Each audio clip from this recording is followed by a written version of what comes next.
here we are, everyone, perfectly on time for this game. Zach, you know what? You're right. 3:36 is perfectly on time because that's how I would schedule this. Is at a like a non multiple of 5 time. There's nothing wrong at all. All right. Well, we're here. It's fine. We're finally on chapter 3. Thank God. We've made it. Okay. Are you good to go? Are you ready to go? Okay. So awesome. ready. We don't need to see a recap, but we should do our own little recap. So, Saba, what the fuck has happened so far? So, we woke up, eventually told Avery about what the frick's happening. Everyone's not really panicking. What the fuck is that noise? That's like a little clip. Ignore it. It's nothing. That's for what is it? Immersive sound effects. Is it scary? Stop that. I insist that you stop. And then we met up with Kanika and... Okay, hold on. Yeah. We don't need to re-summarize the entire thing. I just meant, like, what was, like, the big important thing that we went episode? To the mines. We figured Wayne is, like, weird and he's trying to warn us about something. But it's weird. We learned that he definitely worked at the mine and that people thought he was dead. Yeah. And then his death, what people assumed was because of the woman that he was dating. Yes. Now, that's a lot of assumptions, but that's what we learned about Wayne, yes. And, so he warned us to stay home, which was weird. And right. then... Like, straight up, he was just like, stay at the manor until the end of the week. And it's like, okay, that sounds boring as shit. Yeah, but it's also like, if a grand disaster was happening, shouldn't we be like, how is staying home gonna keep us safe, Like, if the entire area floods, I don't understand why staying home is, like, the answer, I mean, hypothetically, if it, like, for the flood specifically, the manor's at the top of a giant hill. Okay, well, thank you. I understand. No, but I understand what you're getting at, right? Where it's like, once again, and I kind of will reiterate this, because we're going to learn more stuff, just in general, because chapter 3 is a big chapter. Like, there's a lot of ground that we cover in this chapter. I don't think that Wayne, like, I definitely don't think he means you harm, but I don't think he actually, like, wants you to, like, survive, quote unquote. I think that Wayne is an operative that is trying to keep you in the manor alive until the funeral on Sunday for some reason. It's weird. We don't know. He's but he's a big question mark now, and hopefully we can figure out why. I want to point out, by the way, like, yes, I don't know about you, and I know I'm not, like, the most active person in the world, but, like, it is kind of funny to me that, like, I know that we are, like, our character, Dawn, like, in this case, Dawn, is literally in, like, someone else's home in, like, a different part of the country or whatever, but, like, if I got to the place and Monday night I was nearly accosted by ditchlings and I saw a man's face get shot off, I'm pretty sure I would actually just stay inside for the rest of the week. That is very reasonable. I would definitely call it quits. And now, especially after I saw ghosts that caused a mine collapse, now I would definitely stay inside for the rest of the week. I'd be like, fuck you, I'm gonna play my Nintendo Switch. I know. Yeah. So we did save Rosalind or Rosalina. I don't remember. We did save Rosalina because you had keen eye. And so we saw so Tommy no knockers. And Rosalina didn't get her foot crushed. Yeah. Yeah, and then we had a speculation about something about if no Scarlet would have shown up to begin with, none of this would have happened. We heard knocking prior, right? But it was only after both us and Tabitha saw the, like, dais, like the stone carving on the wall. It was only after that the ghosts, like, manifested, like, physically. And we're like, Tabitha definitely knows more than she's letting on. Absolutely, because she dove for you before even seeing the thing. Like, she knew that was there, which also makes sense because it's her fucking mind, right? Yeah. Yeah, and So. also I apparently missed meeting out a character that you normally meet, which is pretty We're funny. definitely going to meet them in this episode, but it is weird because, like, yeah, like, in every other playthrough that I've done so far, that, like, you meet the other romantic interest in chapter 2 briefly. So I don't know. It's very strange. That's fun. Maybe it's because, like I said, we're hot, and so the mom saw us, and so the game is like, all right, I'm keeping you away from my son. Yeah, exactly.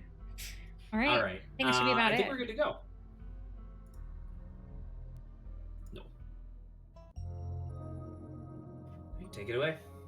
Sunshine filters in through the dusty windows of the estate as the dull aches of last night's activities throb in and out of focus. Yeah, we like physical exhaustion, makes sense. You managed to survive a second night in the town of Scarlet Hollow. As you pull yourself out of bed, you can feel the soot and grime of the Shaw mine still stuck to your skin. Ew. We are taking a shower. Take a shower! Ew, you want to walk around like that? Well, there's an achievement for going to getting to day 4 without taking a shower. I don't know about you, but we're incredibly hot and we need to make sure we're in like peak physical appearance. You step into the guest bathroom and into the shower. The water is hot and, surprisingly enough, clean. As steam fills your lungs and soot washes down the drain. Think about Duke and the image of him lying there slumped against a tree with half his head blown off. Not shower thoughts. Scrub feverishly trying to scrape the memories from your skin as if they're part of the dirt that coats you. Think about Sybil's warning, the worst is yet to come. Think about Wayne and wonder how many times he's watched you unseen. Think about someone. We don't have anyone in that regard. So, think about... No, this is you. You could declare here who you're interested in, and you get, like, bonus points with them. Oh, cool. Yeah. For some reason, they know we're thinking about them. 4 out of the 5 main ones right now, which sucks because, like, the one that I think you're actually gonna need is the one you don't have access to right now. It's funny. Think about finally being out of the hellhole and safe in your own bed. How about we try to, like, keep ourselves stable and do... It's either scrub feverishly or the last one. I mean, it's your choice. It's your playthrough. Okay, let's try to keep ourselves sane and do the last one. Think about... Yeah, we're done. Got it. You turn off the faucet and dry yourself off. Time to start your check the possum. There's 2! Wave at them. Wave at them. Please get out of my dresser. Pet them or close the dresser. Just wave at them. You wave down at the possums. They look up at you. We just close it now. You've had enough of the growing family of possums that live in your dresser, at least for the time being. Now let's look out the window. I will not check that closet, though. No one's here this time, unless it's underneath the thing, which I can't see. You hold your breath and approach the bedroom window. You saw something out there in the corner of your eye yesterday morning, and you can't help but anticipate what might be out there. It's the same view. Yeah, can you... There, and I don't think there's anything underneath. Oh, there might have been. I genuinely didn't think to check. For like the half a second I looked, I didn't see anything, so... message your group chat. Yes, so I will also let you know, in the future, if you get messages with people, you can, like, texting them individually, even if you're not romantically interested in them, does increase their interest. Okay, so it's not like we're directly flirting with them, but they definitely appreciate, like, one-on-one. But they're like, oh, okay. Right. Cool, okay. And remember, you are hot, so all of your gains are doubled. They're gonna be, my Riz, you know, is like S tier. Alright, so you want to do the group chat? Let's see what, group chat says. You pull out your phone and open up your group chat with Stella and Kanika. Morning, how you guys holding up? Last night was terrible. What's the game plan? Y'all, I actually bonded with Tabitha last night. Can't wait to Ghostbusters tonight. I get to meet Reese today. Why? Why is that in big bold? I get to be Reese. That is actually really Send a funny. photo of a painted old man. Oh my god. Painted old man is probably gonna be Guy with Riz. I don't know if you remember, like that 15th century painting of the guy who's like super 2000s energy. I mean, is he in pain? Because that's what the word is. He's pain, old man. he's like, yo, what up, dude? Then it wouldn't be that photo, but that does sound really funny. Oh my god. I kind of want to say what's the game plan, but the Reese thing is really funny. The Reese thing is really funny. Like, the problem is that you don't know what he looks like or what his personality is, so I don't know. Like, this would essentially be you calling your shot ahead of time. Okay, maybe I mean, it also could be pseudo platonic, right? Just excited to meet. Yeah, because we've never met a dude, and like they've been hyping him up, kind of, right? So it's yeah. So I guess let's say what's the game plan? Because I mean, technically, okay, you're chickening out. You're a coward. Don't tell me that, because now you're gonna make me really frick you. That is really funny. It's really funny. It is really funny. I wish it wasn't the first thing I want to say though. That sucks. You know what? No. Okay, let's the game plan. It's your let's say what's the game plan. Okay, even though we found it funny. Okay, I can't like that's outside of like. Give me 1 second. I'm gonna switch your on-screen PNG to a chicken. Okay. You need to remind yourself. I have never once said I was brave. I've always been said. I've always said I'm a baby and I'm a coward. It's true. What's the game plan? It'll probably be a bit before you get it. So you can still message them individually if you want. It's your choice, though. Can you tell me what like? This is not. I want to let you know. It is not like Baldur's Gate, where like some of the characters will approach you with romantic interest, and then you have to deny them. In this game, it's always like a thing where instead of a flirt option, there'll be a thing that's like, "Yo, do you want to like interact with them?" Yeah. So if we were to say to text them, and you can just tell me this, I think, is it like to do with the story, or is it truly just like a relationship? No, it's like with you could choose, right? Like, so it could be about the story, it could be being a little flirty, it could also just be sending a meme. Oh, then I'm totally cool. Let's text them individually. Because if I was forced, like if I went into that actually forced to be like you have to flirt with them, they forced you to be like text Stella, and the only option was like, hey, show me your tits. Like, yes, I understand. Sucks. I would warn you about that. Yeah, thank you. So if it's like, yeah, I'm totally cool with trying to do this. You pull out your phone to text Stella.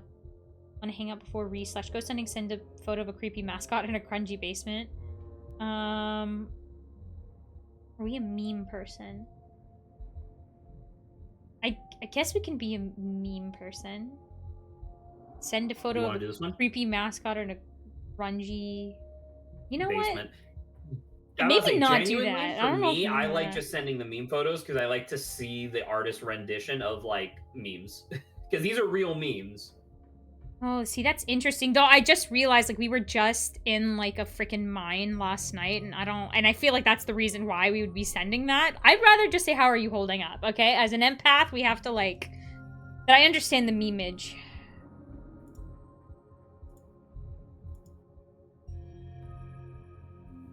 How are things with... Ooh, Miles. Send her a photo of an exhausted Ben Affleck. How are things with Miles? Let's bring up that. Okay, if you say so. All right. Never gonna check that closet. After that first time, we leave that doll alone. You enter the kitchen to find your cousin in the midst of devouring a pint of banana chocolate chunk. She isn't alone. Frou-Frou glares at you from her usual spot on the counter as a red-headed woman busies herself trying to tidy as best as she can. Frou-Frou! Tabitha's eyes dart to the corner of the room, almost as if she's ashamed of being caught in the act of stress eating ice cream for breakfast. Offer the red-haired woman her boiled peanuts. Just the red-haired woman. Hello, hi, I'm Dawn. Oh, we're having ice cream for breakfast. Hey, Tabitha, how's it going? Hey, cuz, how's it hanging? Stare in silence. Let's just introduce ourselves to the red-haired woman first. So, hi, I'm Dawn. Yeah. Yes, indeed. Hello, it is Dawn. Hi. Oh, good morning. I'm Janie. Just here to do a little weekly cleaning, whatever cleaning Miss Tabitha will let me do, at least. I could have this place looking brand new, you know. Don't go making any big renovations or moving anything around. I like knowing where my stuff is. Okie dokie. That's so nice to finally meet you, Don. Or it's so nice. I guess I did meet you on Monday when you popped into dinner or into the diner. Janie. But seeing someone somewhere, meeting them face to face are two completely different things, I suppose. It's thanks. Why is it in such a weird like Pick something. thanks? Thanks. All I'm trying to say, the idea is that she's cutting you off because she talks a lot. Okay. All I'm trying to say is that, but you were fucking not cooperating, so I couldn't cut you off. Oh.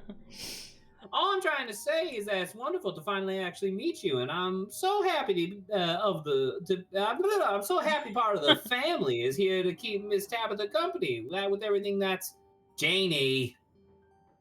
Oh, I'm sorry, Miss I remember Tabitha. she Am was I like being too much she again? talks too much. I remember that. Okay. Tabitha grumbles in acknowledgement. Let's just say, hey Tabitha, how's it going? Hey Tabitha, how's it going? There was a massive mine collapse last night that almost got my cousin killed. So I'm a little stressed. Tabitha takes one last spoonful of her ice cream, then chucks the empty container, turning to you with her trademark scowl. Let's get going. I've got an errand to run in town, and every time I left you here alone, something terrible wound up happening. So you're coming with me. I'll meet you outside. Yay, cousin bonding time! Alright, let's go, but I haven't had breakfast. You can't just take away my freedom like that. I don't need a babysitter. Remain silent. Go back up. I'll say the top one again. I'll just say we don't really have anything. Just say, alright, let's go. I'm actually looking forward to spending some time together outside of a life or death situation. Well, okay. Janie, lock up when you leave, please, and don't go rearranging anything.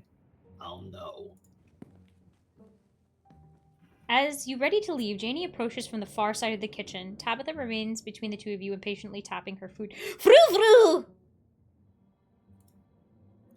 Oh, Don, before you go, I heard about what happened last night. I heard about it before Miss Tabitha mentioned it just now, and then I heard it again. I just wanted to say I'm so sorry you got caught up in that. You two did right by those kids, though. What a blessing. Everyone getting out of that situation all right. Well, Kina, you only come in once a week, right? What do you do with the rest of your time? Well, we'll have to say that. That's keen eye, yeah. Thanks, last night was a lot. You should get out of town. I do, like, in a realistic scenario, I feel like I would just be, like, panic struck, being like, leave! Ah! But, like, in game, obviously, we can't, it's not a thing, so I have to say everything else. Have you ever seen any weird creatures? I actually find that very interesting, because for me, if I was in this real life situation, I already talked about how I absolutely would not leave the manor at this point, right? But in a real sense, I know just from talking to people, no one's ever gonna believe you. No, I see right? that. I know, like, that's the thing, yeah. Like even if we were all still living near each other in Cogswell, if I like come home to my like roommates and I'm like, dude, we gotta go, like we gotta leave, like no one would believe me. Yeah. You know? Do you want to know anything about a guy named Wayne? Sorry Tabitha's so mean to you. Have you seen anyone prowling around the estate? It's been nice meeting you. I've got to bounce. Tabitha's foot tapping is driving me insane. Bye! I should go. Turn and leave. The keen eye thing, real fast. You only come in once a week. What do you do the rest of your time? Oh, odd jobs mostly. Weeding gardens, cleaning houses, watching kids, that sort of thing. My husband's the pastor, so a lot of my time's spent at the church and doing things for the community. Isn't that the people, like, the people are, like, the pastors, like, weird? Mm-hmm. Isn't that a thing? Okay. Yep. Oof. I will tell you, by the way, I finished this chapter. So I told you that after we did the first stream, I then did my own playthrough as the Gentle Giant. I only did up to chapter 3 just to make sure that I was like kind of ahead on what does and does not happen. After today, I mean, A, I have to do apartment hunting, but B, my plan was to finish chapter 4 as well as the Gentle Giant to just make sure that we're caught up on that too. Okay. Poor Daniel. He's been going absolutely stir crazy since we moved here with what with nobody really attending sermons. It'd probably do him a lot of good to talk you through your worries. Wait, you're married to that creepy pastor youth I've been hearing about? With everything been going on lately, having a priest on speed dial does seem handy. Sounds wonderful. Thank you for the offer. Maybe we'll see. I'm not really religious. I'm not Christian, but thank you for the offer. I'd rather not remain silent. I would just say, like, I'm not Christian, but thank you for the offer. That's all right. My Daniel likes to talk with all sorts of people. He just wants to extend support to anybody who needs it. Feel free to stop by the church anytime. The door's always open.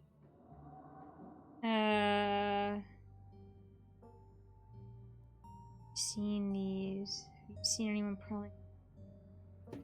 I kind of just want to be like, let's leave, because I feel like the longer we stay here, Tabitha's gonna like murder us on the drive by not speaking to us. Not this one. There's one above that's a bit better. It's been nice meeting you, yeah, but I gotta bounce. Bye, Janie. All right, then. Be safe there. Be safe out there, you two. You and Tabitha walk through the doors of the estate and into her car very quickly. We're already driving away. The ride to town is uneventful, your cousin unsurprisingly more focused on the road than on making conversation.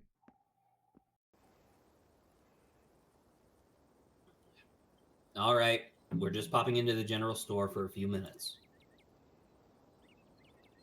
Oh, actually, okay. Actually, I know what's going to happen in the general store. This is actually really exciting. Sorry, I might have to Shanghai slightly, but it should be fine. What are we doing? Shouldn't we be solving a mystery right now? After everything that happened the past 2 days, it's nice to just go on an errand and say nothing. Let's just ask what we're going to be doing. She may not like it, but I do want to know. Picking up tea from Sybil. Oh, you drink tea, Oni? What kind of tea? Nod sagely? Yep. What does that mean? Sagely? It's like, ah, yes. Mm-hmm.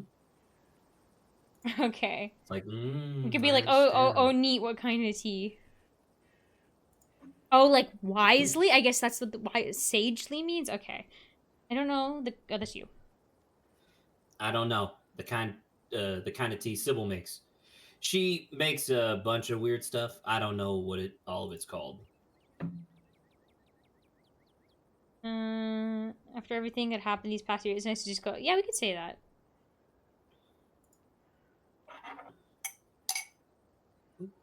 After everything, it's nice to just go on an errand. Exactly.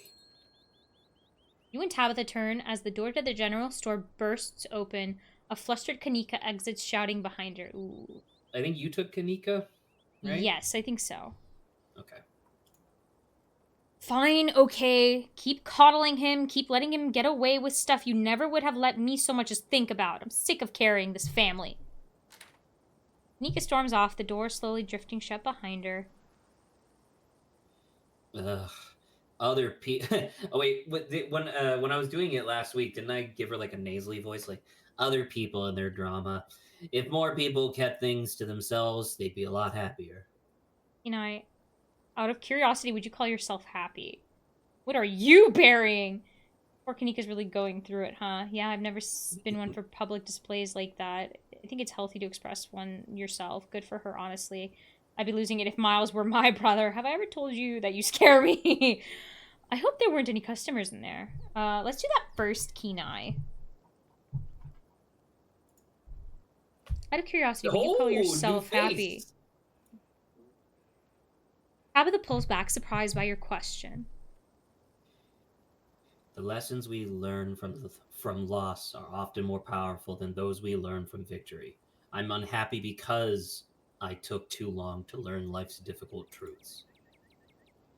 We're burning daylight. Come on already. What an interesting notion.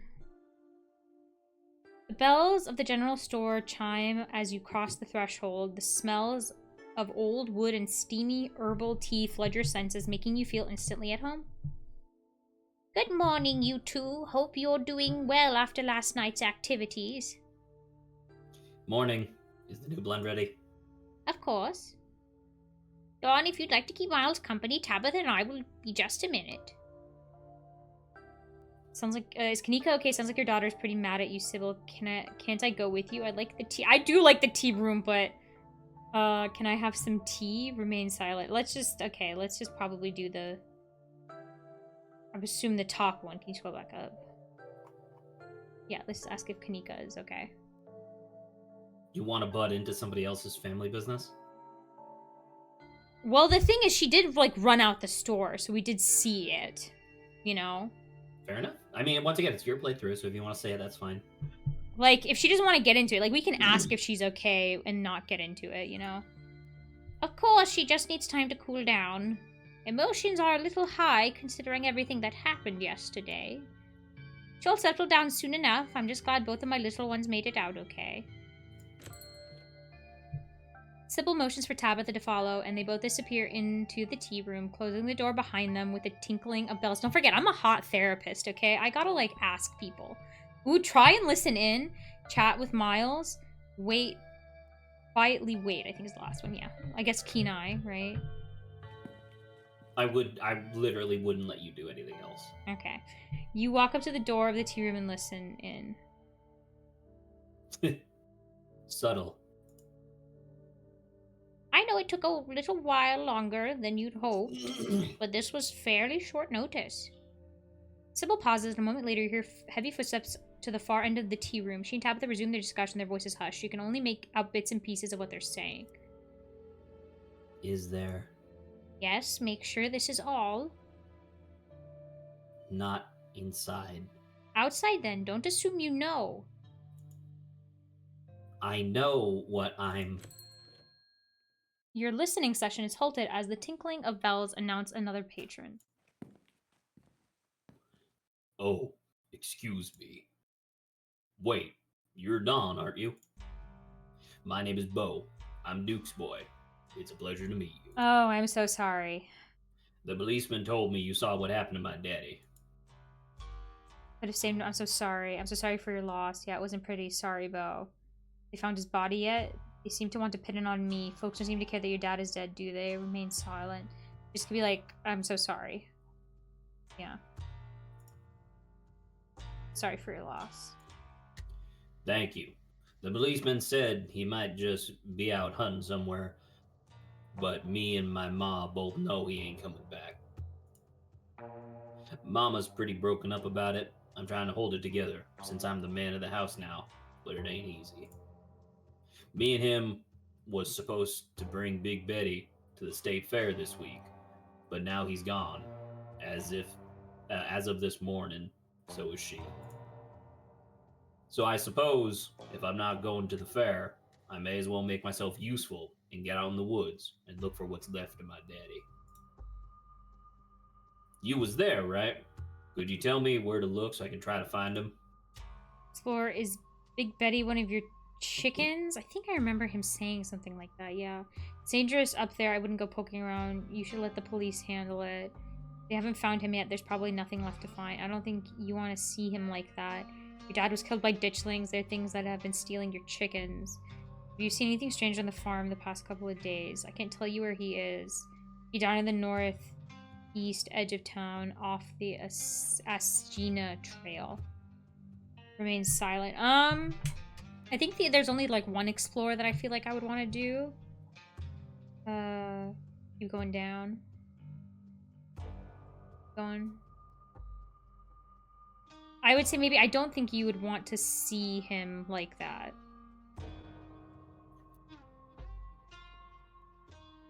Yes. Okay. So, yeah. No, I know. Sorry, I was clearing my throat.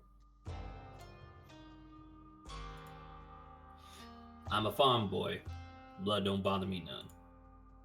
I just want to find my daddy, even if he's like one of them horror movie monsters. He's still my daddy, and he shouldn't be out in them woods where any animal can take a piece of him. Oh no, because we've been told the ditchlings aren't like dangerous. So like. True. So in an actual sense, what's the harm with telling him? I feel like I would just tell him. You don't want to explore anymore? Let me see. Blah blah blah. Have you seen anything? Maybe you can ask if he's seen anything strange on the farm. You seen anything strange? Not really, no.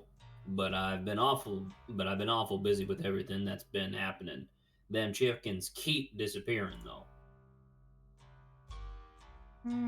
Like I feel like there's not really a point in telling people, oh, it was the ditchlings. Like it's like half the time people are like whatever, I guess, or the other half they're just like okay. Yeah.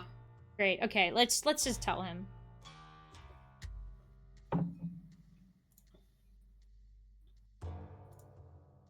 Thank you, Don. I appreciate you trying to help us out. I don't rest easy knowing he's out there somewhere, all by his lonesome. And please, tell Miss Scarlet I'm sorry about her mama. Ah, yes, Tabitha. Tabitha and Sybil are still in the tea room. Your phone buzzes. Oh my god. Hey, I overslept. Still gonna make myself breakfast, meet at the library, and figure out plan. And then it buzzes again. Hey again, lol. If you want to come over for breakfast, would honestly love to hang out. And then it buzzes yet again. Somebody was busy this morning. Sliding into the DMs, are we? Winky face. Oh my god. It's technically supposed to be me, but you did great. No, I know. I was just... If you want to hang out before the library thing, I'm parked in the abandoned lot by the gas station. It's hard to miss. You have plenty of time before dinner at Reese's house. So chicken sauce skirt. So this is, hey, romance, romance, romance, romance, personal connection. Which one do you want to have the bonus scene with? All 5 of these are unique scenes, and you only get one. Dang, that does suck. I would say, like, logically speaking, I think Tabitha makes the most sense because we're here, and, like, I imagine if you just left, she would be kind of annoyed, right? She'd be like, why didn't you, like, wait for me?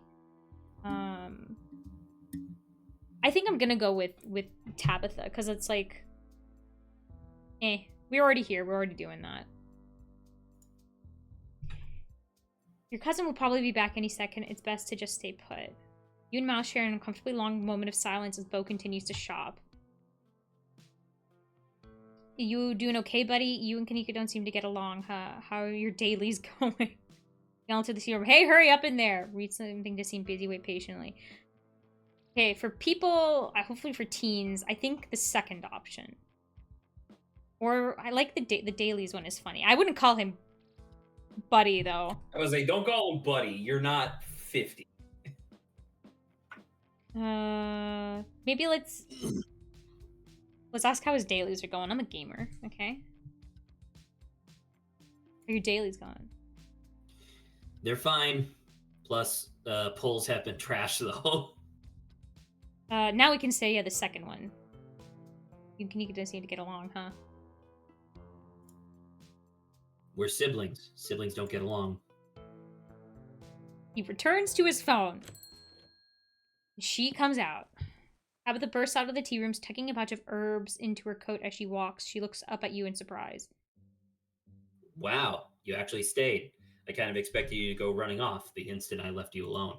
See, that's why I'm like, yeah, what the frick? Why would I just leave someone who, like, we came out technically on an errand with and miss out on cousin bonding time? I'm too scared of you to do that. I've seen what happens when I go off and do things on my own. Family's important. I'm not just going to ditch you. No one else in town interests me. Why would I bother? That's mean! Remain silent. I like the family one. Yeah, family's important. I'm not going to ditch you. That's appreciated. I've got a couple of hours to spare. I'll pick us up some sodas and we can hang out. And we can Once get out. I think hold on, that point I like just made. Imagine I like give a somewhat glance over to Miles when I say family's important.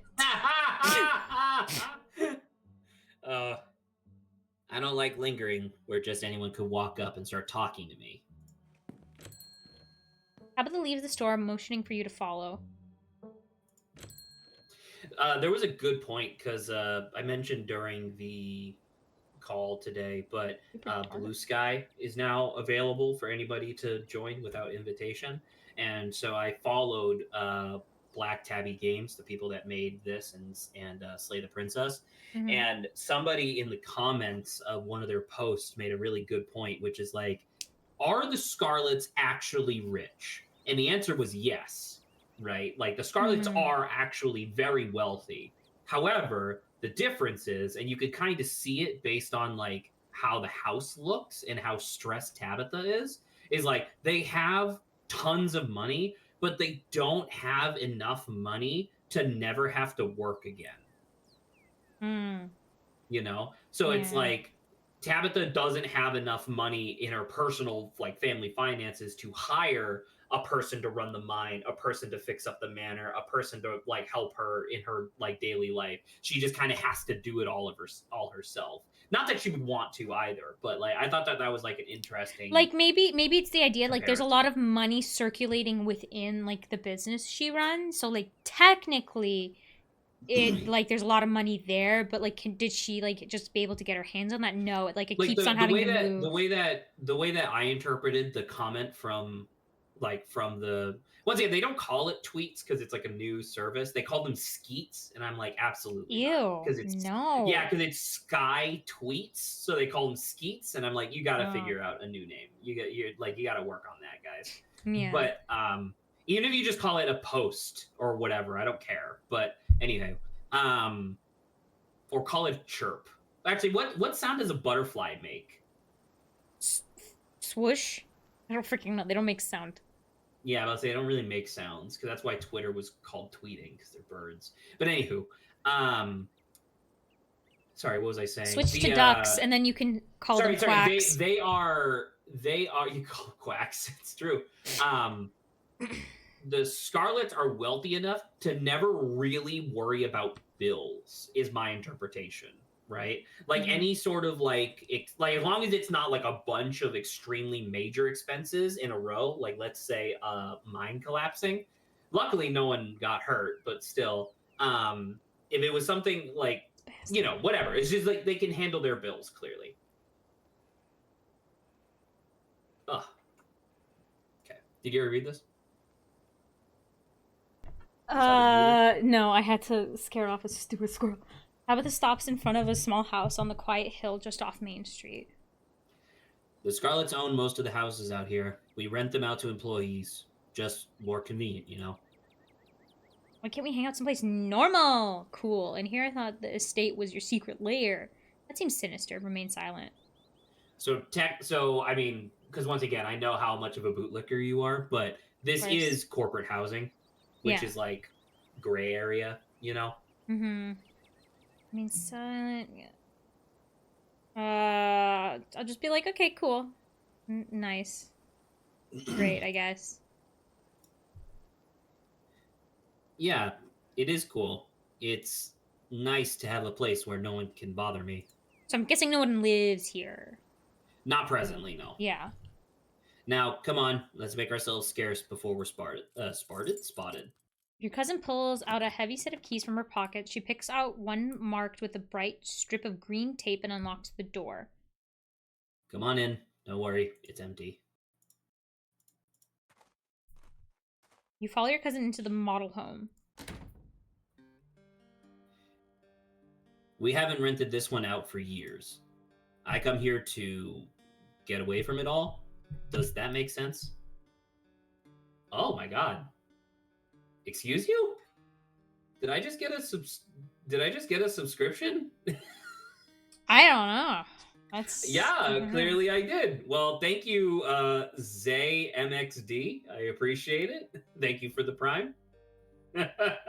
Your thing. It's kind of like a vacation home, but I don't have to travel. Anyway, make yourself comfortable and have a soda. Give me soda. Tabitha hands you a cream soda before settling in on the couch. Banana, ice cream, and then soda.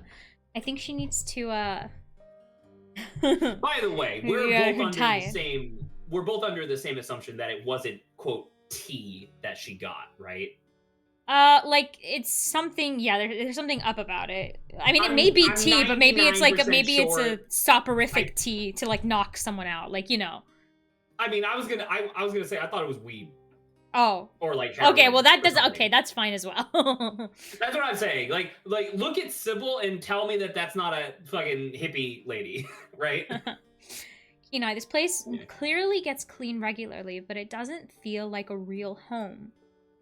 It feels like a set piece, like you've both wandered into a play, and if you were to look at the walls from another angle, you'd see them as the two-dimensional illusions they are. Man, your character, A, hot, B, thinks way too much about everything. Talk about Tabitha, talk about your family, talk about your relationship, ask about the people in town. Are you coming ghost hunting with us tonight? Thanks for taking me out here.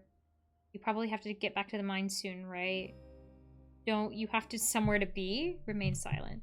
I think this seems like a moment we could talk about stuff. Straight up, you can do all of these if you want.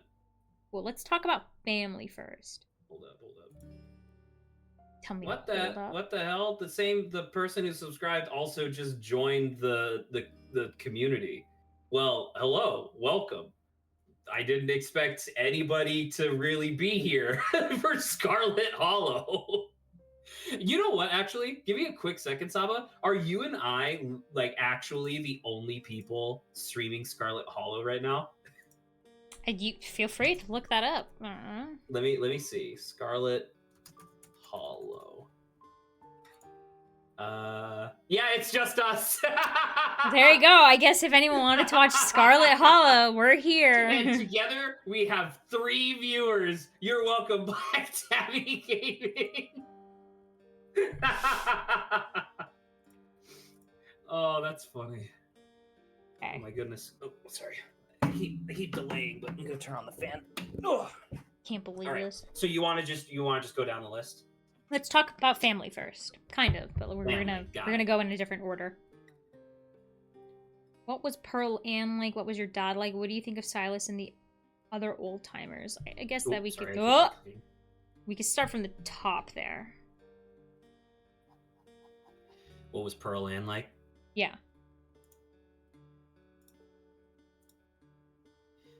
Okay, I guess you should know at least some things about the woman whose funeral you'll be attending. She was my mother. She was your mom's twin sister. Fraternal. They didn't look alike. Same with their personalities. Night and day, from what I've heard. Pearl Ann was a hard ass, but that comes with the territory. I mean, what else do you want to know? Oh, did you two get along? How did she die? That actually covered it. I guess we can ask if they got along. Yeah? Look how fucking sad Tabitha is. Yeah, like, I don't think I necessarily want to ask, so, how'd she die? Like, does Tabitha not reek of a person who is, like, cursed with knowledge?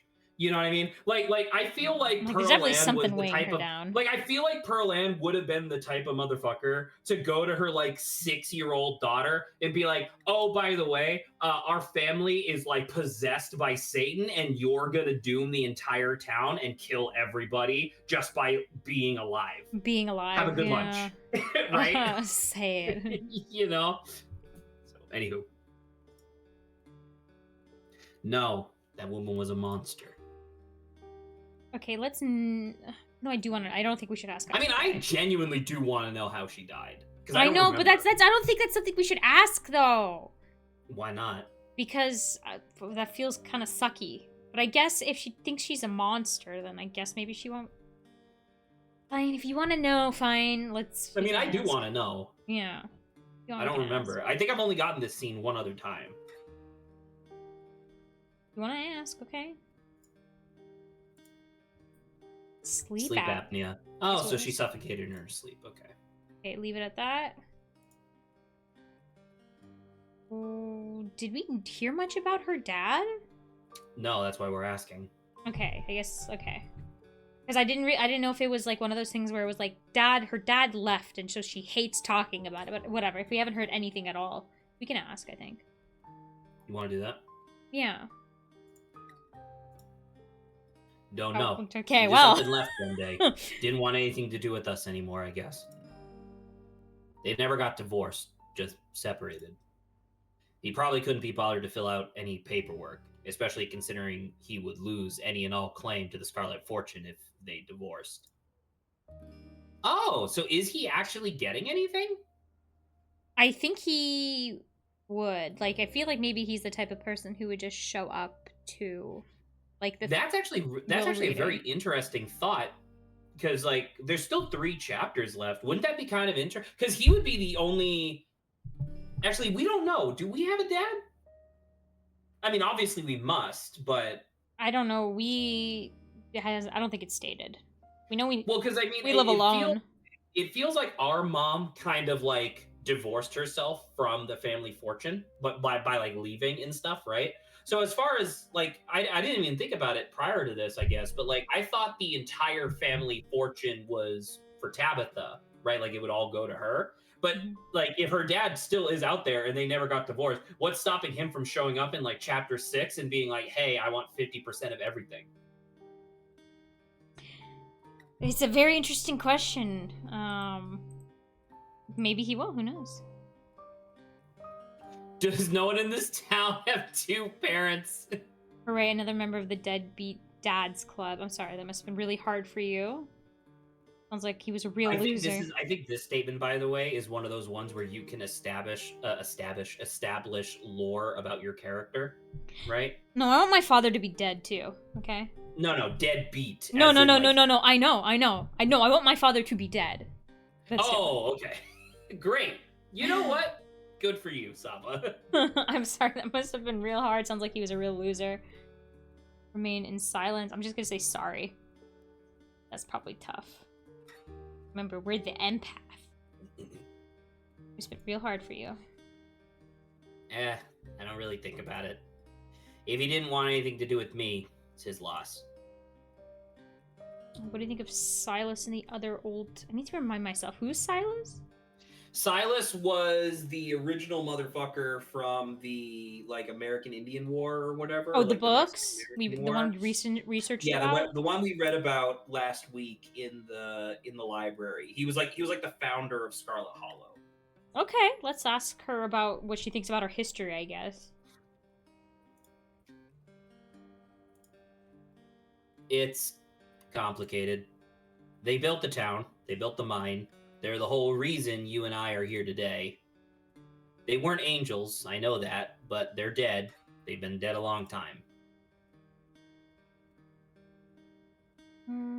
So we just didn't get...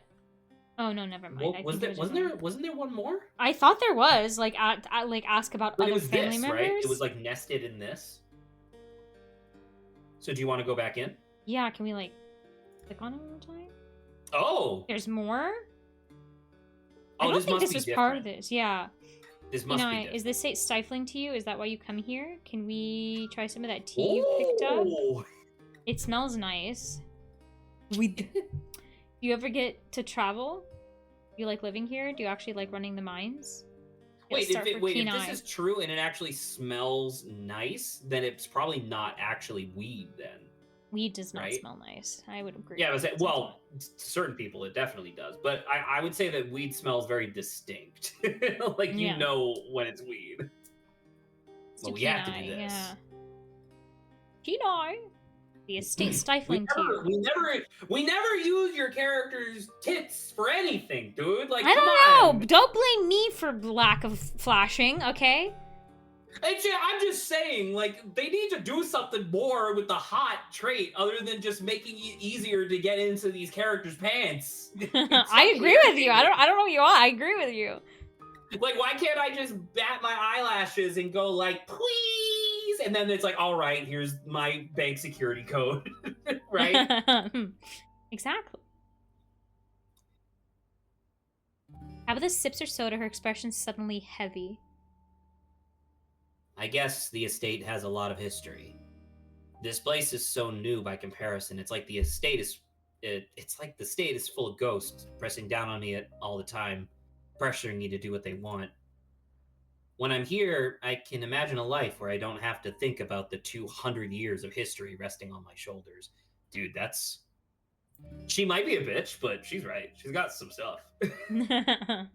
This is like, you know, the like Maslow's hierarchy of needs, where it's like, yeah, Tabitha is obviously doing better than like somebody who is literally starving to death, but like she is suffering from like the second to top most like thing. Yeah, in her tears, she's like, it's bad. Right, like it's really bad for where she is. Like, sure, she's not like literally like malnourished and diseased or whatever, but like in where she is, it's pretty bad. Yeah. I can imagine just living as a bank teller or something, having a simple life. Oh, look at that little smile.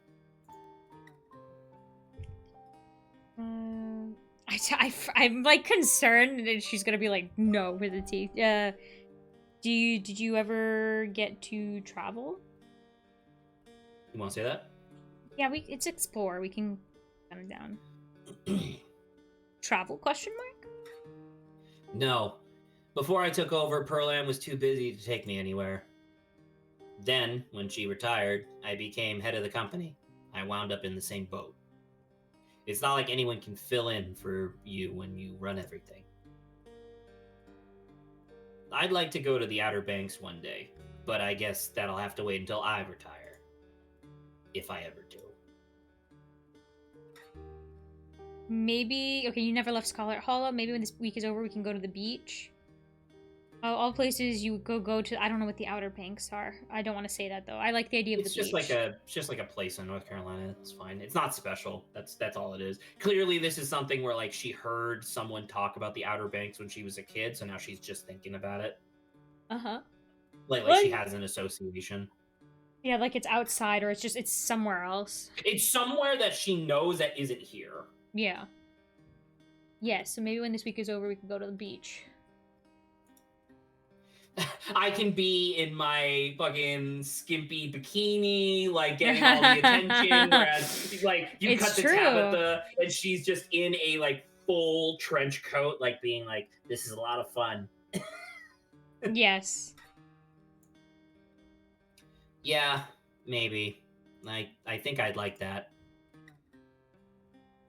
I feel like this Explore is like the same thing as the first one. Kinda. I mean, it's just more details. This is, I mean, once again, this is the first time you really had a chance to talk to Tabitha. Yeah. Keep in mind, like, how she was just 2 days ago, canonically, right? Yeah, like, you were in the she's car actually and talking she was to like, me. stop talking to me. Yeah. Exactly. I guess, do you like actually running the mines?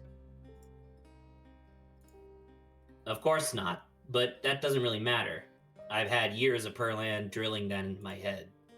I can't trust anyone else to do my job, and if I don't do it, this entire town falls to ruin. It's my burden to bear. That's an interesting perspective that she has. That, yeah, like, in her mind, the mine is the only thing that's keeping the entire town alive.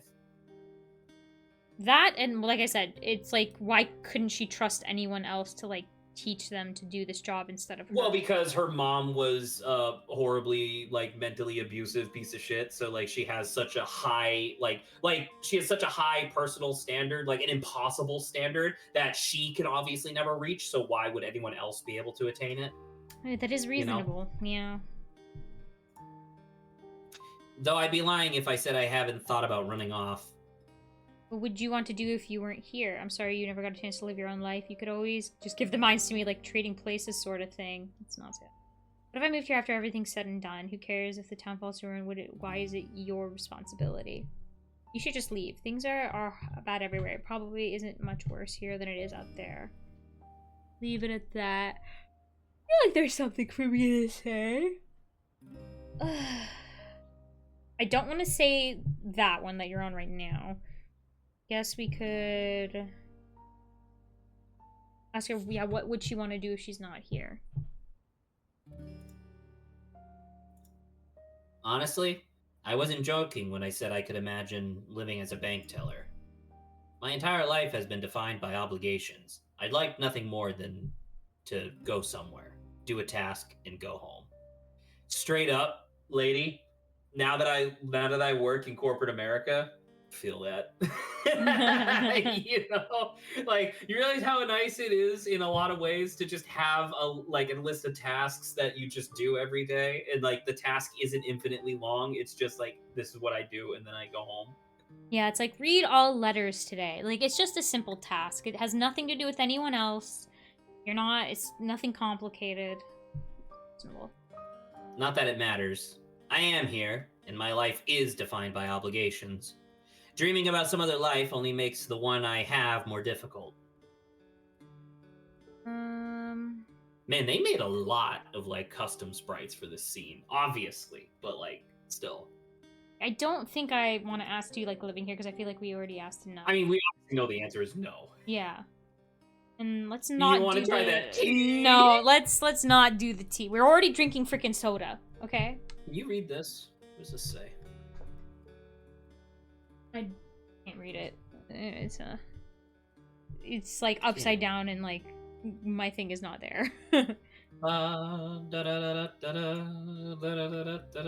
Zach as he clips it and then rotates it and then zooms in. Just a little bit. I'm just curious. Like, what is it? It's probably just like a generic name. Resize to 200% and rotate that way. Oh, ha! Ha! You want to know what the book says? What? Guidebook to the Outer Banks. Oh, that's funny. And I thought it was just going to be a generic like.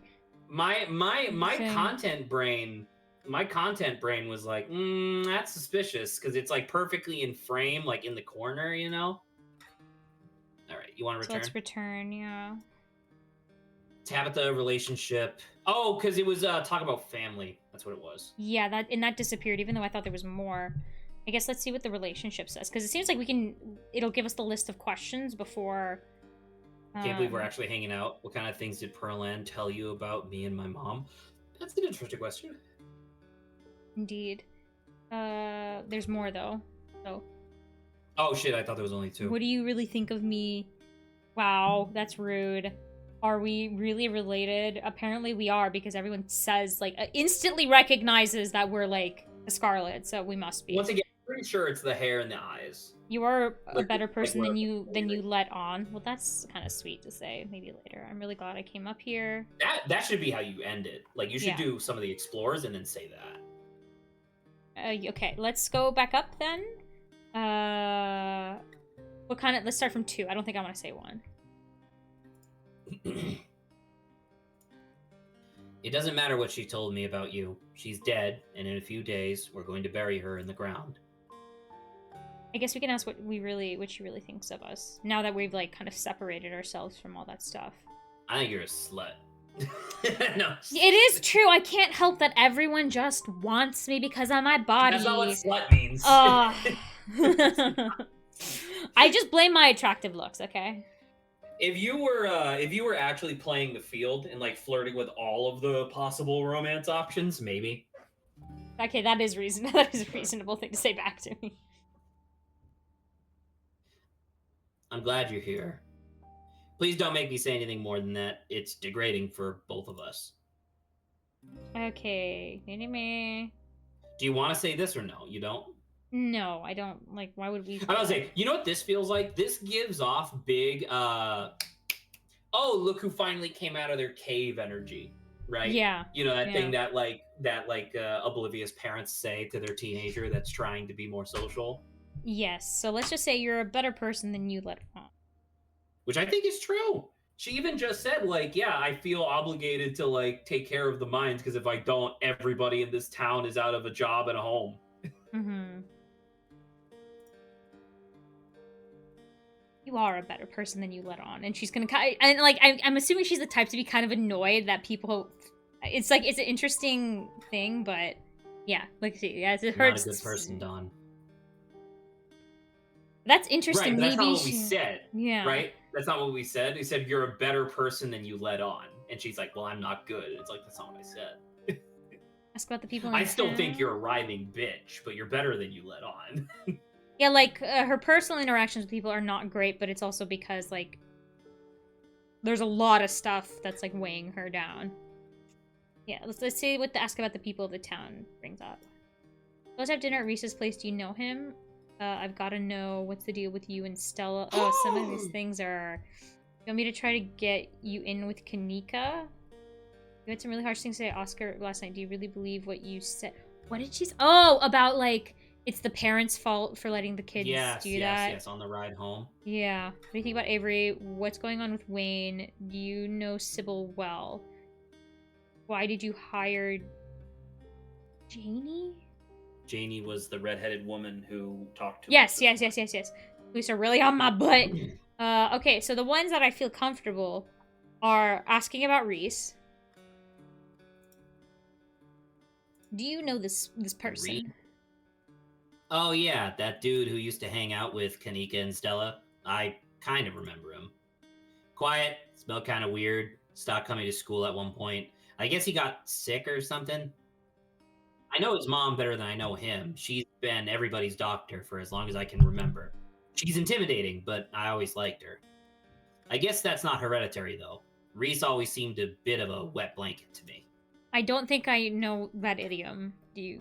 Wet blanket? Yeah. Like, kind of meek, like passe. Okay.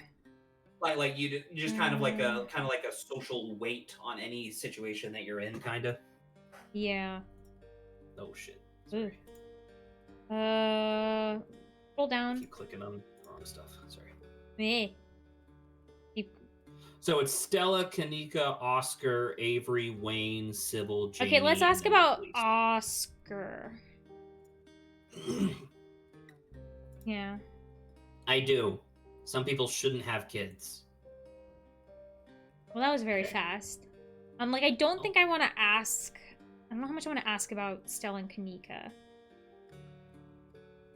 Should we ask about Wayne?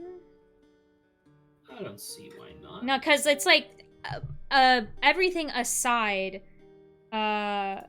technically speaking, he did show up and, like, say our name, right? So it's like, even we could put it from that angle, disregarding what we've heard from, technically, people at the mines. Right, because I told you that depending on whether or not you actually do it in your own personal playthrough when you eventually get this game, but, like, she is the one who was dating Wayne. We don't know that, though. Like, our character doesn't. So that's info. If that dialogue option were to show up here, we straight up will not have that information. So do you still want to say this? Yeah, let's see if she knows anybody. Right, but I think that, I mean, once it's good to just ask in general, but I'm pretty sure that her whole MO is that something happened with Wayne and she's been denying it. Not like in her, not like. And that's fine. And luckily, look at this. Yeah, what's going on with Wayne? He's been following me. I think something's up. What's wrong with him? Wayne, as in Sam Wayne. I don't know who you think is following you, but it can't be him. Pearland sent him packing. Sorry, it's a bit of a sore spot for me. Oh! Pearland only died recently, right? I don't know. We just know the funeral. I don't know if we know the time of when she died. I'm about to say, well, I mean, if the funeral is this week, it must have been, like, within the last 2 months or so, right? So relatively recent. Well, so now it seems like it might be a possibility where it's not actually Tabitha who, like, you know, let's say killed Wayne or whatever. It might have been Pearland, because Pearland was like, oh, that's kind of crazy. You're not going to be dating a lowly miner. Yeah. That's interesting. I'd rather not talk about it. Tabitha Man is stalking me. Come on, you can trust me. At some point this week, you're going to have to stop rushing everything off that's happening. Yeah. Yes. All right. Fine. Okay. Boundaries respected. Let's say, okay, boundaries respected. We are a hot therapist, okay? Right? This is us bringing that into play. We'll see. Okay, so you do want to say this? You just say, okay, yeah. Thanks. So it's Avery, Sybil, Let's ask about Sybil. And then Janie. Everyone in town knows her. but I don't know if anyone actually knows her well. Then let's ask about Janie. Pearl Ann hired Janie. She was my babysitter before she started cleaning the estate. And there was one about the police being on my butt.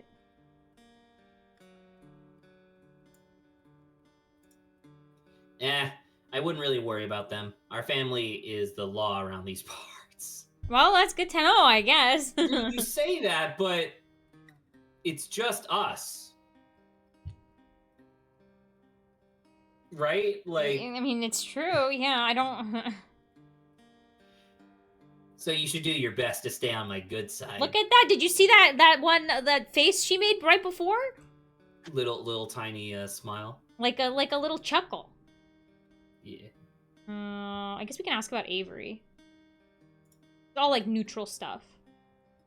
Who? I guess I'll just be like, yeah, works at the diner, you know, wears plant shirts. I mean, if she's been to the diner. I have no idea who you're talking about. That's interesting. So that's either I'm assuming she never goes into the diner.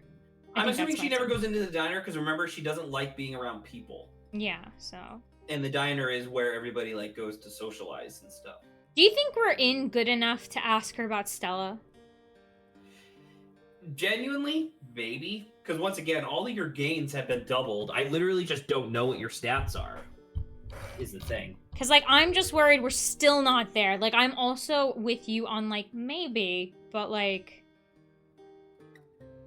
Once again, you only get one loss. Can you save real fast?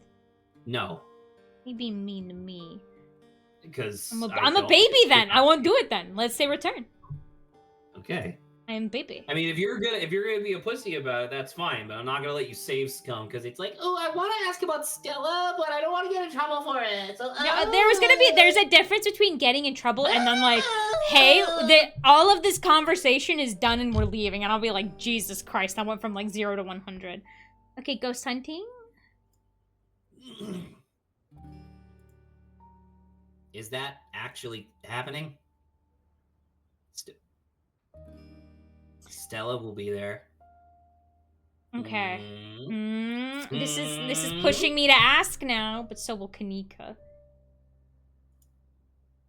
I doubt she'll be thrilled. I doubt she'll be thrilled to see me, but there's no point arguing with you. If you're gonna look, chuckle. If you're gonna get up to any paranormal stuff, I better be there to save your skin if it gets hairy. Count me in. Okay, now I feel like now I can kind of ask about... because she's already coming, right? She said she's coming. So, you want to ask? Yeah, let's ask about Stella. No, yeah. We were close in high school. Really, really close. We'd have sleepovers a few nights a week, spend all night watching monster movies and eating chips and... Anyway, and fucking making out. Anyway, Pearl Ann didn't like her. I'd always have to lie and say I was going over to her place to study. When we graduated, sorry, I kept reading guaranteed. When I was like, that's wrong. When we graduated, it was impossible to see her anymore. There was no more excuses to go study, and I was too busy learning the ropes at the mine. Pearl Ann made sure every waking minute was occupied, or my every waking minute was occupied. I didn't have time for friends. But I never needed friends before meeting Stella, so it was easy to slip back into the mindset and try to move on. Dude, I commiserate with that, like, so much, because, like, maybe this is a little TMI, but, like, before moving out to Cogswell, like, before moving to the West Coast, I lived an extremely, like, isolated childhood, because my parents thought it was a great idea to move into the middle of, like, suburbs that only contained people age 50 and above, right? Mm-hmm. And so it was like, that was my lifestyle, and that's what I knew. And like, obviously I was lonely, but I was like, I got it, right? Yeah, and once then, you don't know what's outside and then I moved to Cogswell, and all these people, and like everybody was living so close to each other that we did like the game nights all the time, and yada yada. You're seeing everybody all the time, And then like those first like 2 years, like after I moved back here to North Carolina in 2020, dude, those were fucking hard. Because it was like Yeah. I couldn't just like knock on Grant's door and be like, hey, can we like watch JoJo, right, or something. Now I'm a lot better. Like now it's fine because it's like you kind of slip back into that. But I like super commiserate with this. Mm-hmm. Okay. You know, why ban her from your property though? You're acting like Pearland ended it all, but still hasn't stopped trying to be there for you. That you're picking that. You're not allowed to not. I'm into her. Is that cool? You should hang out with her again. It's not like Pearland can stop you. You're probably better off without her. She's probably better off without you. Okay, let's just go to the top. The only other one that sounds the same is that, like, Pearland isn't here. You could hang out with her. Pearland isn't here. You could go back to hanging out. Like, Stella still very much cares for you. Yeah.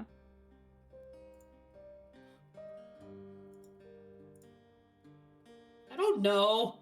Pearland made me do it, and she's not even in the ground yet. I haven't had time to figure out how I feel. I guess we can ask about Kanika too, because I still find that like what she's interested, like, so, like, yeah. Do you want us to like try to help bridge the gap between the two of you, since you clearly don't like each other? Please, if she's anything like me, that would only make her hate me more. I have dignity, Dawn. Okay. What was this? And that was the tea, right, and like living here, yeah. Thanks for taking me out here. You probably should have the mine soon. Don't you have somewhere to be? Remain silent. I just say thanks, I guess. Yeah. Your phone buzzes. Almost forgot. It's Mayor Jimmy Day. Good excuse to head over to the library. We should check in with Oscar and Rosalina. Meet y'all there in half an hour. Oh my god. Totally banked on that. Been having a weird / foggy morning. Blanked. Wow, that they're still doing that Mayor Jimmy thing even after last night. Do you think news has spread yet? Oh, I don't know what to tell you, but like the constant buzzing like hurts me physically. But yeah, we should go see Oscar. See y'all later. Somebody's popular.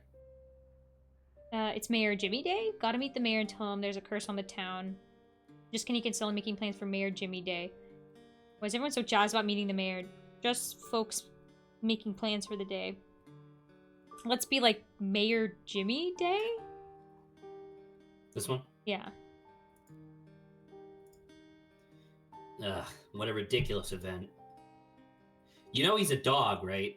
Did they fill you in on that little detail? Wow, Tabitha would be the killjoy. That's crazy. Literally every other character is extremely coy and careful about not mentioning the fact that Mayor Jimmy is a dog. Oh, okay, because I was gonna be... I was thinking about it. We haven't had a human mayor in Scarlet Hollow since at least the early 1900s. We've been a dog mayor town since then. Tabitha takes another sip of her soda, smirking. Everyone knows our family is the one that holds the power in this town. Still, sounds like it could be kind of fun. Even I could admit it's funny watching everyone fawning over the little guy in his mayor getup. And if Stella's gonna be there. Yeah, count me in. We can finish our sodas and head over. Wow! That's different! I was gonna be like, we're gonna see if we can invite her, but... It's probably because you're hot and this entire conversation has been all pluses, like all the way down. But when I did this, I talked about Mayor Jimmy Day, and then she was like, have fun, I gotta go to the mines. Yeah. So that's really interesting that now she's coming over. See, and what's frustrating me is, like, I don't know if hot had any effect on that. But, like, I'm assuming, But that's the right? thing. It's not actually giving you any sort of, like, visual indicator, but I'm 99% sure you are getting benefits. It's just that they're silent benefits. I want to see active benefits. You know what? You know what it actually might be? And I don't know, because it definitely seems like Black Tabby Games is the type of people to do something like this. But, like, it's entirely possible that, it's entirely possible that they're doing that on purpose, because if you are a person who is conventionally attractive, it's hard to tell if somebody like is actually being agreeable with you because they agree with you or because they think you're hot, right? Yeah, but then So it's it's like like weird to like put hot in like the talking options. Then it's like, okay, are we when we're they flirting with literally people? Are we have not puffing at our had one chest? since episode 1, Since right? like chatting with people initially, I think there's Right? only a So hot yeah. like it is weird. Like like once again, they definitely should go back at some point and be like, "Hey, dialogue options for hotness make sense here." Like, Yeah. like fucking squeeze your tits a little bit and be like, "Oh, are you sure you want to arrest me?" That sort of thing. Whatever. Agree. How do I look? It's been a while since I've been out in public like this. I'm kind of nervous. So, out of the corner of your eye, you can see a Oh, furious. Oh, it's the girl! Furious it's woman Becca. making a beeline for you and Tabitha. Becca slinking behind her. This must be her mother. Tabitha, someone's coming. Tabitha's shoulder. Does this matter? Either one? I guess we say Tabitha, someone's coming. Because, like, just tapping her just doesn't inform her. What? Oh my god, Becca, you have huge eyes. I think it's the, the I proverbial think I was eyeliner. Becca, so do you want to be the Karen? Yeah, excuse me, Miss Scarlet. Can I help you? Becca stares at you from a distance as the furious woman tears into Tabitha. This must be her mother. What the hell do you think you're doing down here, grinning like a buffoon after everything that happened last night? A mine collapse almost killed my poor, sweet, innocent child, and you think it was a good idea to retaliate by demoting my husband? We've gotten used to a new lifestyle. You can't just take that away from us for something that was your fault. Don't think I won't be pressing charges. Mom, please. You're embarrassing me. We have multiple witnesses, lady, that, like, it'd be bad for you. Yeah, but Shut up, Becca. But she's a 50-year-old. She's a 50-year-old white woman, so she doesn't care. Mommy is advocating for you. You shouldn't talk to your daughter like that. It's bad parenting. Your husband told your daughter you were safe to go into that mine. Of course, he was demoted. You're here complaining about your husband being demoted. I almost died trying to help your daughter.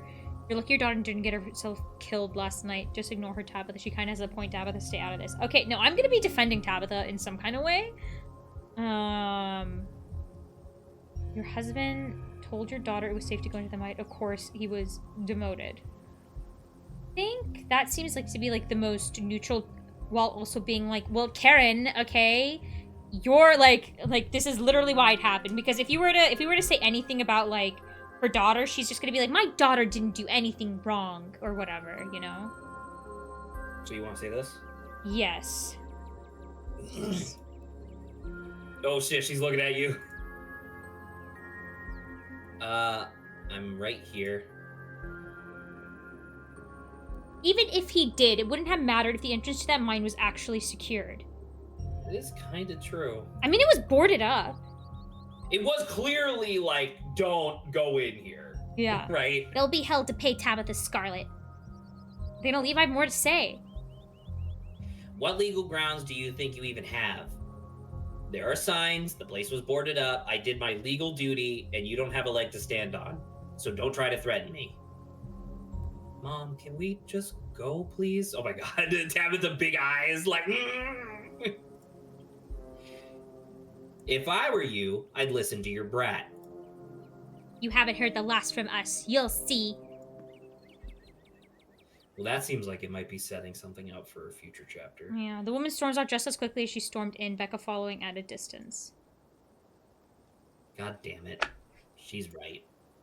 I can't just hang around town the day after something like that happened. It doesn't look right. I should be up there, even if it's just overseeing what's going on. No, Tabitha, no! If I'm supposed to run this place, I've got to get my head in the game. I can't slip up like this again. Tabitha sighs, straightening up. Her scowl returns. Stay out of trouble. I'll see you at the library tonight. Aw, man, that's really sad. It would have been awesome if she was, like, in the scene. Oh, well. I don't think I think it's unfortunate, but I don't think anything we would have said would have, caused her to come with us. I don't think so. Yeah. Your cousin turns and heads back to her car, leaving you alone on Main Street. That's sad. I wish we could have said something, at least, to her, but... You enter the library alone. It's busier than usual, and a small crowd has formed in corner of the main foyer. Yes! You're here! Thank God we have something to do this morning. My family's been driving me nuts. Yes. The whole gang's here. I've been waiting to introduce Dawn to the mayor for like the entire time I've known her. It'll be worth it, trust us. All right, shall we? That is cute, and with the dog. person behind. He is a dog. Do you see all the previous dog mayors too? Kenai, in judging from the series of portraits lining the walls, Tabitha wasn't pulling your leg. Every mayor of Scarlet Hollow in living memory has also been a dog. You can tell this dog is the mayor from his little sash and his fancy top hat. There's a regal air about him, almost as if he knows the position of authority he's been elected to. And unless you're mistaken, the serious man by his side is Deputy Franklin. Oh, the same guy? One of the policemen you spoke to following your encounter in the woods on Monday. The mayor's little nose starts twitching as you approach. His doggy eyes shine with a curious intensity. He knows you have something. The peanuts? The peanuts? Wait a minute. I do kind of want to offer this peanuts. I know I said, Zach, are you going to feel bad if I don't keep the peanuts? No. Okay, offer him the campaign contribution. Look at Franklin. You hold out your now slightly rancid bag of boiled peanuts. Oh, wow. The mayor's nose twitches eagerly at their strong odor, and then he's on them in a flash, ripping through the plastic and devouring the soft-shelled legumes. Donate to a local politician. Generous campaign contribution. Drop it.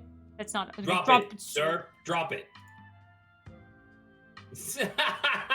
The security diesel tries to tear him away, but it's too late. The peanuts are already eaten. Well, I hope we don't accidentally kill him. You'd better hope those peanuts settle well. If the mayor gets any tummy trouble after eating your disgusting pocket peanuts, there'll be hell to pay. He holds out his paw as if to shake your hand. Yeah, I guess we could. I do want to shake his paw, but I think we can explore first, right? Sure. Okay, let's, Aren't you Deputy Franklin? Oh, no, did we miss the handshake? Not when I'm off duty. Shake his paw! Shake his paw! Shake it! You still haven't found Duke's body. What are you even doing here? Let's not ask that. Let's just shake his paw. Like, I'm pissed, but there's not going to be anything to say. It's lovely to meet you, Mr. Mayor. You reach forward to take the mayor's little paw in your hand, but his burly security detail stops you. No paw shaking. Only head pats and ear scratches allowed. Isn't he just the cutest? It's the best part of living in Scarlet Hollow, besides the nature. And all my friends and Winnie's Biscuits. Oh, and the close-knit small town community, of course. But having a dog mayor is a close fifth. No contest. Oh my god, that was way louder than I expected. Gretchen squirms and still his arms straining to get at Mayor Jimmy. Does she dislike Mayor Jimmy? What? I would love to tell you, but you said that you would be doing a Talk to Animals playthrough, so I won't. Oh, okay.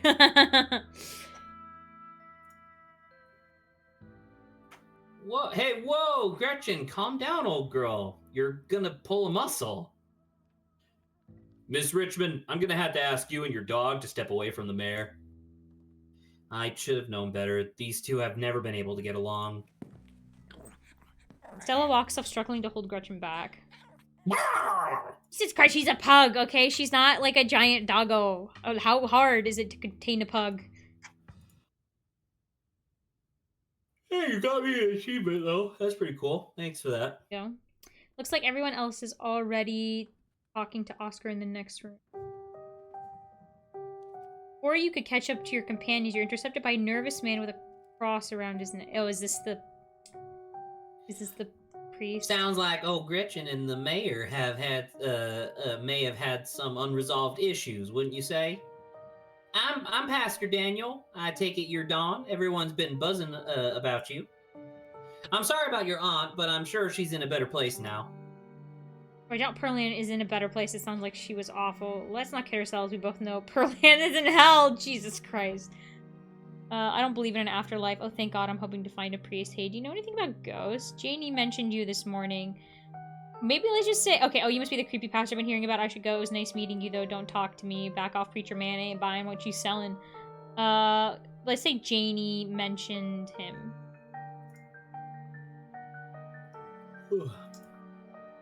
That woman is the light of my life. I'm so glad she's there to help your cousin through this rough patch. I kind of just want to be like, I gotta go. Don't ghosts? But You straight up just don't want to talk to him?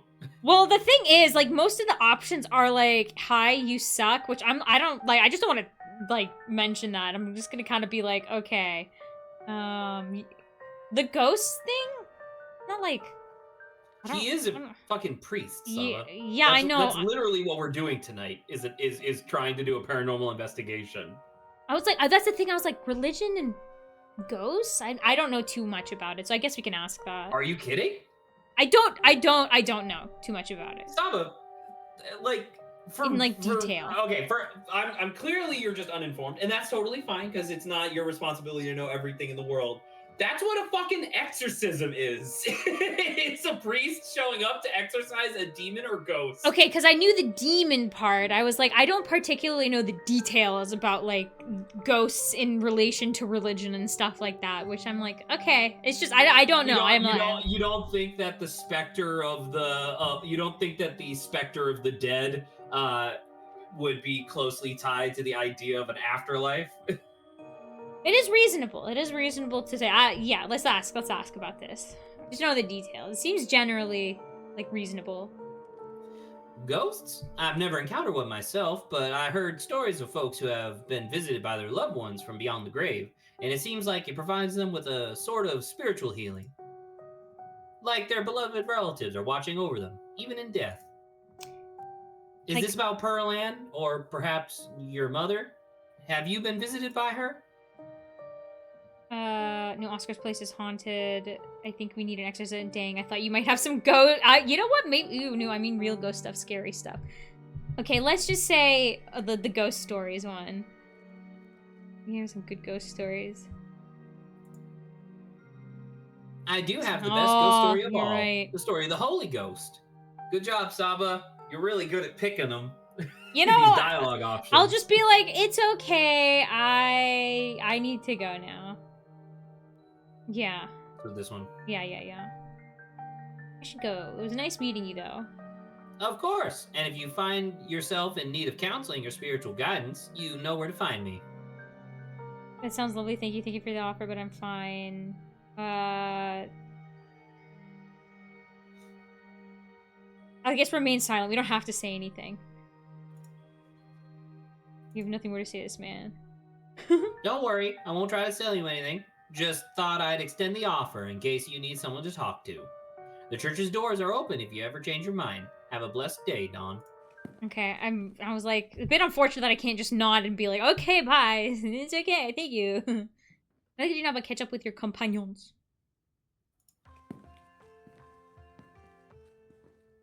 He is not a wearing romantic his interest suit. Yeah. You find them already talking to Oscar deeper into the library. I know they said they're staying someplace in the library, so they are staying in the back rooms of the library because their home. You see that glass like hallway there? Yeah, the back is their rooms, maybe. That connects directly to their home. Okay. Yeah.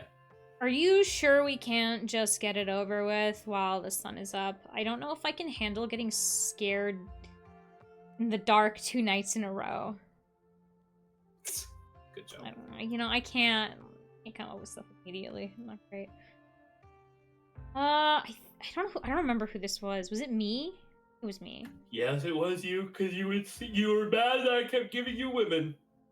Despite the fact that I'm voicing most of the women in this fucking game. I wish we could, especially since I'm not particularly excited about going back in there after dark either. I'm pretty sure it only comes out when the sun goes down. Yeah, there's no way I'm going in until the spirit is at full power. Oh, she has a fucking ghost hunting, Yeah, you didn't like, see outfit. that? I noticed that from I was like, that's didn't fun. I'm sorry, Saba. I was too busy looking at her gorgeous face. All right. Uh-huh. Some of us look at women in the face instead of just immediately staring at their tits. All right. Zach, I don't know what to tell you, but every single time I look in the mirror, I'm staring at like a woman's face. So it's like getting old by this point. I have to look somewhere You're else. not looking at some sort of horrible caricature of humanity? You know, it is a thing that's always, questioned. Maybe mirrors are like lies and they always show the worst version of ourselves. So just you normally. It's true. Okay, moving on.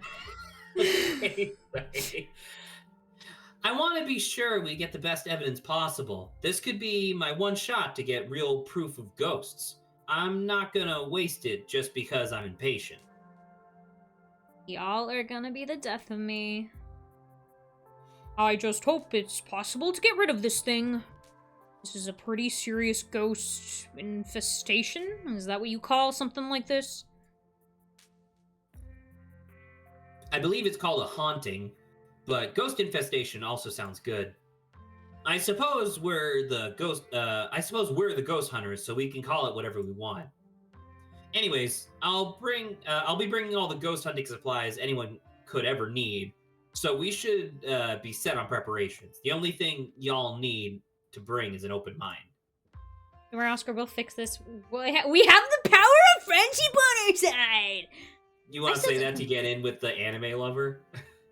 But that's also just us, though. I still don't think ghosts are real. I'm starting to get cold feet about this ghost hunting. Remain silent. I do I'm a weeb as well, okay? We have the power of friendship and anime on our side. Heck yeah, we do. If anime has taught me anything, it's that the power of friendship is unstoppable. That's a lovely sentiment. I'm sure Rosalina will at least be glad to know you all did your best to help her. Well, if we're not doing the hunt now, I guess we should head over to Reese's. I thought we were invited for dinner. Time is ephemeral. Time is simply an illusion. Because although we only just woke up, because remember, we woke up, went to the general store, and then hung out with Tabitha. Clearly for like 5 hours. Yeah, apparently. Absolutely. Come on, Don. Time to go bother our friend. I'm gonna get back to it. See y'all tonight. Because I was just thinking about it. It's like we're coming at night. Isn't dinner at night? You know? Well, it's evening. So I finally met Pastor Daniel. They invited Tabitha to come ghost hunting is also something we need to do as well. Do we invite Avery ghost hunting? Head to Reese's. I don't know if I would want to invite Avery. So let's do... So I'm going to give you a little ditty. Yeah. A, you should tell them about Tabitha because you did invite her already and you don't want them to be surprised per se. And B, you already invited Zane because that was part of the conversation that you had I was yesterday. thinking about it. I was like, didn't we invite the kids? Like, didn't the kids pseudo invite themselves to like this ghost hunting thing? You invited Zane, so Zane should be there. The circumstance that occurs. So think of it this way. Every person that you invite to the ghost hunting trip tonight, you can probably already figure out what the fucking thing is going to be for this chapter, obviously, right? Every person that you invite tonight, you will get more information about the situation that's occurring. However, but there also will be in danger.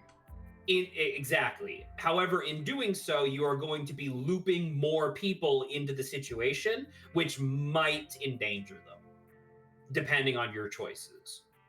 Yeah, like I don't think I feel like we haven't involved Avery that much, so it doesn't seem too reasonable to be like we should invite them ghost hunting as well. You don't remember this. Like we talked with them. Because You Right. don't remember this because you constantly avoid talking to characters in a visual novel for some reason. Avery has stated in both of the conversations that you've had with them so far, that they want to be involved in more of the stuff around town. Because Oh, all was that a Avery thing? does, Okay. yes. Yeah. I just remember like talking about they're like we hear a lot of stuff. Avery would not be opposed to the invitation, is what Okay. I'm saying. Straight up, you don't have to though. But if you don't do it, that is info that you're just not gonna have access to in the second half of this chapter, essentially. Mm-hmm. So let's start from the beginning though, from here. So you want to do Pastor Daniel? Yeah, might as well bring it up. It was only a matter of time until he tried to pull you aside about grief counseling. When my dad died, I had to ban him from the general store for a week. He wouldn't stop leaving me these little pamphlets at the checkout. I don't know where he finds so many. We should be nicer to him. He seems like a good man. Y'all are right. He's got bad vibes. He and Janie keep trying to make me go to church. All I have to say, really, I met him. He has been met. I have no opinions on the man. I do kind of like that. Like, That's kind of funny. He's just a guy. You want to say that? Yeah. Just a man. Wow, really? I always thought he makes a memorably skin-crawling first impression. Yeah, he has the tendency to stick in people's minds for one reason or another. Like, he's a spectral entity. And they're almost never good reasons. Okay? Man was grinning through all of my dad's funeral. As far as I'm concerned, he's a ghoul. Okay, that is kind of weird, though. And I don't mean that in a stigmatizing mental illness kind of way. They're just this little siren that goes off every time I see him that tells me to get away from him. So what he's doing is he's summoning Satan in order for people to become believers again and then to come to church. I mean, you're not super far off. That's exactly how I would describe it too. The whole town feels the same way. Now that I think about it, he must be pretty lonely. He can look for friends somewhere else. Oh, sorry. Stella moved, so I saw she was talking. I invited Tabitha. Oh, well, yeah. I still don't get what you see in her, and I don't think I ever will, but I guess she's your family. I thought she was pretty helpful at the mines last night. I don't know, Stella. I think she literally saved us single-handedly from, like, a lot of bad stuff. I mean, I guess. Good call, Dawn. I can't wait to hang out with her more. Krika sighs. It doesn't matter, though. Dawn already invited her, so I guess we'll just see what happens. We're lucky she'll be too busy at the mines to even show. Don't say that, Neeks. If we're lucky, she will show, and the two of you will finally get along. We can ask this, because it's just a question, right? We're not saying we are inviting, we're asking, what about inviting? I think you might be reading a little too much into it, but if you, like if I click on this and it just automatically invites Avery, would you be upset? Not entirely. Now that you've, like, reminded me about, like, Avery asking to, like, do this kind of stuff, too, then I'm just like, Yeah. Oh, it's not, like, horrible. Or, what about inviting Avery? Oh, yeah, totally. I didn't know why I hadn't thought of that. I'm sure he'd really get a hoot out. Or, sorry, they'd get a hoot. I straight up read this. Hey, like, minus the T. I'm sure Hay'd get a good hoot out of it. No, like, straight up, like, I just skipped over. I feel so bad anyway. I'm sure It's they'd fine. get a hoot out of it. Yeah, I can't say I mind having a calming presence with us tonight. We won't be much help to Oscar if we start jumping at our own shadows. It seems like Avery's like a solid rock of a presence. Avery is chill as a cucumber, dude. Like, absolutely. Cool. I'll text them on the way over to Reese's. Then we headed to Reese's. All right. Shall we head out? 3 of you leave the library for an early dinner. I'm glad they've established this as early dinner. So it's probably like 3 p.m. Yeah, 3 or 4. Yeah. 4 seems, I think, the most reasonable. You once again find yourself in front of Reese's house. A cold hesitation grips you as the building looms over the hilltop. I don't know who's going to voice Reese. Were you voicing the mom? Yes, I was. I'll voice Reese then. Okay. Though it's only early afternoon, it feels much later. The sun is already sinking behind the tall mountains that surrounded Scarlet Hollow. They should have said the mountains are already swallowing the sun, because it's technically not setting at 3 or 4, but whatever. We're a little early. What if Dr. Kelly yells at us? There's no such thing as early when you're hanging out with friends. That's just extra time you get to spend together. Okay, but what if she yells at us? Oh, okay. It's too late. The door swings open. So this is our guy. This is Reese. I cannot... It's very funny, Zach, but, like, this is partially kind of how I imagine Bran to look like. Okay, fair enough. Once again, you can make your own decision depending on how this conversation goes, right? Or how this dinner goes. But if I may give Reese a little bit of like a boost moving forward, Adonis belt. Okay. a reasonable. Hey. Reese! Oh my god, dude, it's been ages. You must be Dawn, right? I've heard a lot about you. Stella's been relentless about making sure I got all the Dawn updates. Gretchen starts yelping at Reese, straining against Stella's grip as she tries to get between them. Okay, what's happening here? Why is Gretchen like this? Once again, you're going to be doing a Talk to Animals run, and Gretchen is invaluable in that run, because Gretchen is much smarter than you would assume, I guess, for a dog. Yeah. Gretchen doesn't like Reese, not as a person, but Gretchen sees Reese as a danger. Like, you are bad, go away. Reese has been possessed by something, and that's why he's sick, and Maybe. She can sense that. Maybe. Okay. Well, we gotta help this guy out if he's been possessed. Are they here already? I knew you'd show up early, Stella, and you brought the dog. Great. Yeah, I thought she might cheer Reese up. I don't know what's gotten into her all of a sudden. The dog stays outside. But... It's okay, Stella. We can let her chill in my van for a bit. I'll run the AC and leave her some treats.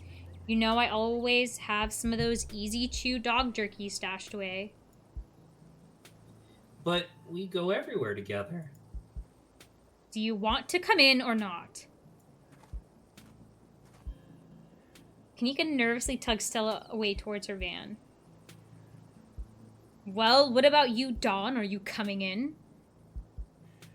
Oh, sure. I trust dogs. Why doesn't Gretchen like you, Reese? That's something very forward to ask. I'll wait for Stella and Kanika. Maybe we can just say we'll wait for them? Because why would we go in without them? That's a good question. That's that actually. So I mean, if you're like totally fine, I think that this is a fine thing to say. Like, oh wait, like why not, right? But at the same time, there is like a little bit of like a social, like ultimatum, I guess, being stated here, because technically, the mom, who is the strict one, is like, are you coming in? Right, like right now. And so if you say, because it's not you letting yourself in, it is the mom who is clearly the, like, alpha of the house saying, hey, are you coming in? Right? Oh, okay, I see. It's a bit of a social dynamic thing. So actually, I don't know.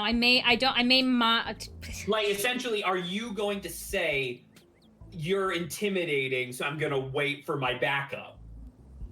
is what this is saying. Nah, man, we're not intimidated by nobody. Let's say, oh, sure, we're getting in there, okay?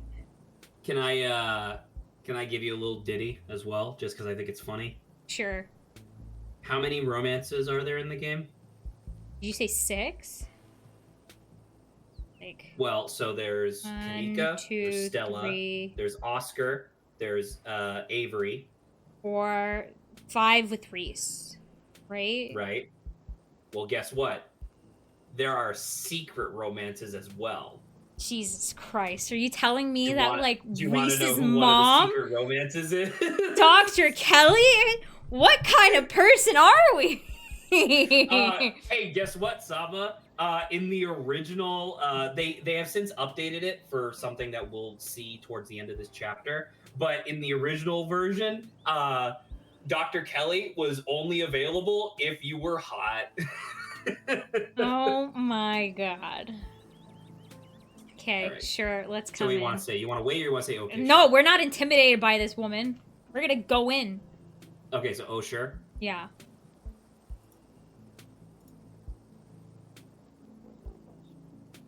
You follow Reese and Dr. Kelly inside. Stella and Kanika aren't far behind you. The house feels cold, a sign of ghost haunting. Not only is there an odd chill in the air, a sign of ghost haunting, but the building itself feels too sterile. Okay, that's just like she's a doctor. So, by the way, tidy to the point where you're nervous to touch anything. House is the clinic. Oh, reasonable. Okay. Right. So it's like you can kind of see that like this is clearly their kitchen, their living room and stuff like that. Dr. Kelly keeps the entire fucking thing spotless.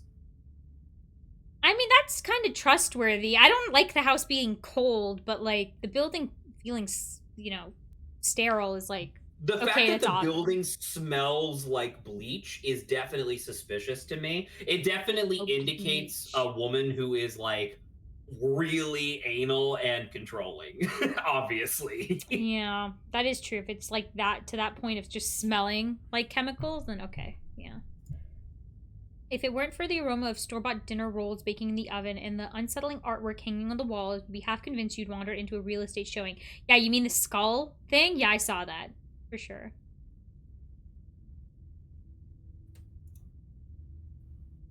So, how can I lend a hand? Sitting down at the table and not puttering around in my kitchen. Your 2 characters, my 2 characters. I made sure everything was done well in advance, so the only thing left are the dinner rolls, which shouldn't be too long. Then we can have a quick dinner and you can leave my house and go on about your business. But I was kind of hoping to see Reese's new art. We still have time now, right? You aren't seriously considering subjecting your friends to your disaster of a room, are you? It's not that bad. You can still see the floor. Dr. Kelly raises a single questioning eyebrow. I don't mind a little mess. Yeah, I doubt it could be any worse than the way I keep my room. Yes, okay, fine. As long as you stay out of the kitchen, I don't care what you get up to. Cool. We'll just be downstairs. You won't even know we're here. Not true. You make your way towards the basement stairs. Yeah, this looks like an artist's room. The basement is what you might expect out of a tortured artist who spends all his time confined to his studio. Reasonable. Discarded canvases line its edges while trash and sketches leak out from their piles in the corner of the room, hiding the bare cement floor. Foolish faces coat the walls in paint, sneering out at their creator. Oh. Jason? Just to give you like an idea, just to like. No, yeah, I see like movie serial killers. It's cool. I'm trying to look to see if there's any details I never noticed. Well, that's a poster. That's not his art. No, I know, but still. And that's a real poster. That's a real one right there. There seemed to be like a burned picture, The bottom left. I Is don't that know. about this one? Yeah, I don't know what it could have been though. I don't know if it's burned or if he punched it. Maybe it looks more like a punch, yeah. Your mom is so scary. She can be a little intense, kind of overprotective, which I guess makes sense. Anyway, make yourselves comfortable. You'll have to forgive the mess. I've been distracted lately.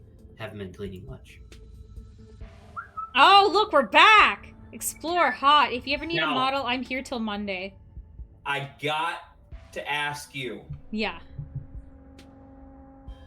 this part here is where you establish whether or not you want to go for Reese or not.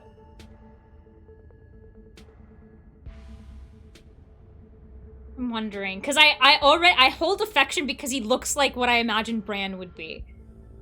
That's, I mean, fair, I guess. Do I? But you did say it was also important to, like, have, like, some affection meter with him. No, I'm saying like, if you want the best ending of chapter 4, you need to get with him now. Or not get with him, but like you need to start now. Established, yeah. So, like, you mentioning that, and honestly, this quote Honestly, isn't that Summer's bad. into the Adonis build. Oh, 100%. But honestly, this one's also not even that bad in compare. Like, the other ones felt like it was much more like flirting directly. This one's more like, cool, if you ever want, like, art help. I'm down. I'm going to assume you're being facetious because you are obviously saying this while like pushing your tits into his face. Okay, let's go down though. I want to see the rest of it. Your mom really looks out for you. Nika's right. Your mom is scary. So I still told you about everything that's happened the past couple of days. Oh, I want to talk about that though, as well. Girl situation's got to be rough. Sorry. What are you sick with? That's not something we ask. Your art. I'm assuming things pop up after. That's quite a movie collection you got. Got any Rex? That's also pretty cool. So you three go way back. Want to come ghost hunting with us tonight? What if you just, like, skipped everything and you're like, yo, wanna come? You just gotta be ready now, right? Remain silent. Okay. So we need to, as you said, establish our repertoire? I don't know. Rapport with him. So I guess let's say the first one. I'm here till Monday.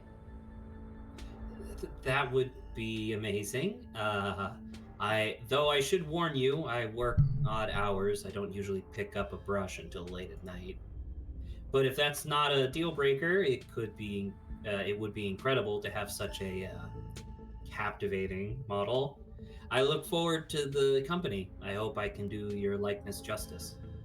I like the idea of us modeling, and, like, this is, like, the work that he does, so it's kind of like, okay, capturing my likeness. I wonder what that would end up looking like to him. I mean, it would probably be something like this. Yeah. Right? Yeah. Like something that's still grotesque without actually deforming our body or something. Mm-hmm. Maybe we could all come. Would that be fun? Let's do, so has Stella told you everything about that's happened? Oh, she told me about what you guys have found out there. I wish I could see it myself, but you know. He gestures in futilely towards the walls of the... View. Yeah, that's what I thought it was. But, you okay, were towards the walls of the basement.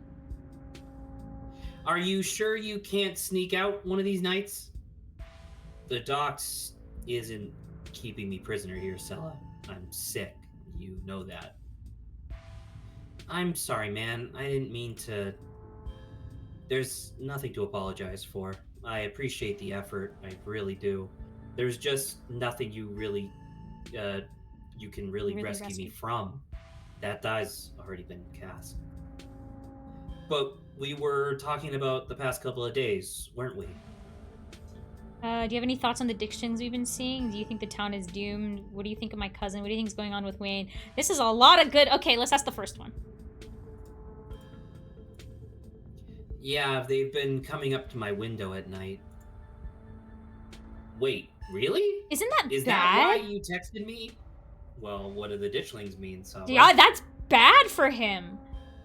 No. And by the way, more than one coming to his windows, right? Okay, yeah, we really need to, like, figure out how we can help here. Is that why you texted me that they looked like something out of your nightmares? Yeah, I thought I was hallucinating. I hadn't put together that they might have been seeing the same thing until just now. I've been sketching them, actually. Tell me what you think. Yeah, the bottom right. Do you see the painting? Bottom right, like that. I'm like, that looks ditchling. Yeah. Kinda, yeah, certainly. He pulls out a sketchbook from one of the piles in his room. Okay, that's exactly what I saw on my way home last night. What does it mean that they've been lurking around here, though? I don't know, but I like the company. No, They're don't kinda like this beautiful. company. Do not But like they're this kinda company. beautiful in a sad way, if you ask me. Agree to disagree with you there. Those things are gonna be stuck in my nightmares until the day I die. Do you think the town is doomed? I think we can ask kind of all this stuff just to get his, like, general ideas. Sure, so you want to just do this? Yeah, I'll go through. Yeah, do you think the town is doomed? I think everything is probably doomed at some point, but I guess that's answering a different question. Do I think the town of Scarlet Hollow is on the brink of collapse? Probably not, but it's not like I have a lot of perspective on what it's like out there. There could be rioting on Main Street, and if Stella or the doc didn't tell me, I just wouldn't know. I would totally tell you if there was a riot. Would Dr. Kelly tell you, though? I mean, yeah, I hope so. But the point I'm trying to make is that other people are my eyes out there. What do you think about my cousin? Yeah. She was always so distant and mean. I probably would have thought she had it out for me personally if she wasn't like that towards everyone. Or if I thought she even knew my name. But people change. Maybe she's nicer now. Her situation hasn't changed, so I don't think so. She's still terrible. You guys just never took the chance to get to know her. She's actually really funny and sweet. I'll pass, thanks. Wayne. What do you think is going on? Who? You know, the guy who's been following Dawn around, being all ominous. Oh yeah, that slasher creep. I appreciate the classic Jason vibe he has going on. Jason! Here's hoping he doesn't live up to the look, for all our sakes. Your mom, whole situation's gotta be rough. What are you sick with? Your art, quite a movie collection. Let's do the movie collection. That's something I know I wanted to say. Let me think. Oh, have you heard of Shinochi Death Blood? I saw that for the first time recently and it blew me away. Excellent example of both Japanese horror and found footage done right. That's a real movie, by the way. I was just about to ask. Yeah, it is a real movie. We could even put it on after dinner if you guys are interested. Dang, I would usually be down for that, but we gotta head over to Oscar's after this. We promised we'd ghost bust his place. He's apparently been dealing with a bad haunting. And I feel like we should really be there for him tonight, considering everything that's happened. He and Rosalina both need our support right now. I'll take a rain check on that movie, though. We could always ditch this movie. Sounds good. I don't like horror movies anyway. Yeah, the first one. So, no, I'm something that happens in chapter 4, you need to have an excuse to go over. But because you already offered to be his model, you can that's just a thing. Right? That's pretty good. So, because like the thing is that if you're not like, oh, I want to be your nude model, if you're not the type of character that would say that, like you could just say this and you still have an excuse to go over early. Ah, okay. Which is great. Yes, even though I can't handle scary movies, doesn't mean my character can't in here. Yeah, we'll definitely come by for movie night this week. I'm free tomorrow night. Same goes for Dawn. I should probably work tomorrow, but I can close up early. What about your art?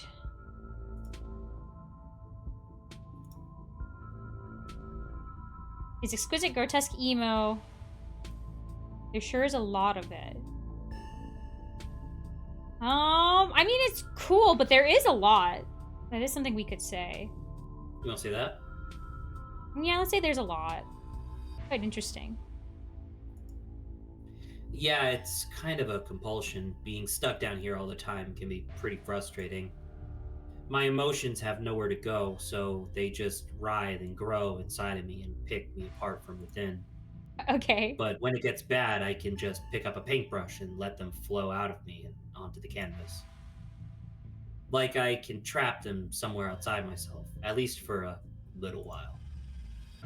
But they come back over and over again, so I keep painting. You know, you could gain a real following if you ever posted these online. Just saying. Nah, I think I'm okay sticking to the sparsely populated late night live streams. That's all social media I can handle. Is that what he does? Does he stream a bit? Yes. Well, you can see his computer. Okay. Yeah, because I saw the Here. drawing tablet as well. So. Yeah. So he does do digital art, and he streams to like literally 2 viewers, I think, one of which is Stella. Nice. I don't know how you do it, Stella. Having to exist in front of all of those people all the time. Knowing some version of you lives in their heads, knowing they expect something out of you that you might not be able to give them. Okay, but if the only time you ever put your art on display is a live stream during ghoul hours, when am I going to be able to see what you've been working on? Tell you what, when I die, I'll leave you my paintings. Then you can see them all. And maybe they'll be worth millions since I'll be dead. By the way, this is sad. exactly what Stella said in chapter 1, right? Was that, Reese is an awesome artist, but he's probably one of those types where his stuff would only be recognized after his death, Van Gogh style. Oh, man. Oh. That's sad. I'd be able to rest easy knowing someone had retroactively given my life value.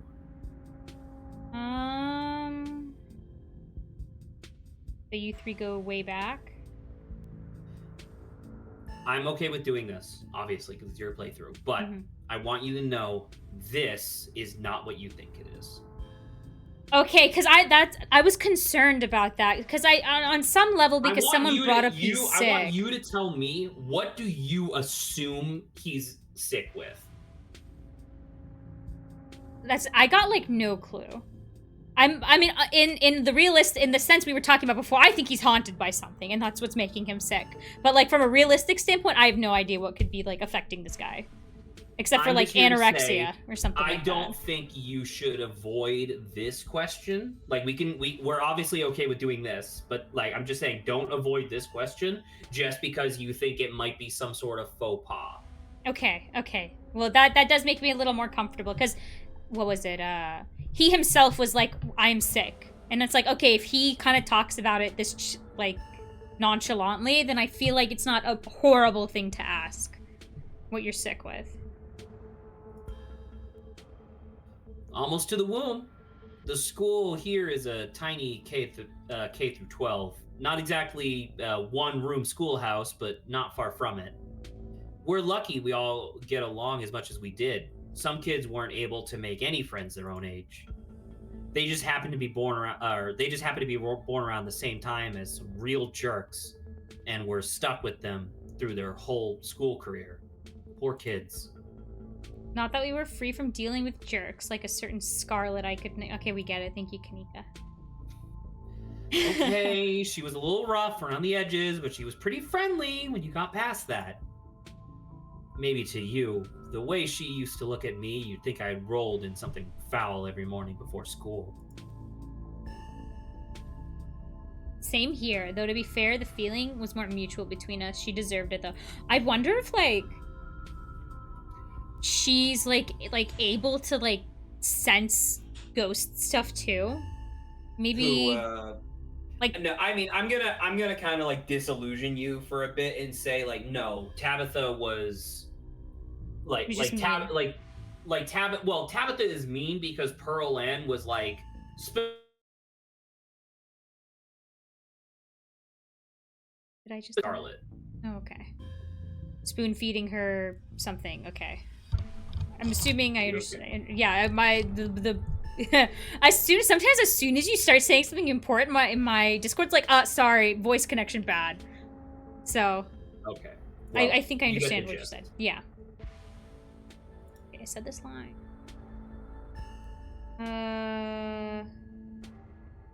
So I guess, what are you sick with? And we could maybe later say your whole situation's got to be rough. Sorry. So let's do that. You want to say this? Yeah. It's not bad. What are you sick with? Sorry, Reese. Donna's pretty direct. We don't have to talk about your illness. It's okay. I've come to terms with it the way the rest of my life, with the way the rest of my life is going to be. You're so macabre, Reese. You make it sound like you've been sentenced to death. That's pretty okay. You haven't, right? Not exactly. No one really knows what's wrong with me, but it's been getting worse. It's the demons! I can barely keep most food down. My skin always itches like there are worms crawling underneath it. I could live for a long time or a short time, no one's sure. But I'm definitely not going to get better. Whatever time I have left is going to be miserable. So I've done my mourning. My best years are behind me. My future is unknowable. But one day I'll line up in a fine box just like everyone else, and I'm okay with that. Dang, Reese, I may be goth, but that's some real nihilistic stuff. We'll make sure to come by more often from here on out. Friendship heals all wounds, right? Thanks, guys, but you really shouldn't worry about me. I have my art. I'm doing fine, really. Really, this means something the doctors can do for you. True, we'll all join the worms one day. We've just got to make the best of what we got. Not about the diagnosis. That seems unreasonable. Let's just say the middle one, I guess. You want to say this macabre shit? You know, the first part's fine. Like, first part's like, but like, we've just got to make the best of like the time we have is like reasonable, I would say. Okay, we'll say it then.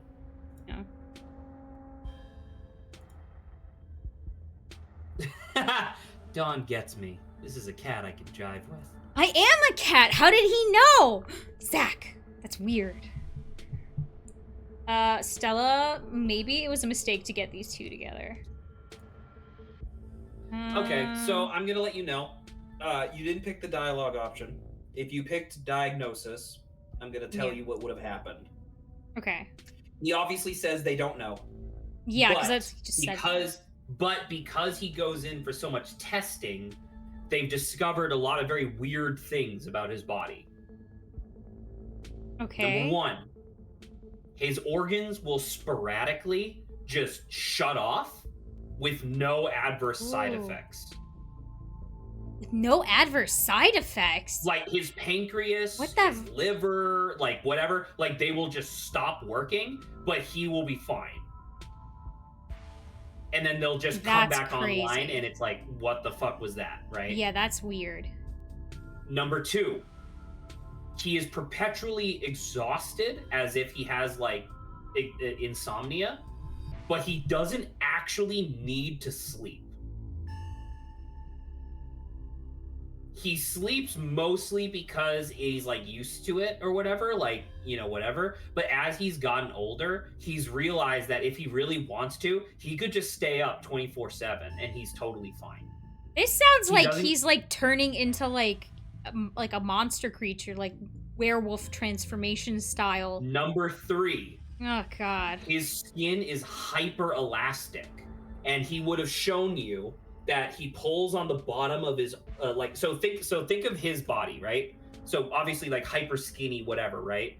Imagine his arm, he pulls his skin, and his skin is so elastic, it pulls out to his waist. Okay, well I'm glad I didn't see that, but okay, that's crazy. Before he releases it, and it snaps back with no damage. Well, I don't know of any cryptid that's like this, so I guess I'm just kind of spooked. So, I'm letting you know that, but your character doesn't know that. Okay. So you want to do ghost hunting? Yeah. As well. Oh, wow. Do you think you'd be down for that? We'd love to have you. Yeah, it'd be great to have you along. That would be so amazing, but I haven't had the best luck leaving the house lately.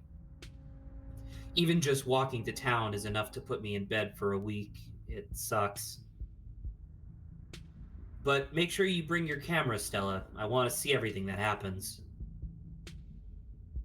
Okay, dinner's gotta be ready. Yeah, I have no opinion on the mom. I don't know whether or not she's helping or not. I mean... I would hope that she's helping, but, like... If you were to make assumptions, which the game clearly wants you to be doing, right? Whether to subvert them or to play off of those assumptions or whatever, there is a trope here, right? Okay, because my assumption right now is that, like, based off what we learned so far, if some people do know more than they're letting on, perhaps her mom has become aware of what's happening to Reese, and that's why she's very particular about what he does. But, like, the bad thing that's happening is, like, kind of spooky stuff. Okay, I think that's very fair. I think that's a fair assessment. So do you want to say dinner's ready? Yeah. Almost on cue, Reese's mom shouts from the kitchen. Dinner's on the table. Guess that's it for catching up. Make sure you wash your hands with soap. I don't want anyone sharing their germs at the dinner table. Sure thing, Doc. I'm allergic to soap and can't wash my hands. My hands are already clean. Just say go wash your hands. No use saying anything here. It's probably better just to simply comply. You make your way towards the sink, but are stopped in your tracks by the pull of an odd door at the end of the hallway. It feels out of place, like you've accidentally wandered into a different, older house. But more than that, you feel something radiating out from behind it, something dark and cold. That's suspicious! Something that reminds you of the dusty tunnels you narrowly escaped last night. An oppressive hum just beyond your hearing fills the air. You feel strange. Oh, we're being compelled. You are compelled to approach the door, drawn in as if hypnotized. Open the door, open the door, open the door, open the door. No, you keep scrolling. I want to see. Open the door, open the door, open the door, open the door, open the door, open the door. Okay, I'm glad they don't give us any other option. Okay, yeah, you can say. I guess, yeah, open the door, Zach. Before you know it, the doorknob is turning in your hand, your heart full of both deep dread and a compulsive need to know what might be on the other side. What do you think you're doing? So, by the way, she actively slapped you. Yeah, slapped your hand, I think, on the doorknob. There's something compelling about this door. I need to see what's behind the door. Looking for the No, it's the bathroom is, like, to the right, okay? Turn to the, like, is return to the door mean just, like, the door we were trying to open? Return to the door is straight up ignore her and go back to opening the door. I'm kind of tempted to just say return to the door, because we are in a kind of, like, compelled state. This one I will save for you. Okay. You won't let her interrupt you. You won't let her interrupt you. You need to know what's behind the door.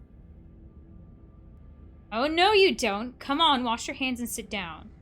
Okay, that's interesting. I saved because I was worried that she would be like, that's it, you're out of my house. Get out of my... This is weird, though. Like, clearly... Like, do you remember what unusual... they told you the clinic used to be? No. I'm trying to recall. The clinic used to be the town hospital. Okay. And a lot of the people from the mine collapse were brought here. Before they died. So, like, ghosts appear... Okay. Well, clearly there is an evil. Well, you know, there was something else in the tunnel that was a lot more compelling to you. Whew. I just had a sneeze. So clearly it's like a... I wouldn't say cryptid per se, but, like, there's something off. Grabs you by There's the clearly shoulders, something yanking off, you yeah. away. Yeah.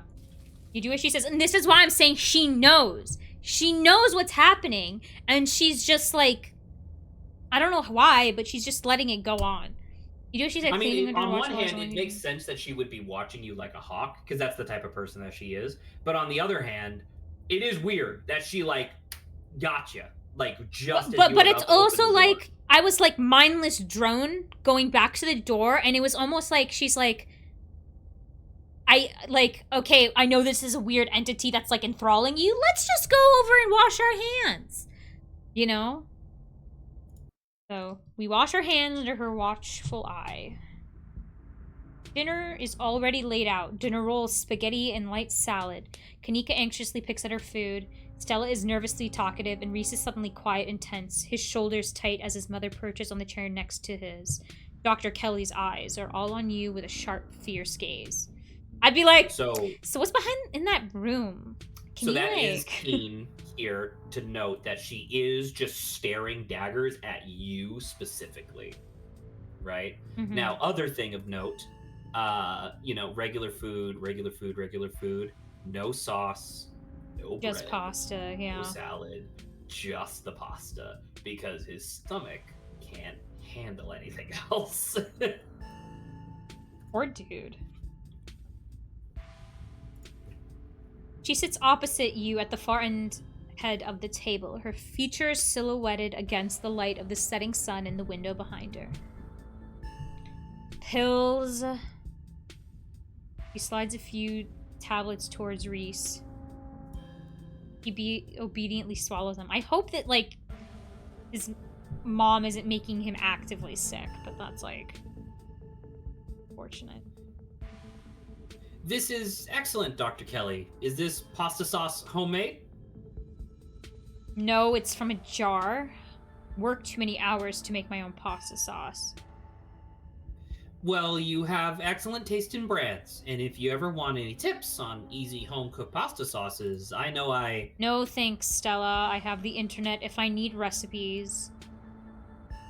Thanks again for having us, Dr. Kelly. We really appreciate it. No, I think I saw a video online about a family like yours. Turns out her mom was poisoning her kid. Woof. Okay. For 18 years. Scrolling, please. About Reese. Small talk. The danger. Remains silent. So, I'm going to give you a little ditty. I'm going to give you two little ditties, because one of these is information that you technically could have just had going in, because I did, right? And not about the game, just about like real world stuff. And the first ditty I'm going to give you though is that this conversation is essentially a slightly expanded version of the types of conversations you were having with the minors. You have a limited number of questions, and she has a limited amount of patience. So depending on what questions you ask and what kind of responses you give, her patience will run out, and she will just boot you from dinner. So, sorry. The other ditty. Okay. Tell me, I know I gave you a bunch of weird shit, right? That's happening to Reese, right? Temporary harmless organ failure, perpetual insomnia with no adverse side effects, and hyperelastic skin. But there's other stuff that is clearly wrong with him as well. There's 3 in particular. I want you to I want you to see if you can identify what those 3 symptoms are. Like they're physical on him? Yes, they are normal physical symptoms that he has experienced. That I can currently see, or am I guessing, kind of? One of which you kind of have to infer, but the other 2 are visible right now. Okay, is it like his ears and his like fingernails? Kinda. That's more of like weird shit, right? Like if you had talked to him about his diagnosis, he talks about how his hair and nails grow really fast. And then you can't see, but his mom also has like kind of pointed ears. Not nearly as much as him. Yeah. Like he's like a fucking elf, but yeah. So I'll chalk that up to a mulligan. Try again. Yeah. The only other thing is like he is like very, very skinny, but that's also something that's just a side effect of not being able to eat. Okay, well, guess what, Saba? That's one symptom. He's not able to eat much, right? So that's Yeah. one. He Can you looks figure out like the he other two? hasn't seen the sun for about like 5 years. Extremely pale. Okay, number Yeah. 2. And 3. Um, This is the one you kind of have to infer. I've been trying to convey this with my voice acting. like he's low energy, but Perfect. Yes. Okay. Constant, chronic, low energy, right? okay. Now, these 3 symptoms are all very generic, right? Mhm. But a very keen part of this is that all 3 of these things, when taken in concert, are actually symptoms of, and this is why I'm telling you this, because I knew this prior to this scene even happening. All 3 of these symptoms, the low energy, the pale skin, and like digestive troubles, are all symptoms of low level, long term nightshade poisoning. Oh, wow. That might be a factor, that might not. I might be misleading you entirely, but I just wanted to bring that up because when I got to this scene, that is immediately what I thought of, because I was like, I recognize this specifically. Okay. So, anywho, what do you want to do? Man. So it's like obviously we can't say the top one because If also you say the just first like one, she's gonna kick you in the ass. Yeah. She's gonna kick you in your fucking No. bubble butt right out the door. Mike, no, wrong. Thank you for that. Because what I was about to mention too is that like I agreed those symptoms are that's cool, but like the other stuff, I don't think like elastic skin and organ failure, but it's fine. And like growing fingernails, and like the hyper light fast speed, growth of yeah. keratin. That is not that is not. Yeah, that is not that. Yeah. Right. Ain't no one beating you. Well, Mike, if you want to go up against the doctor, feel free to try. Let's is this one of those things where it'll give us like questions before we can like Yes, you'll talk about Okay. it and then it will be multiple. Okay, let's do small talk first. The food's really good. Thanks for putting this together, Dr. Kelly. Why didn't you want me poking around the I mean, well, we're still in Kanika like as kids. I don't know if she cares. You're a doctor. Have you ever seen a dead body? I have! My cousin You have, says... you saw a man I get know! shot in the face. I know! That's My cousin says she admires you. How well do you know Tabitha? I mean, 2 of these are actually quite nice. Thank you for putting this together, and my cousin admires you. Yeah, how about we say... Yeah, let's say why do you... Yeah, thanks. Sorry, I was reading the one below it. Thank you. I don't usually have to cook for so many people. Just glad there's enough for everyone. I'm having pasta again tonight. Of course. It reminded me of what it used to be like when these 2 would come over, hungry teenagers eating me out of house and home. But she gave like a nostalgic, reminiscent, somewhat smile face. I should have charged your parents for all the food you kids went through. Honestly, it was like running a restaurant, not a doctor's office. Yeah, see, that's the face. You could say my cousin says she admires you. Yeah. Really? I didn't think Tabitha would look up to anyone who isn't a Scarlet. You just didn't get to know her. She has tons of inspirations. That's really Rockefeller, Carnegie, and Ford. You mean 3 hyper controversial like capitalists that would have fucking cored out the planet if it meant that they could have made an extra dime? Oh, that's really funny. Yikes. Yikes. Oh yeah. god. Oh, that's even worse. If she admires me so much, she shouldn't be afraid to come in for her yearly physical. Especially since her aunt and now her mother both passed away at such relatively young ages. And I think the women in the previous generation fared even worse than that. Our mom did die. Hey, you gotta love them, though. I can't remember the last time I saw her in my office. She should get her priorities straight. You can tell her I said that. Maybe she'll listen to family. Let's go back. You don't want to talk about Stella and Kanika's kids? I mean, we kind of got information already about that. If you want to go back, you can go back. Because I want By the to. way, I want to repeat. We still haven't even gotten to the, like, we are 2 hours into a hypothetically 3-hour stream, and we're not even at the ghost hunt yet. I know. Oh. This was a big fucking episode. I may come back to here. I just want to see what the other options are. Okay. Let's go about Reese next. Does no one in this have 2 power? 2.5 hours. Yeah, we haven't hit 3 yet. What exactly does he have? It must break your heart trying to isolate your son from the world like this. Ouch. Do you think Reese might feel better if he got to go see people more often? That's somewhat reasonable. Why are you so hell-bent on keeping your son from seeing his friends? That's not as reasonable. Reese is a talented artist. You must be very proud of him. That... Don't you find your son's art concerningly macabre? Okay, we can say... he's a talented artist. He has a lot of skills honed through practice and dedication. I can't say I understand a lot of his pieces, but of course I'm proud. Thanks, Doc. Okay. Note. He does doesn't not say call her mom. mom. Yeah. It says Doc. Let's do the one where he said, wouldn't it be better... He might feel better if he got to see more people often, yeah. This one? Yeah. Yes. No. I'm his doctor and his mother. You are someone who met him for the first time less than half an hour ago. One of us is a little more qualified to make decisions about his life. Now, to be fair, if I was in this situation, I would have been like, yeah, him. Yeah, I would have been like, because I was literally thinking, I'm like, he himself Reese said... Is not a teen. Reese is fully like 24. Like, yeah, he's sick, but at the same time, like, Jesus, man. Yeah. You know, Doc, I feel pretty okay. I mean, as okay as I usually do, so still kind of shitty.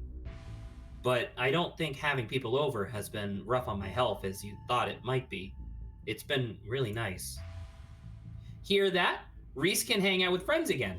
If you're still feeling okay after dinner, maybe we can even come ghost hunting. Why would you bring up ghost hunting? Ah, jeez. Don't push it, Stella. Just say that next time instead of kicking me. Your boots are heavy. Sorry, Dr. Kelly. We're totally respectful of Reese's boundaries, even though they might seem a little arbitrary and strict. It's all me. They're not arbitrary. These rules are in place for a good... I have 2 of these characters. No, sorry. Like, one, I didn't expect the last sentence to be Kanika, so I was like, oh, frick. And then Dr. Kelly back-to-back just confused me. I was like, oh. Tell me how great you feel in an hour when the exhaustion catches up to you, Reese. You'll be knocked out all evening, regretting every minute of this, let me assure you. But let him decide. As if I would regret being able to see other people for the first time in months. I don't care what happens. It was worth it. Dr. Kelly's briefly, nervously glanced towards her son before flitting back to a position of annoyance. Like, okay, I'm telling you, maybe this whole thing has, like, the stuff in the room, if he's in the house, it's making him worse, but I think it's also what she's, like, being forced to kind of, like, do, you know? Potentially. I think it could be. You can't help but feel like what you saw went beyond compassion, worry to be genuine fear. I'm telling you, shady. What exactly does he have? I don't think she'll be like, what's it to you? Yeah, I'll say she'll be like, she's a doctor. She'll be like, I can't share that information. Yeah. Hippocratic oath, right? Or whatever. Yeah, return. No, sorry, doctor-patient confidentiality. Yeah, yeah. Let's go see what the only thing danger you says. haven't looked at is the danger. Yeah. Well, I think we'll do some more small talk, but let me see this. Have the police contacted you about Duke's body yet? Last I heard, they still haven't found it. See any weird hairless creatures scurrying around the woods? Has anyone come in suffering from hallucinations? Have you seen any sick animals lately? Have there been any strange illnesses spread around town? Do you know Sam Wayne? Okay, let's go back to small talk. I feel like this is the place I'll have, like, somewhat limited stuff. Oh wait, I did kind of say. We can say let's what are Stella and Kanika like as kids, but I am tempted to kind of say that top one. This one? Be like, why didn't you let me in the back room? Huh? Bold. Very bold of you. What were they like as kids? Noisy and messy, like all kids. Kenai, there's suddenly a wistful look in her eye, like she's glimpsing back to some brighter time in her life. Kanika softens too, her shoulders lowering from their defensive place by her ears. And they always had those little projects, videos or crafts or animal rescues, whatever it was that had captured their imaginations that week. Kenai, the glimmer of joy at the corner of her eyes fades, her glower, returns in its place. So like I said, noisy and messy.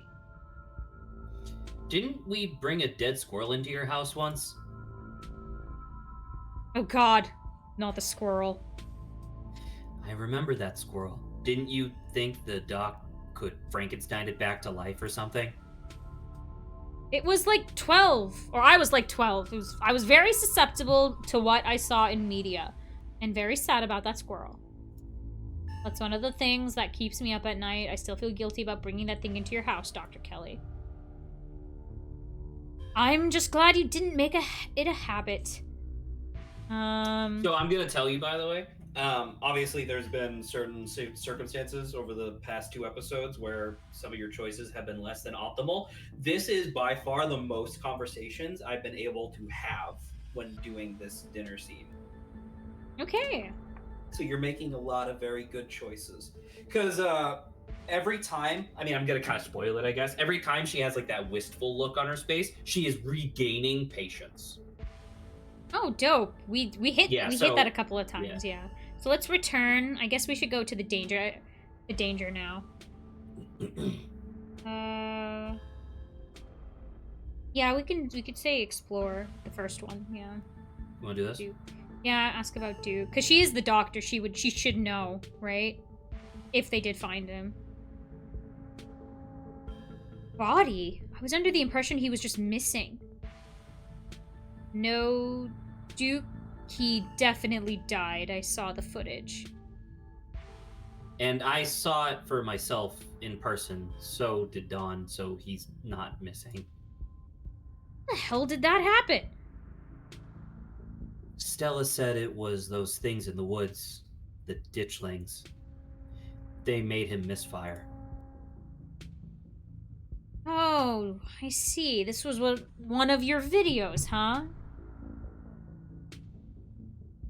Reese, you should know better than to lend any credence to Stella's little cryptozoology stories. I don't doubt that something happened to him, but I'm sure there were no little ghouls involved. I've seen them, Mom, outside my window at night. They're real. You don't have to talk to me like I'm a kid. I might be sick, but I'm still capable of reason, okay? Are you sure they aren't just raccoons or... Stop doubting everything I say. Just trying to rewrite things I tell you to fit what you think should be true. There's weird shit going on in Scarlet Hollow. You can feel the tension at the table start to rise. Has anyone come into have you seen? Have there been any strange illnesses? Do you know... Let's ask about Sam Wayne. Do you know Sam Wayne? Sam Wayne?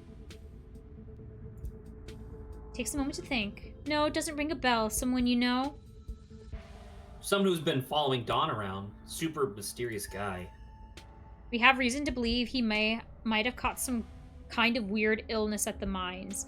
He definitely looks like he could use medical help, so please let us know if he shows up or anything. If there's someone harassing you, you should get the police involved. This isn't any of my business.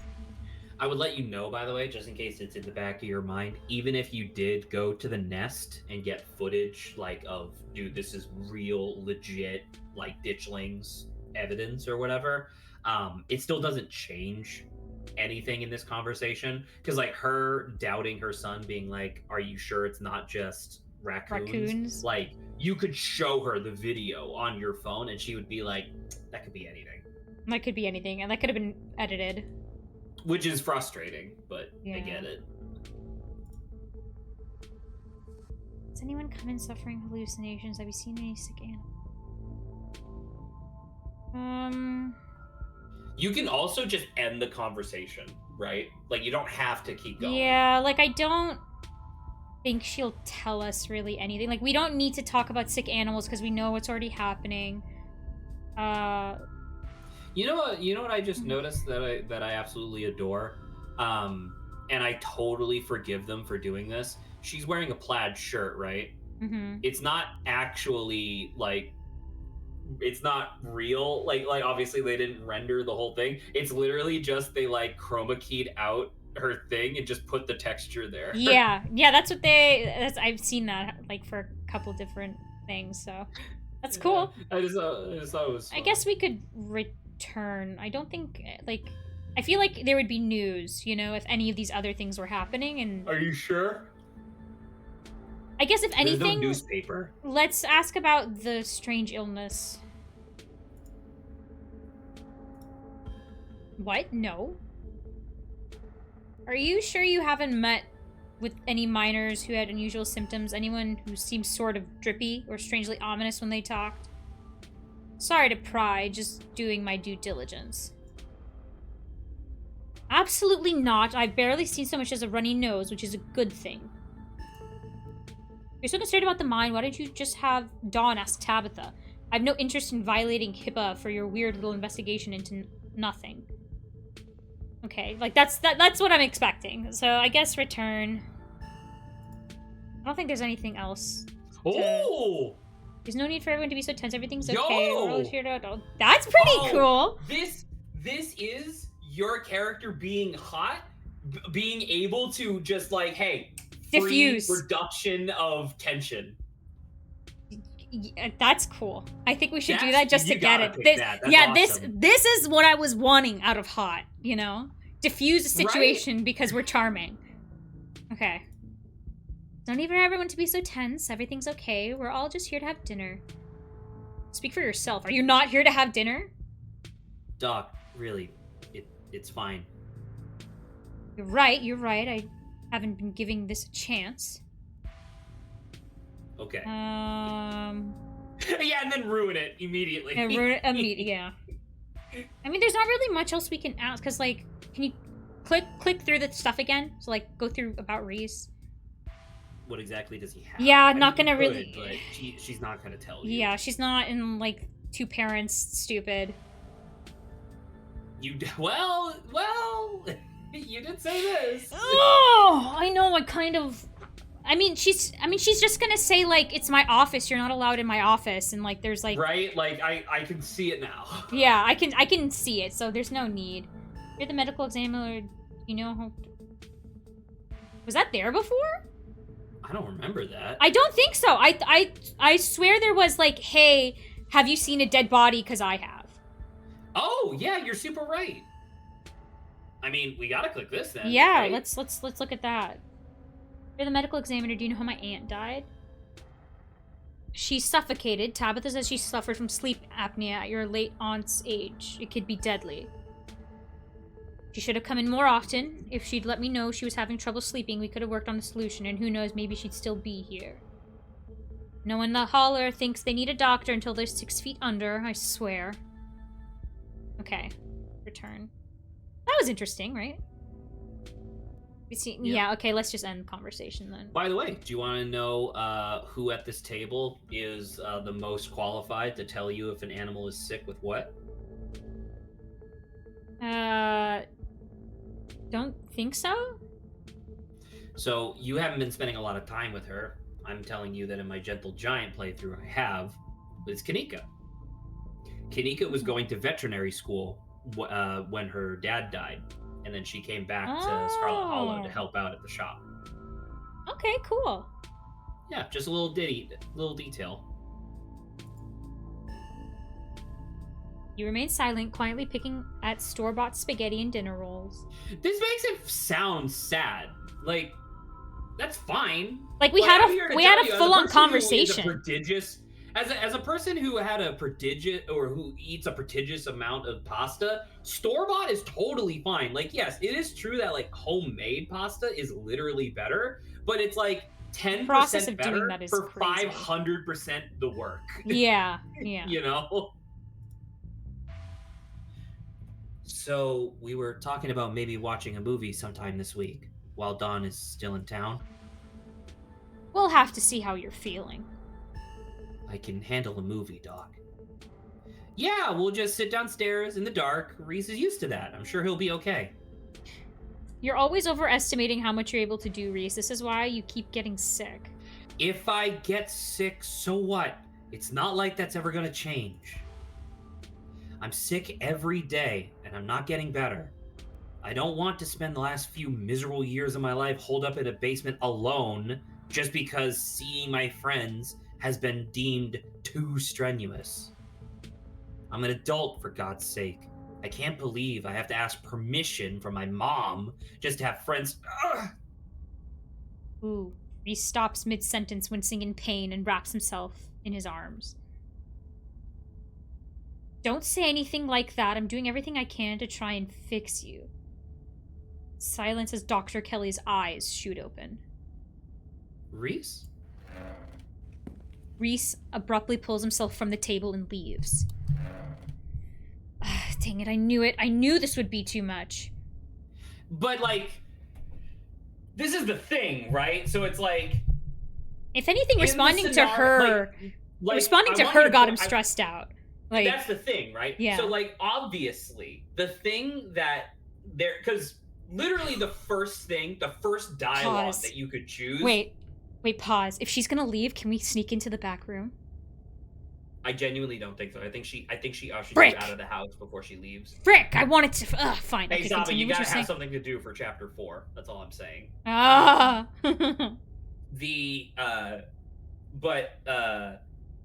Like, clearly, the writers, they put that insane dialogue option as number 1, right? Like, hey, I watched a YouTube video about a mom who was poisoning her kid.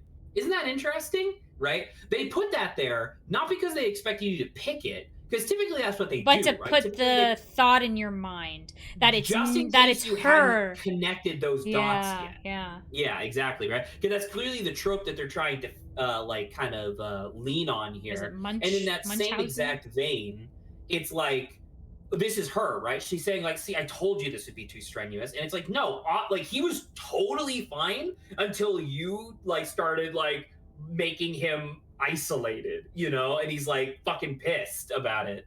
Yeah. So.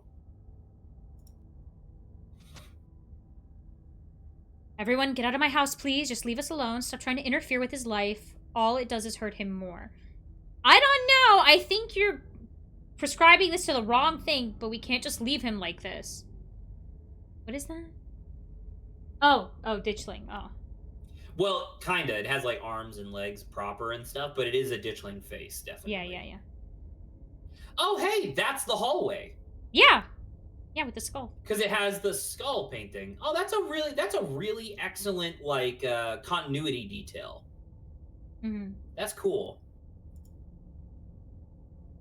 Now is when he needs friends the most. No, now is when he needs me the most. I am his doctor and his mother. Okay, I'm gonna close my door. I mean, that's not helping with, like, the whole... Like, if...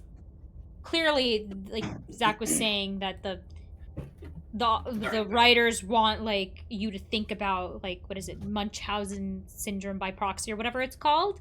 That's definitely lending into that. No, he needs me, his mom, and his doctor.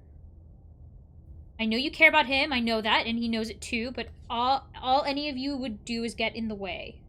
One of my things that I think is really brilliant about this in general is she's like one of the only like capital P professionals in the entire town, right? Like Dr. Kelly is a doctor. She went to 10 plus years of medical school, right? Or whatever. Mm-hmm. So it's like, not only is she his mom, right? Which means like you can't really argue with her to begin with, but also like you can't argue with her on an intellectual level either, because you certainly don't know more about medicine than she does. That's true, but I am hot, so that should count for something. I'm about to say, lady, my tits are huge. You gotta listen to me. That's all I'm saying. Exactly. So just leave, please. Don't think I don't know something is up here. Don't think we don't know something is up here. What? What's I versus we? We have stuff to do anyways. He seemed fine before dinner. Sorry, we'll get out of your way. Quietly.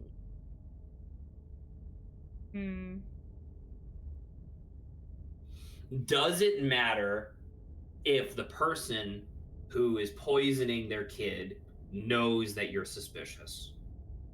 Or does that just mean that they're going to prevent you from ever seeing their kid? Yeah, I was about to say, if we accuse her of anything, she'll just be like, you're crazy and you don't get to be around me at all. It's always best to lay low and try to get evidence first before, like, confronting. I don't even think saying he seemed fine before dinner will do anything, and she'll just be like, well, he's not now. Exactly. You know? So, yeah, we'll just say, sorry, we'll get out of your way. Like, I wish we could have, like, followed Reese instead to just be like, hey, we're here for you, but... We'll be back, Reese. Hope you feel better soon.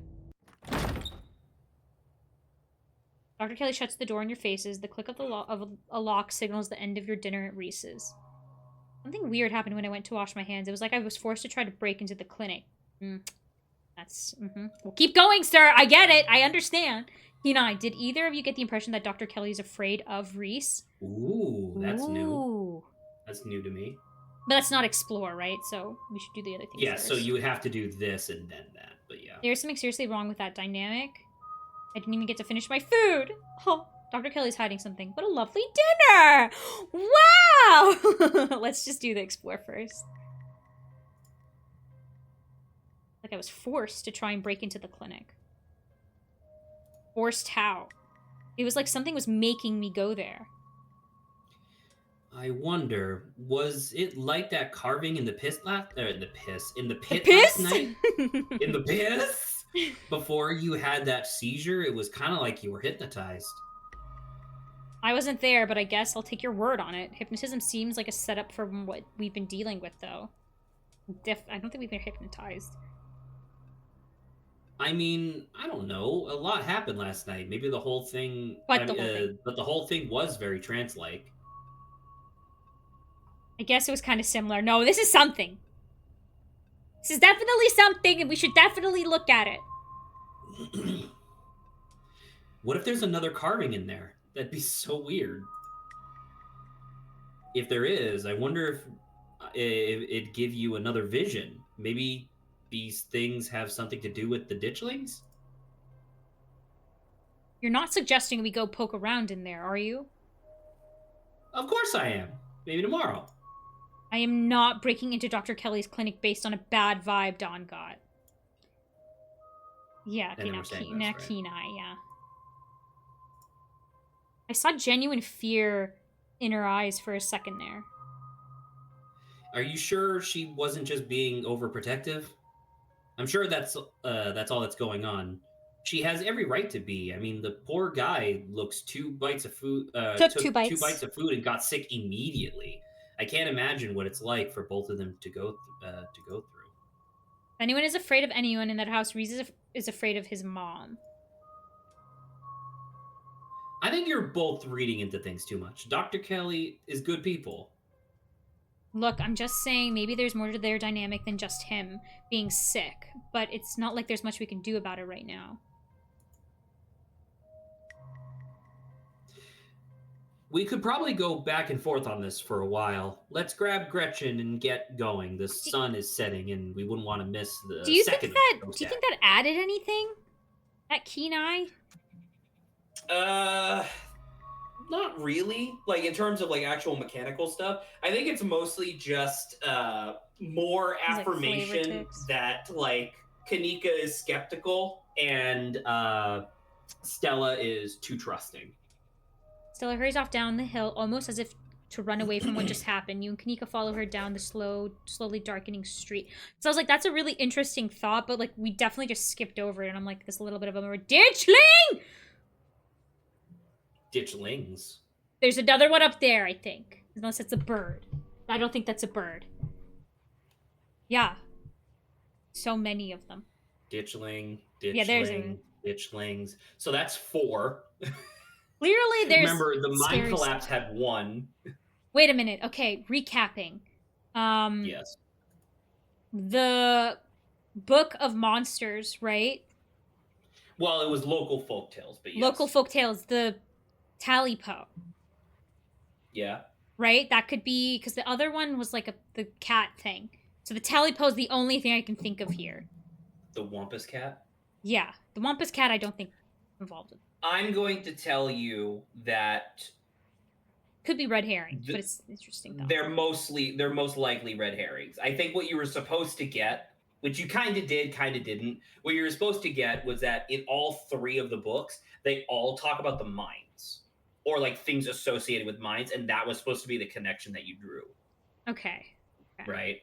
Now, that being said, there's literally 3 chapters that don't exist yet. So who knows? Maybe the Talipo will, or Talipo will come back. Who knows? Okay. Talipo. Lit by the orange hues of the setting sun, the library feels different. What was once a quaint building in a small town now stands as an imposing structure, its walls holding something that stares back at you with menace. Maybe Stella is right. Maybe ghosts aren't real. And the rest of tonight is going to be a pleasant break from the events of the past few days. Man, we're gonna doubt. Press X to doubt. We're gonna go over time by like a little bit. Hopefully that's okay. It's fine. Hot! Hot! A ghost hunt seems like the perfect place to sneak in some smooching under the guise of splitting up and searching for clues. Let's not do this. But also, like, there's death signals here. Let's, like, not be smooching under death signals, thank you. Maybe a special someone might be interested in breaking off from the rest of the... I think you can tell me this. Can you even get Reese to come with you? No. Here? Okay, perfect. Good to know. Kenai, before you enter, a pair of figures in the nearby bush catch your eyes. You cannot but feel like with every passing day, the ditchlings go rolled. So we see the ditchlings. We see them.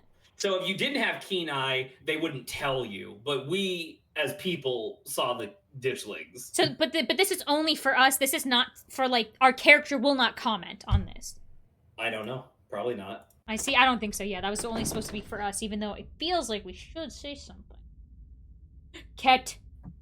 Just as its exterior was intimidating in the setting sun, the inside of the library is dark, its shadows deep and foreboding. The meet and greet with the mayor ended quite some time ago, and the throngs of visitors took whatever joy was in this place with them as they left. Hey, Oscar! Are you back yet? Shh, you can't yell in a library. It's against the rules. It's after hours. Rules only apply before 5 p.m. Now it's our domain. Hey, you're here sooner than I expected. Hope dinner went okay. Yeah, it went.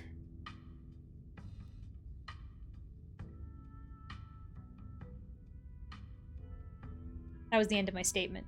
You did. No, it just went. It went. Reese wasn't feeling up for a longer hangout, unfortunately. I'm sorry to hear that. Honestly, it's okay. Just means we have more time to hunt ghosts. If something's up with Reese and, like, what if he showed up and, like, the thing that's possessing him or whatever actually scared off whatever poltergeist we're about to meet? That would actually be kind of sick, right? Yeah. You're like it's like some horrible demon thing, and then Reese is like, "Hey guys, are you still like doing ghost hunting or whatever?" And then the ghost goes, "Whoa!" and like runs away, and it's like, what the fuck? what is also, that? has Stella's like shirts reflected like what's because the ghost is like Yeah, because we're dealing with ghosts. So the first one she had was Mothman. The second one she had was the San Diego Ghost Prints or whatever, which is like handprints that show up on people's cars. And now it's just like a ghost busting uniform. So like this So, one, like, she is kinda. specifically wearing an outfit for this occasion. so Normally totally. she's just wearing like cryptid shirts. Okay. Because I was gonna be like, maybe that was like a subtle hint or something.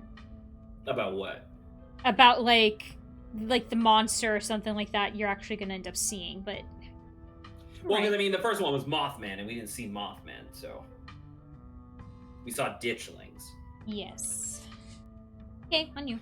I've come fully loaded. I got my EMF reader, temperature gauge, spirit box, infrared camera, UV light, video cameras, salt flashlights for everybody in case the ghost messes with the electricity, parabolic microscope, Sharpies and paper for automatic writing, matches, and candles for rituals. Okay, so she Ouija. gets enough money to buy all this stuff. Okay. She's not an unsuccessful YouTuber. Like you saw in chapter 1, her videos get like more than 60K views. That's pretty cool. You know? And she's having trouble securing, like, what is it, funding? Well, she's trying to get a sponsor, which is different. Okay. Yeah. Oh, and a Ouija board. Or Ouija, sorry. Or and a Ouija board. I know they're toys, but you never know what might come in handy. Wow, this is a lot of ghost hunting stuff for something that was so last minute. Do you just have this stuff ready to go in a bug-out bag or something? Of course I do. I actually stashed a couple of bags here overnight after I got back from the mines. Excuse me? Hot. Okay.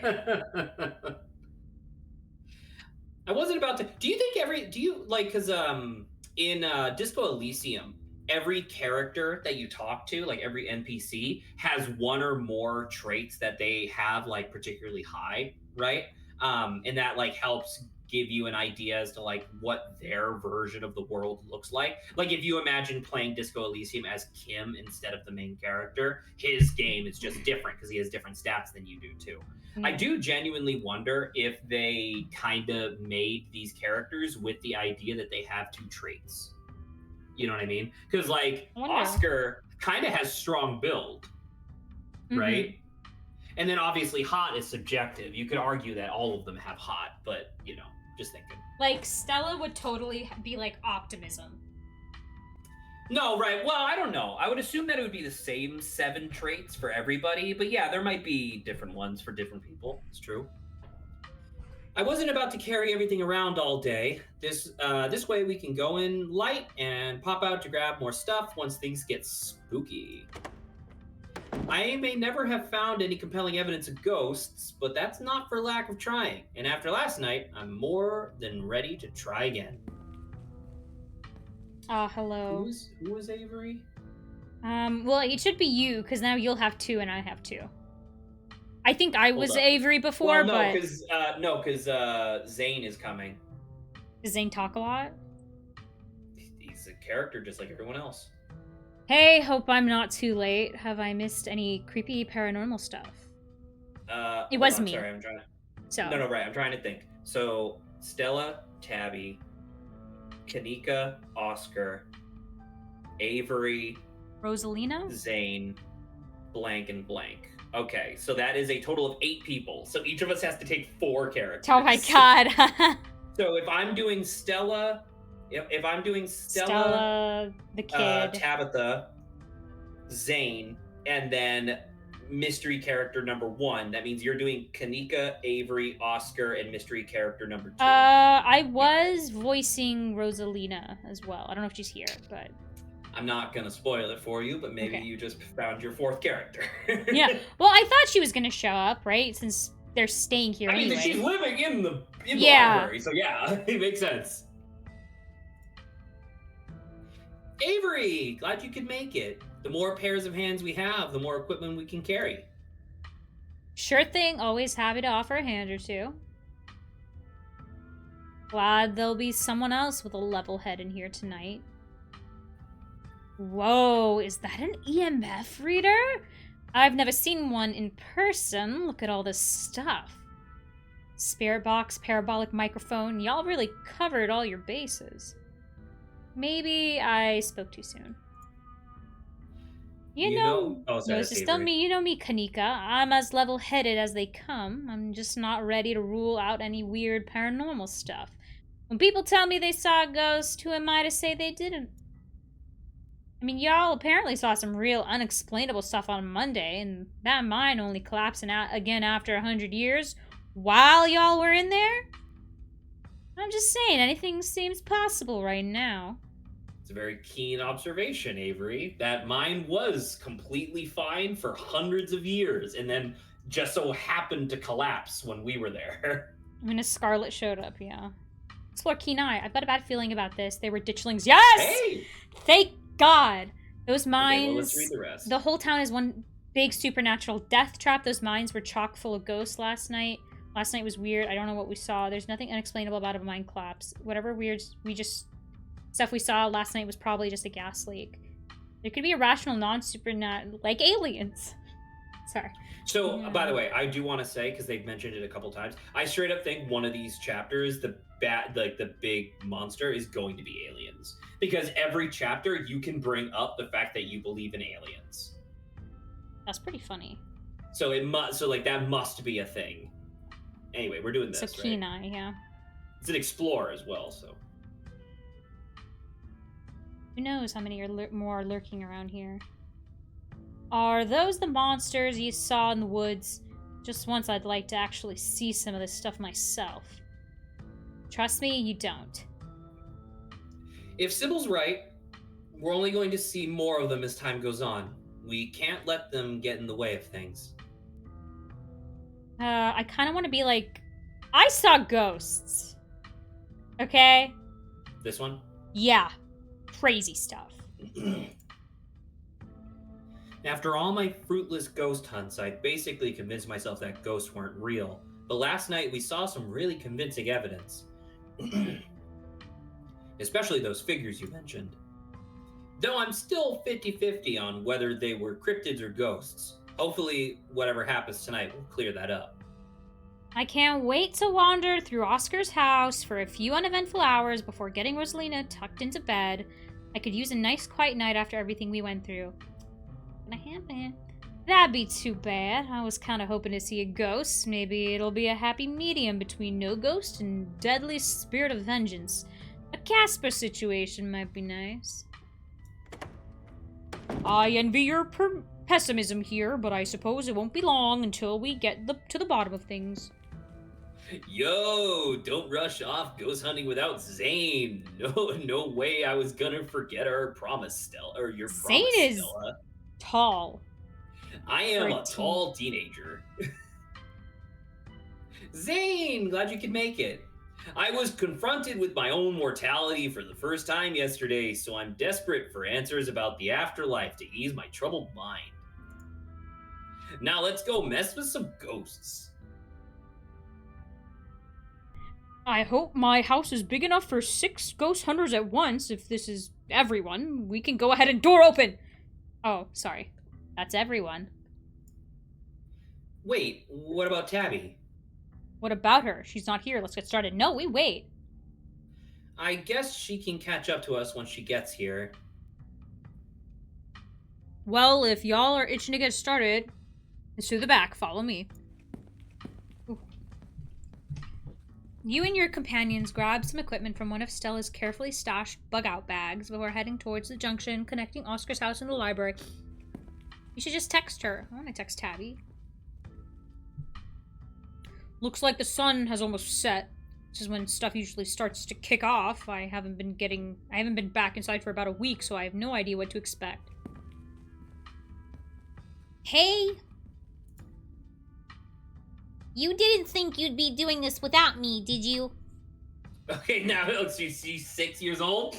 Sorry, I can't. I'm trying to, like, reclaim the sound, like, the voice I gave her. It's hard to do varying levels of, like, youthful. Yeah. Rosalina? I thought you were at Alexis's.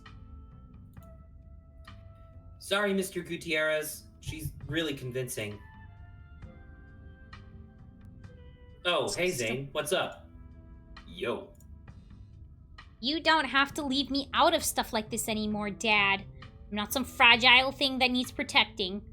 You know something about this that always bothered me? It's the fact that you can't have this look in real life. Yeah, the eyes covered. Right? But you can't literally have your eyes covered. Otherwise, I absolutely would. I think that would definitely be I would definitely be the type of person to just wear a full blank mask if I could. Dope. I think that's a vibe. I can handle seeing ghosts or whatever. It is that's keeping us out of the house.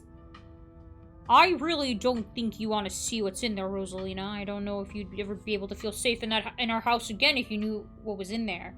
I mean, Zane's coming. It's not like tonight is an adults-only event. That is true. Why would we...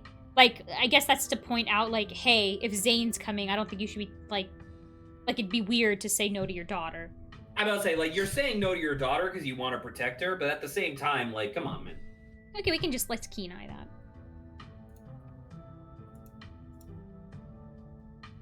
She's got a good point, Mr. G. Yeah, I don't want to be coddled just because you're scared. Alexis and I can handle this. Yeah, we can totally handle this. Okay, Alexis. Okay, I'm sorry, Rosa. Just let me know if it gets to be too much and you want to leave, okay? Thanks, Dad. Now let's get our house back! Now, in the version where she lost her foot, they have to amputate it entirely. Oh, Jesus, wow. And so she's walking around on crutches in this scene. Oh. Which is very interesting. There's still a ditchling outside left window? You all cross over the threshold and enter Oscar's living room. Family photos line the walls and stacks of books sit comfortably on wooden furniture. Keen eye. Aside from the paintings on the floor, this living room feels too normal, too human to be haunted. Okay, looks pretty normal for now. I don't remember that picture being on the floor, but that could be non-supernatural. I like the cat bookends. Sorry? I like the cat bookends. Do you see it? The cat bookends. By the way, do you recognize this picture? Yeah, the unicorn tapestry. Yep. Same one that we saw. I mean, it's a real tapestry, obviously, but same one that we saw in Little Goody Two Shoes. Yes. None of my equipment is picking up anything around the picture. But I'll set up a camera in case it falls again. Could be important evidence. You might want to save your cameras for Rosalina's room. That's where I've seen the ghost manifest. In her room. It's just down the hall. Oscar and Kanika startle as the door swings open. Oh, Tabitha. It seems I made it just in time. Let's get this show on the road. I don't have all night. Tabby! Great, she's here.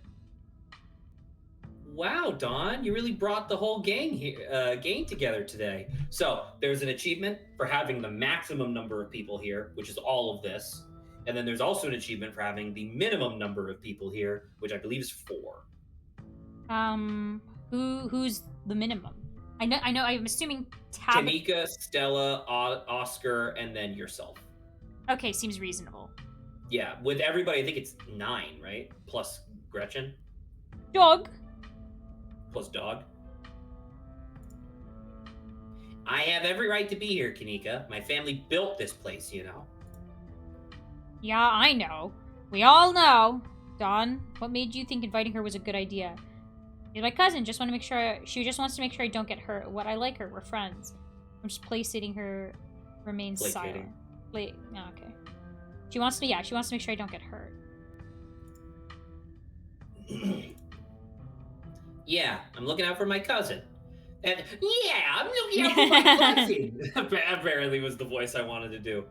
Yeah. After y'all are, if y'all are going to drag Dawn into dangerous situations every night, you'll have to deal with having a chaperone. Got it? Okay, sure. The mine was definitely dangerous, but a haunted house?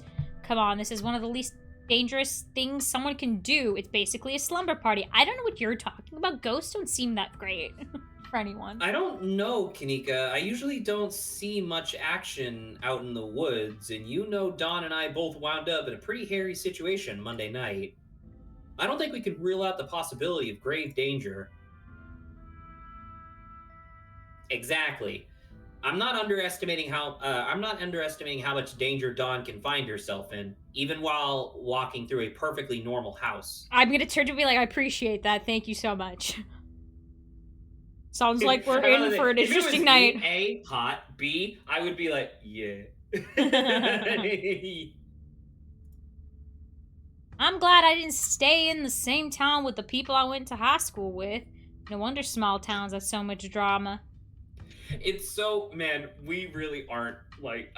Now listen, I watch like Critical Role and stuff, and like other podcasts by like voice actors and stuff. They do the same thing, right? Where they talk about like settling into a voice or whatever. But dude, I love like how we have hours and hours of recording of both you, who's a much better voice actress than I am.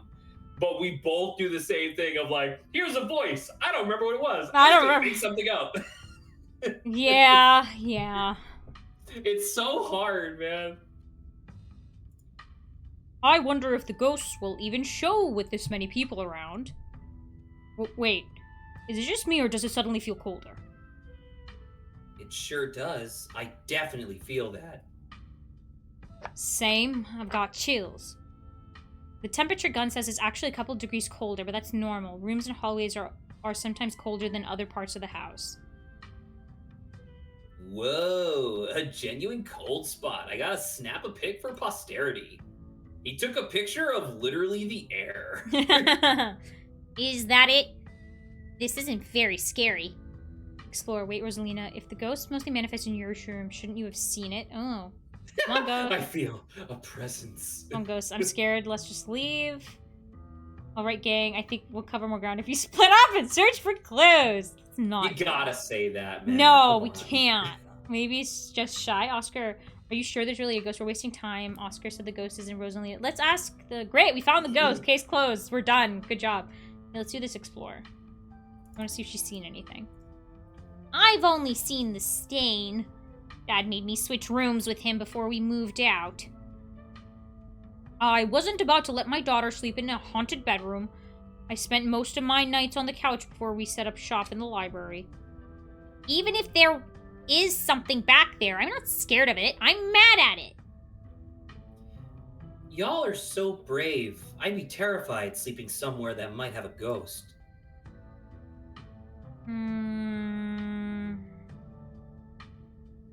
I guess we should say, like... This one? No. The one where it's Why? like, if it's in Rosa... Why would we split up? That's, like, the one thing that they say we shouldn't do in horror scenarios. Oh! I know you want to get killed first, but... 4 groups and everybody would have a buddy. Yeah, but, like, do we trust them? No. Yeah, okay. Let's say the Rosalina's room. You're saying we're wasting our time here? I don't want to say we're wasting our time here, though. I say Oscar said the ghost is in Rosalina's room, so that's like... Oh, man, I hate all of these. I don't think there's really a better... Well, I mean, there is obviously... No, there isn't the best answer that you think. What? You could also remain silent. Okay, let's remain silent. Let's see if anything changes. It's not even that cold. Some ghost. Pretty pathetic, if you ask me. Don't antagonize it. I mean, if it exists. No, not that I'm questioning you, spirit that may or may not haunt this house. Good save. You've totally confused the ghost with mind games. Maybe we should antagonize it. Might be a good way to figure out how to bust it, you know? Not a bad idea. Oscar, why don't you take the lead? What's the best way to confront the apparition? Okay. Oscar takes in a deep breath before continuing. Let's head to Rosalina's room. Follow me. Oh, that is a bad looking stain. Many boys. New album. Also furry. That feeling again. Oh, you're right. Many boys. It's New like album. It's like a K-pop band that's just like 30 guys. Yeah. That feeling again, like the mines, like the door to the clinic, a dusty, suffocating, dizzying feeling. Something is in this house. But whether it's a ghost or something worse, you aren't sure. Whoa. This is where I've seen it. It appears on top of the stain. Yeesh. That's gotta be tough to scrub out. Doesn't the county own this house? Do they know about the damaged carpet? Have you seen your house? About to go to southern right there. I don't know how that's relevant. Weird. I'm not getting anything. It's not even cold. It's the same temperature as the living room. Nothing on the EMF either.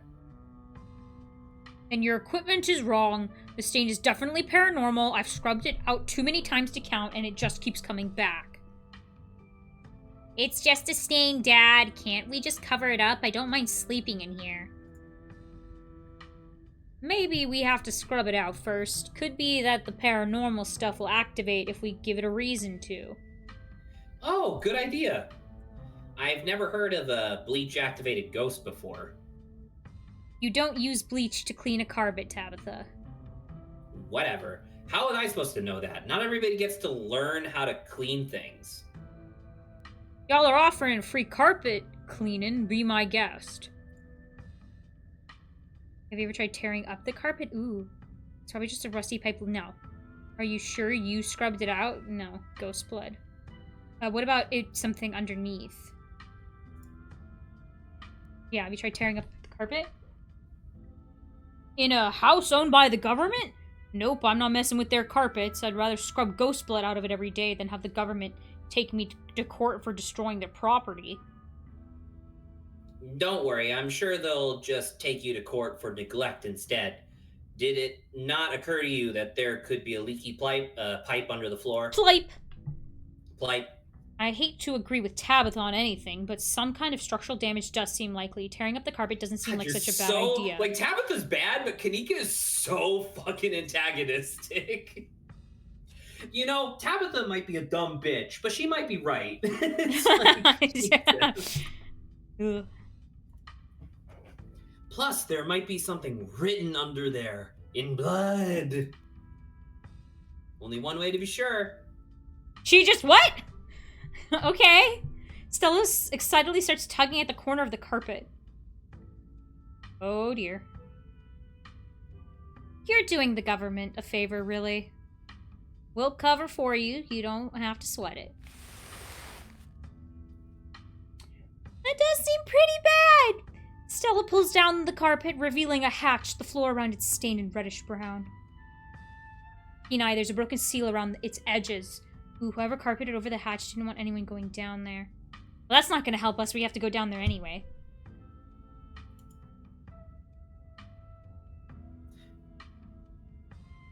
What if there isn't a ghost after all? What if somebody lives down there? Okay, maybe I don't want to sleep in here. You know, there's a broken seal around its edge. Okay, yes, presumably. A hatch? Nope, nope, nope, nope, nope, nope. We're going down there, right? We're not going down there, right? The first one, obviously. Dude, straight up, like, if I ever do a hardcore mode, like, playthrough, I'm absolutely doing Book Smart, Street Smart, and Keen Eye. Because, like, let me know how that works out. Like, having your character just have the ability to just know shit is crazy.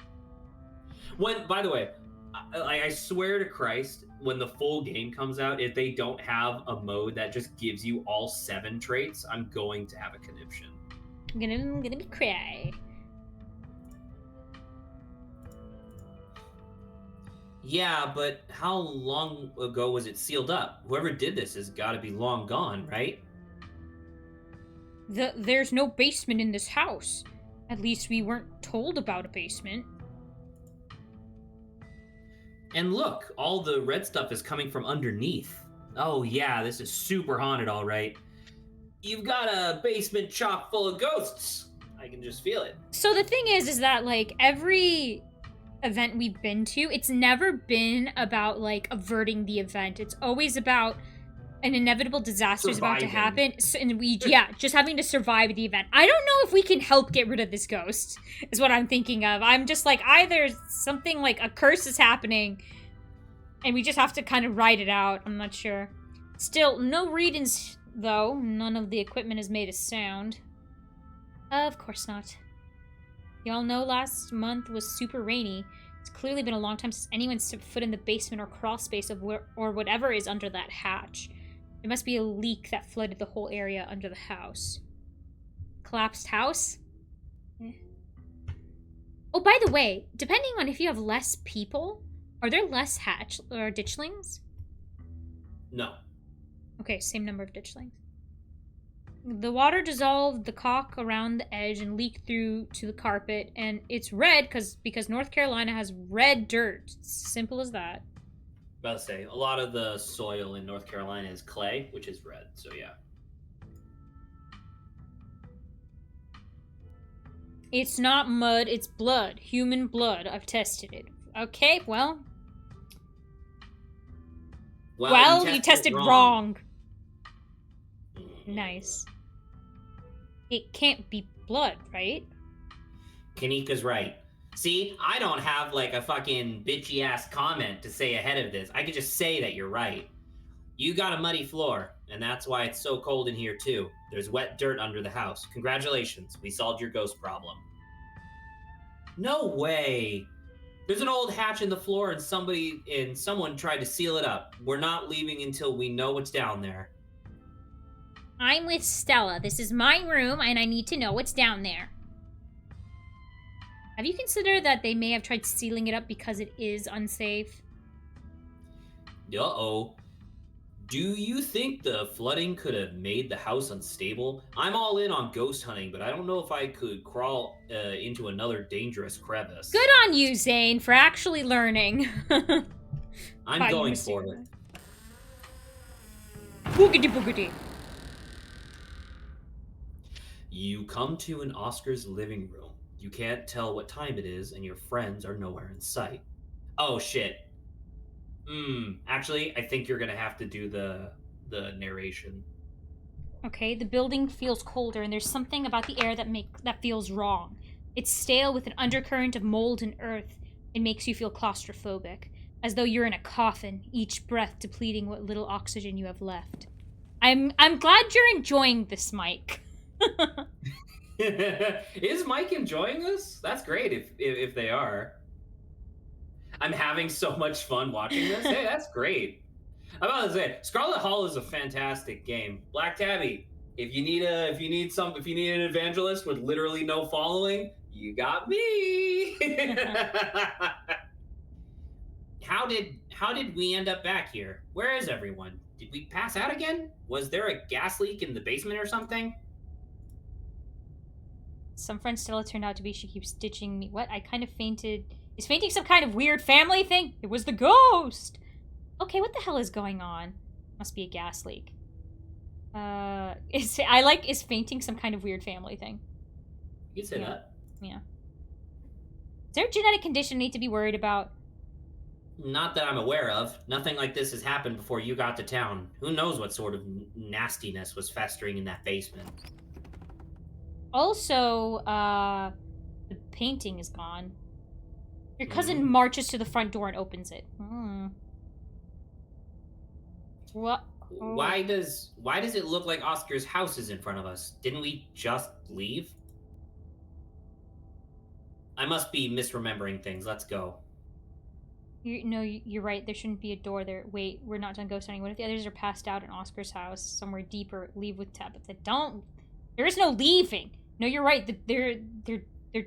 Yeah. If we just left through his front door, you'll recall that the hallway leading to that door had no door leading to the library. So this is a true statement. Yeah, we looped. It's like a weird space. Which so my thing is that means that we should be able to turn around and there shouldn't be anything, right?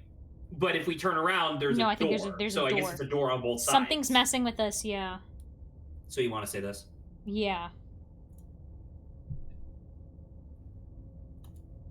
Clearly, whatever is in the basement is messing with our heads. We just left Oscar's house. The library has to be on the other side of that door. Two of you cross the hallway and open the door. And it's some kind of 2D book. Something isn't right. It feels like a late summer afternoon. The air is warm and wet, and the scent of flowers drifts on the breeze. You know what? I will take the narration back if that's okay. You've been doing a lot of narration, and I'll just do both. It's fine. It's not that bad. I want you to pay more attention to what's happening as opposed to having to like focus on the reading, I guess. That would be my only little cue, by the way, as we move into this section of the game. This is it, by the way. This is like the sprint to the end, and it'll probably take another hour for us to get to the end of the chapter, sadly. But my thing. Weird hands. My thing, just make sure you are doing your best to pay attention to the details of what's going to be happening, because there's going to be a lot of details. Like me noticing like a ram and birds and statues and stuff like that? Kinda. There's going to be dialogue that's important for you to kind of remember. There's going to be like little hints and details in the actual like aesthetic of the There's image a that we're ditchling. looking at. There is a ditchling on the left. Yeah. This. Tabitha, please tell me I'm not the only one seeing the scratchy shadow in the that is reasonable. Lord, do you see the creature behind the thorns? That's one bad omen, Stella. That's one of the bad omens. Did we see this? Oh, okay. Behind the thorns. What did you say? I thought we were still referring to the same creature, like in the distance. No. Yeah. I'm about to say they're talking about because Tabitha hasn't seen a ditchling yet. This is so cool. I don't know. Pinch Tabitha to see if you're dreaming. Let's call the cops as useless. Did we die? Tabitha, what was in that cream soda? Hey, a little cheeky callback. So what I would personally do, boom, boom, and then the callback. Okay, yeah. Scratchy shadow. You're not. What is that thing? Am I having a stroke? Are you having a stroke? Are we both having the same stroke at the same time? Okay, ditchling. Ew. Should we pinch? We could also pinch Tabitha. That's up to you. Whatever you want to do. Maybe, but let's try pinching her. Maybe that'll help. Reach forward to pinch your cousin. Ow! Hey, what was that for? You suddenly remember you're supposed to pinch yourself to see if you're dreaming. Tabitha glares at you. There's gotta be an exit somewhere. We just have to look. Wait, do you hear music? Yikes. Movement stirs as a figure cloaked in shadows rises to attention. Stella? Who are you? What are you doing on my property? Huh? Jesus, Stella, you scared me, huh? I thought Oscar said the county owned this place. Is this what ghost hunts are usually like? Remain silent. I'm like so confused about what's happening. Well, you haven't really seen anything yet, so just work with it. Should I say, let's mimic her, huh? Yeah. You echo Tabitha's sentiment. Stella, it's us. Did you say that, Eddie? Or did you say Eddie? No one's called me that in a long time. It's Edwardine now. I'm not a child anymore. Edwardine? Eddie? You gotta be kidding me. Stella, are you okay? You don't look so good right now. No, you're Stella. Haha, quit messing around. Okay, this is definitely a dream. Remain silent. No, you are definitely Stella. So you won't say that? Yeah. Yeah, quit trying to scare us. This ghost hunt thing is over. I'm taking my cousin home now. I wish I could say the same.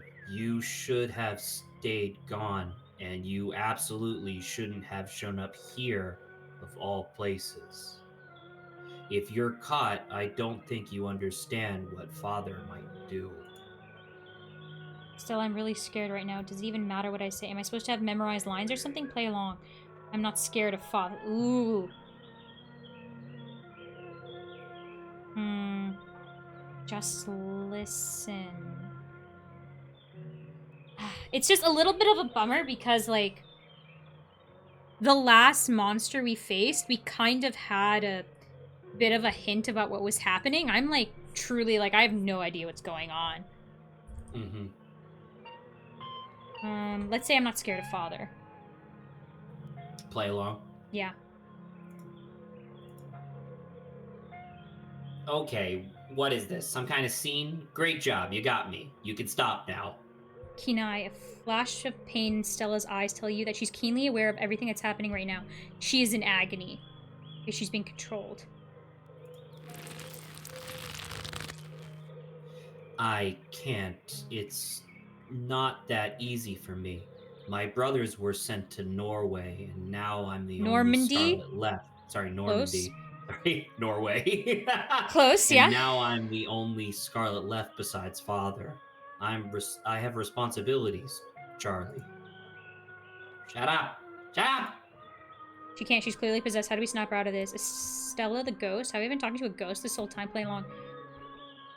I think I do like that, but I'm wondering if the way we get, like, anti-possession is to kind of, like, be like, no, you don't have this responsibility. You can leave now. But let's just say she's clearly possessed, I guess. I mean, you can say whatever you want to say. Let's play along. I want to see what happens here. Because obviously we see she's possessed. And more important than your responsibilities. Let's just try to find an exit or something. I've had enough. You should just get out of town while you still can. Whatever you came back for, it's not worth it. I'll get you out of here, I promise. Let her go, spirit. Let her go, please. Let her go, please.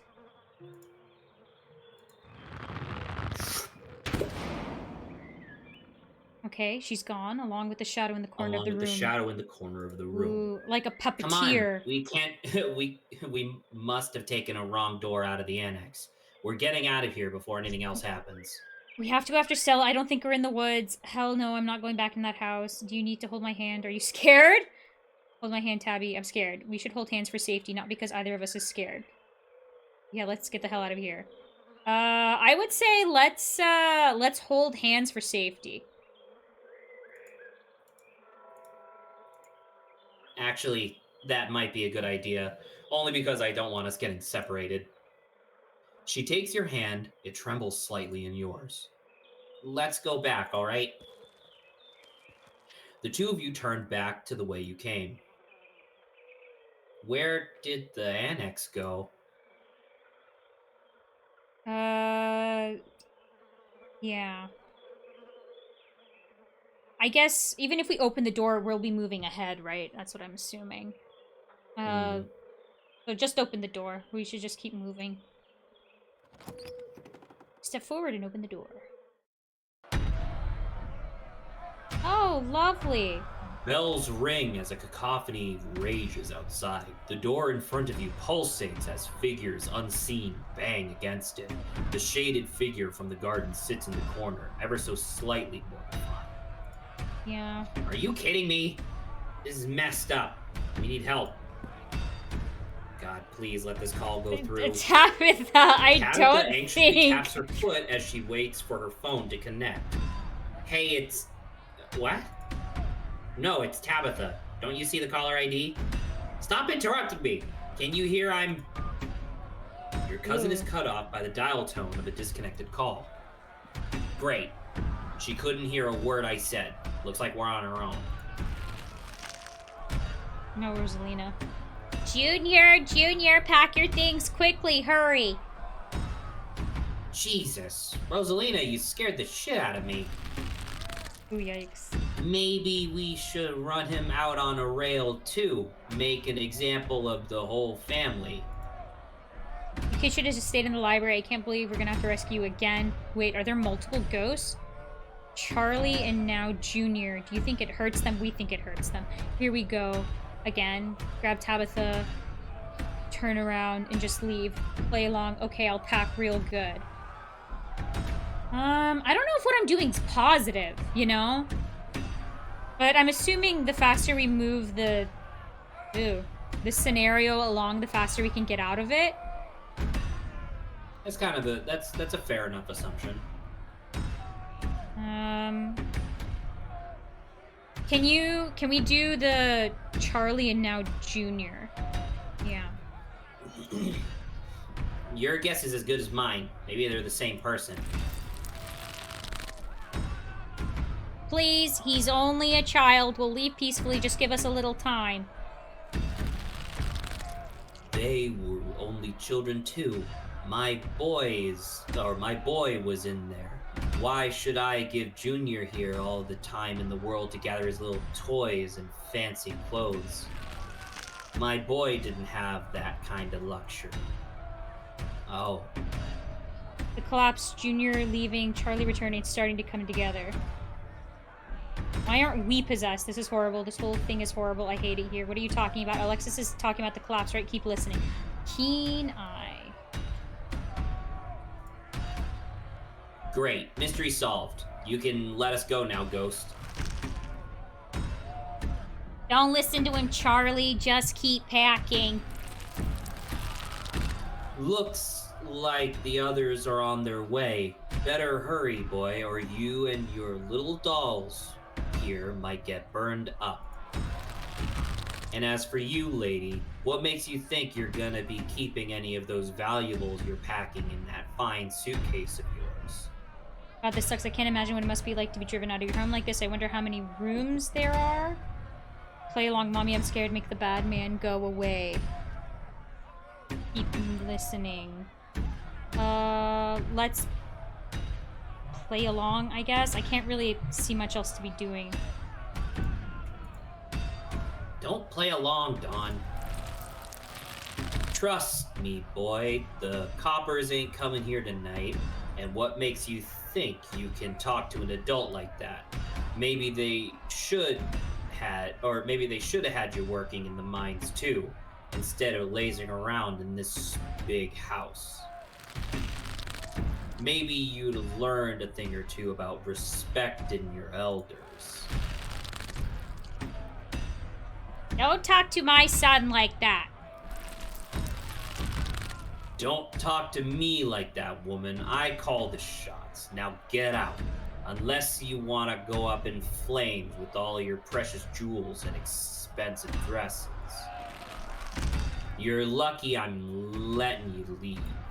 Have we figured out what's going on yet? I'm a bit at a loss. I wonder where we're going next. I guess continue listening. Just...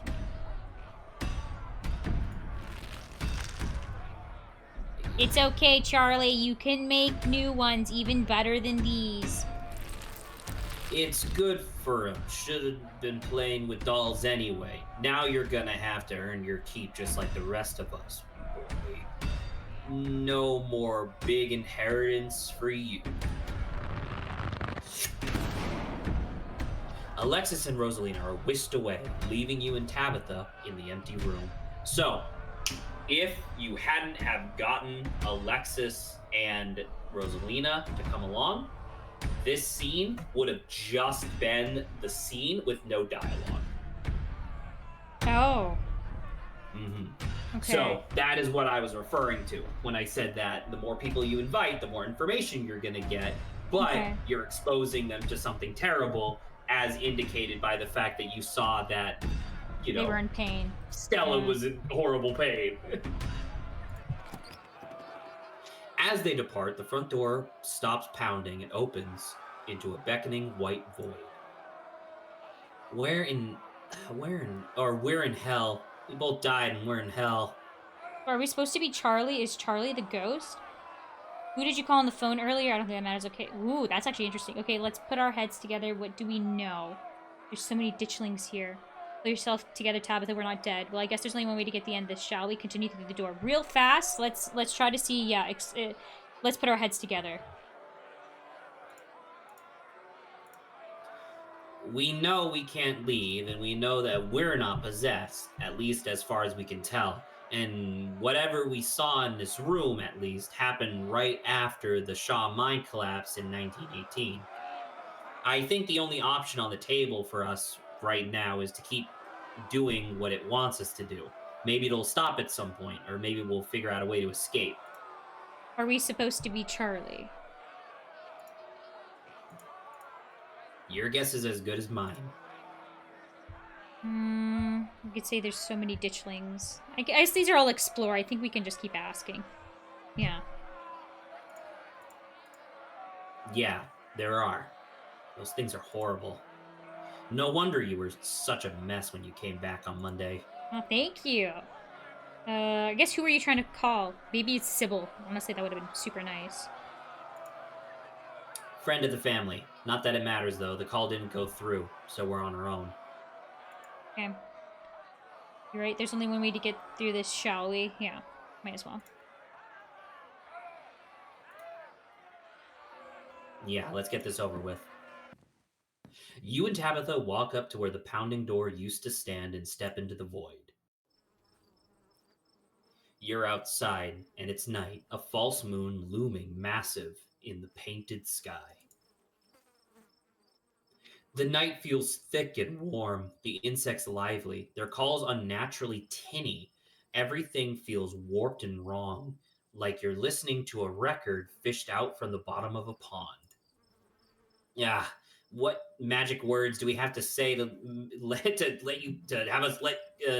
go, dude? Whatever, fucking sentence.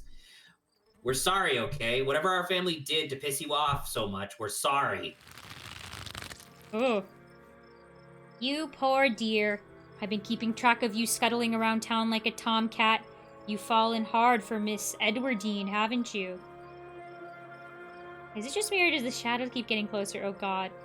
Mika, I'll get you out of here, I promise. I want to get off the ride now. Okay, fine, I'll watch another little play. Who's this supposed to be? These scenes are all scattered. You're trying to scare me, it's not working.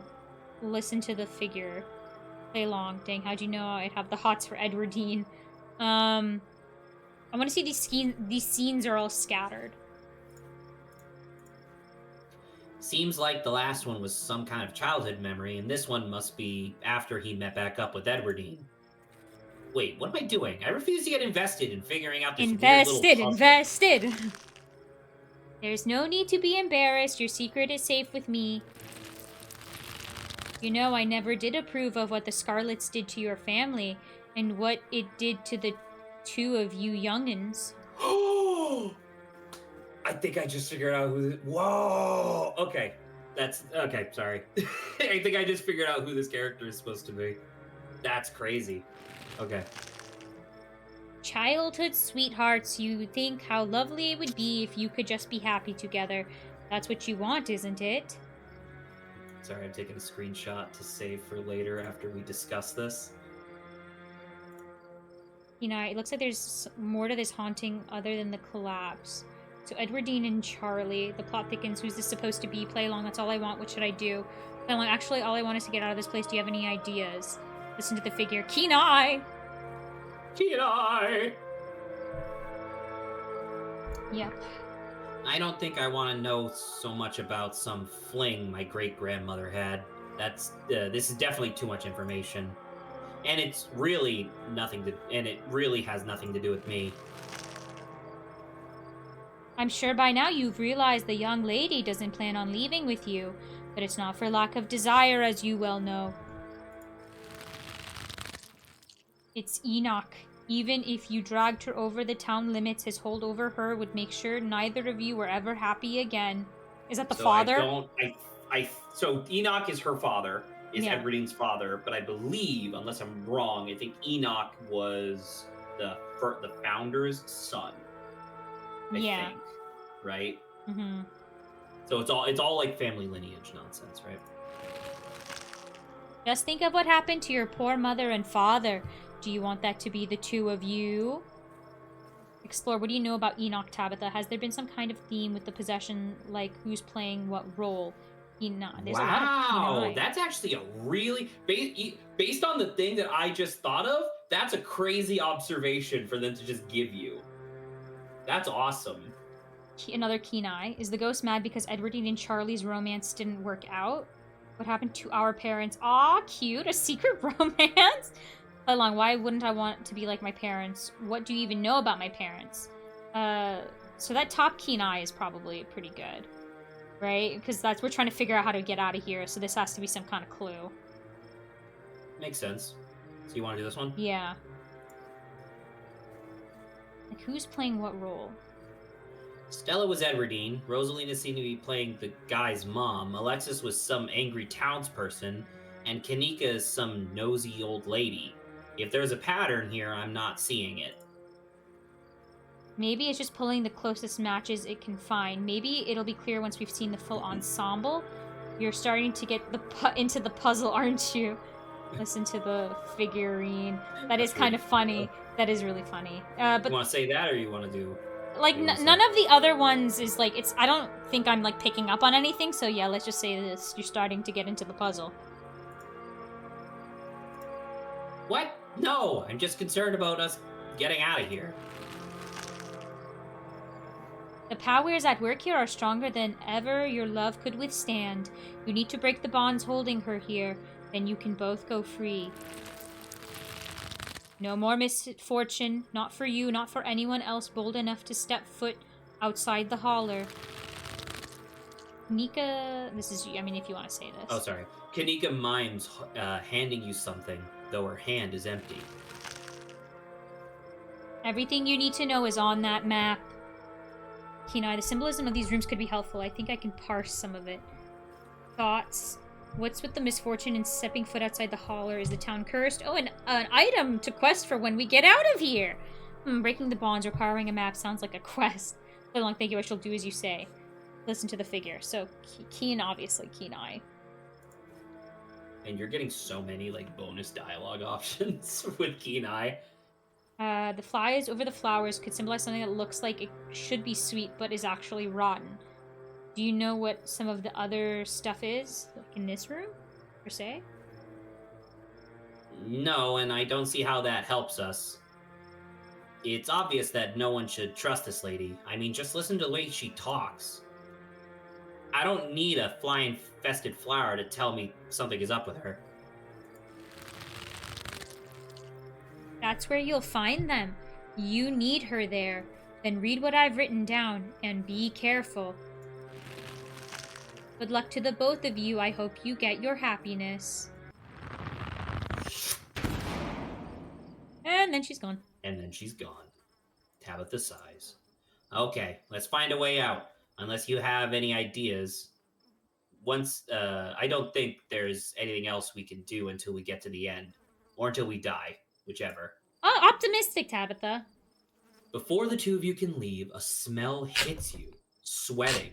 Suffocated flesh with a tinge of saccharine and stomach-churning scent of decay. There you are. Dwayne? I should have found you sooner, but the resident clearly didn't want me here. It doesn't seem to have the same issue with these miserable little parasites. Ugh. Bottom feeders. Always managing to slip through the cracks, don't they? I guess I'd rather, because he hasn't really... I'd rather talk real fast and then run. Maybe he knows how to get out. Nope, how did you get in here? Quick, Tabitha, let's team up against him. Hey, Wayne, you want to figure this out with us? Remain silent. What was that? Go up again? How did you get in here? He literally opened the moon. That is true. I mean, this would be a quick reaction that I think would be reasonable to be like, what the frick? How did you get in here? Okay, just tell me and I'll click it. Okay, yeah. How did you get in here? You say that like it would be hard. Creatures like this are all smoke and mirrors. No substance, no real power. Just enough to keep you both going in circles. Tabitha grabs your arm, her grip tight and nervous. We're getting out of here. What an unfortunate situation you've been dragged into, Dawn. Why can't you do as I ask and stay out of trouble? But that girl won't let you, will she? Stella, is that her name?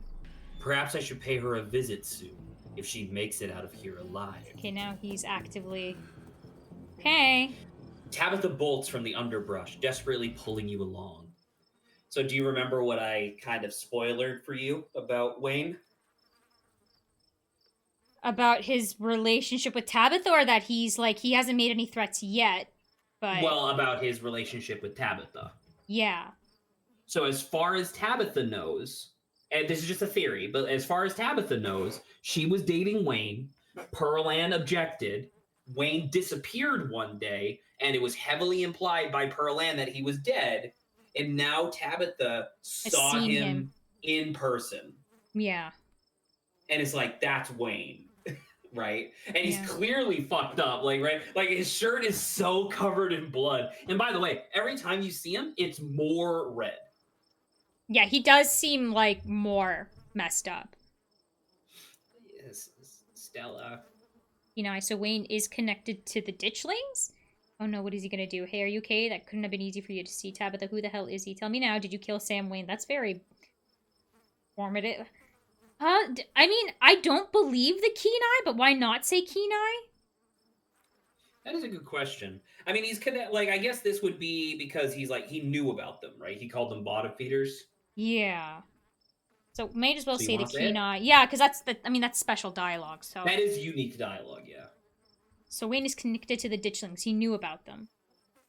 I don't know anything about that, and I don't care to find out. But if that gets you to stop engaging him in conversation, then sure, he's connected to the ditchlings and he's super evil and bad, and talking to him will curse you. Wow. Or whatever, it's those things you're supposed to do.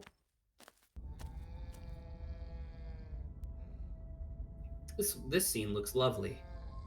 The two of you step out from the brush and into a long wooden corridor lined by bottles and rails. A figure rises to attention, blocking your way. I am afraid he doesn't have long. If there's anything you need to say to him, I'd say it now.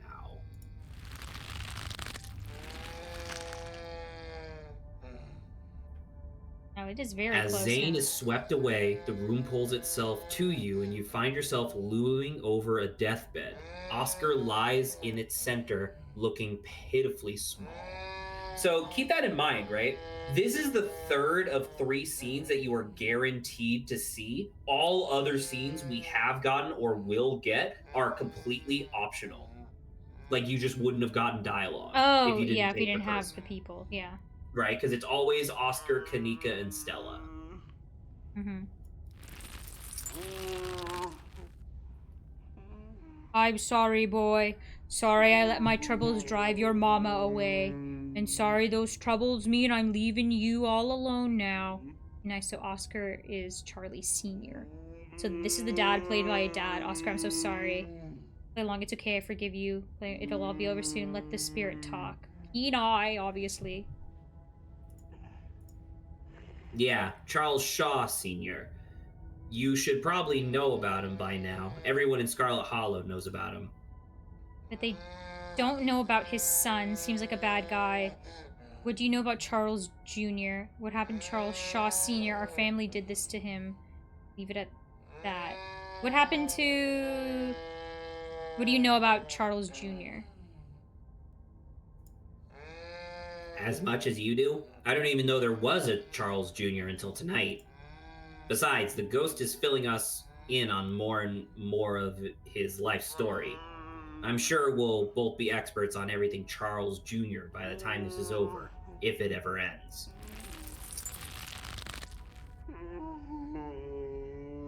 Dang it, Junior. How many times do I have to tell you I tried to stop it from happening? But that dang snake Enoch went behind my back. Oh, what bullshit. Strike a nerve? Is something on your mind? What do you know about Enoch, Tabitha? People really need to learn to let things go. Dad, it's okay. Here we go with the whole Enoch thing. Again, let the spirit talk. Something on your mind, or yeah, what do you know about Enoch, Tabitha? What do you want to say? Something on your mind. Like, what specifically were you thinking of? It was Charles Shaw's fault. That's just a fact. Is that a fact, or is that just what you've been told? You know what they say about history is written by the victors. Leave it at that. Both of these make sense. History is written by the victors. And Charles Sr. was clearly not a victor. As if the Scarlets were any kind of victors themselves. Hey, motherfucker, you still have a family. Like, there might not be many left, but like, you know, the Shaws were fucking ruined. Like, the collapse hurt their reputation too, you know. It took years for the mine to recover. You're right. I've been using that excuse for too many years. At a certain point, a man has to accept when he's dug his own grave.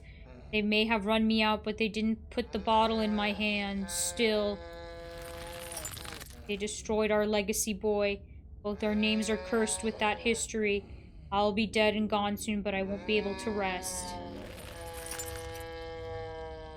Not until our name is cleared. Not until you can pass on this with pride. This is my only request, Charlie. Go back there. Tell people the truth. Try to find proof. I don't know what you'll have to do, but please. So is this Charlie? I know I ain't been the best father, but I'm no murderer. I'm gonna help you. Yeah. Just because it's obviously a lot of information. Oscar is supposed to be playing Charles Shaw Sr., the guy who was blamed for the collapse of the mine. The ghost, who is currently outside the window bawling his eyes out, is Charles Shaw Jr., and that is who we are playing.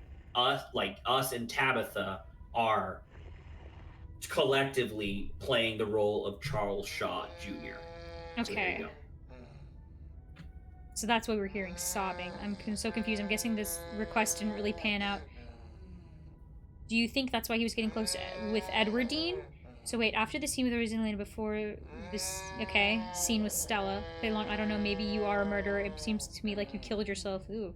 Alright, Dad, I won't let you down. Stand in silence. Sorry, go to the Did it down. So wait, this is after the scene with Rosalina, before the scene with Stella. So yeah, the timeline of stuff. I think that one's interesting. Or we could just say, like, we'll do what you asked. But this is, I think, him doing that. Saba. So do this. So wait, this is... Yeah. That sounds about right. Then the scene with Kanika. I wonder how many more of these there are gonna be.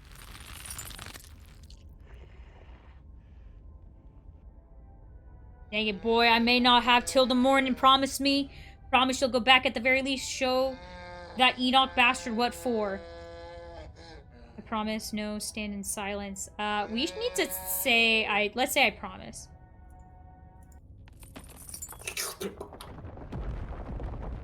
He watches Oscar's body, seizes and falls. Okay, never mind. Sorry. You're fine. Sorry. You're fine. I was into you're fine. You're fine. You're clearly into it, so that's a good sign. Yeah. Okay. Okay. This ghost is so full of it. Your cousin steps forward and disappears through the hole left in the bed, leaving you to follow. You find yourself pressed uncomfortably against a trellis. A small castle sits off to one side of the wall, and the bars of a prison loom over all of it. Yeah. And all of you. Yeah, the castle and... Oh, and both all of it and all of you. Okay, yeah. I think that's fine. Climbing up the trellis again? How very Romeo and Juliet of you. No need to run off, I won't tell the old man. Though you've gotten sloppy, you should try to be more careful. You don't want him putting you in an early grave. You know, are the bars metaphorical or are they real? We'll get you out somehow, Avery, I promise. Okay, who's this? Play along. I'd like to see the old man try. Thanks for the pointer, strange and new friend. Okay, Kenai, right? Makes sense. Metaphorical or real? You keep asking me things like I know any better than you do. We've both been seeing the same rooms. Don't you know better than me? You're the one who grew up here. I just thought you might recognize stuff. That's a good question. Yeah, the second one. It's not like it's exactly what the real world looks like. How am I supposed to recognize anything when it's all messed up like this? For all I know, none of this even happened. Even if any of this did happen, who's to say this is even close to an accurate interpretation? We're watching the memories of a dead man. No, not one of her brothers. I'm a prisoner. Another victim of the Scarlet's lie like you, Charles Shaw. Tabitha, does our rich family have a history of locking folks up in some sort of rich people dungeon? Is this what's in the Forbidden Wing? Play along. I too hate the Scarlets. So we didn't visit it because you were being... Baby? You know, you were following Tabitha's instructions, which is totally fine. There is, if on day one you choose to go to the Forbidden Wing, it's this big fuck you door that's bolted shut and you cannot go through, but it's like, it's pretty indicative of what's through there, right? So just giving you that. Play along. I too hate the Scarlets except for lovely Edwardine. Please do tell me of their secrets and lies. Play along. Charles was my father's name. I'm Charlie.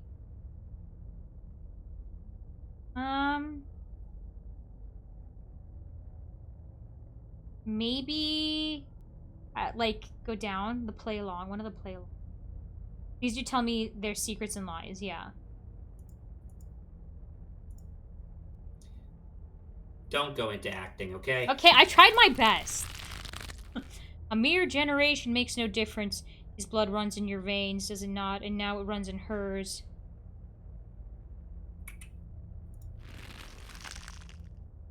Oh, so this is like... Okay, yes, it seems like your little tryst bore fruits, and oh, will you ever be in trouble when the old man finds out? So we... Edwardine Tabitha's eyes go wide. So, that's a big deal. Because Tabitha has a knack for just lying through her teeth whenever she doesn't want you to know something. But she already said that Edwardine was our great grandmother. Mm-hmm. So she had a kid outside of, like, the family. Right. Or at least, like, a kid that, you know, like an illegitimate child in a way, I guess. Yeah. I don't follow fruit. Excuse me, that's private. Wait, I'm gonna be a daddy? Should we actually say, wait, I'm gonna be a daddy? Funny enough. Your choice. You say whatever. Let's say that, yeah. Shh. Let him talk. I think this might be important. You know you don't have to keep dangling there. Come inside. You'll be able to hear me through the door just fine. The world around you swirls, and you and Tabitha find yourselves pulled to the other side of the wall. A door bound by countless locks and chains pulsates before you. Yeah, this is definitely supposed to be the estate, but I can't tell how much of this is real and how much is a metaphor. Tabitha, let's leave this scene. I don't want to be here. That is hilarious. You get exactly this, except without the definitely and without the keen eye. Oh, interesting.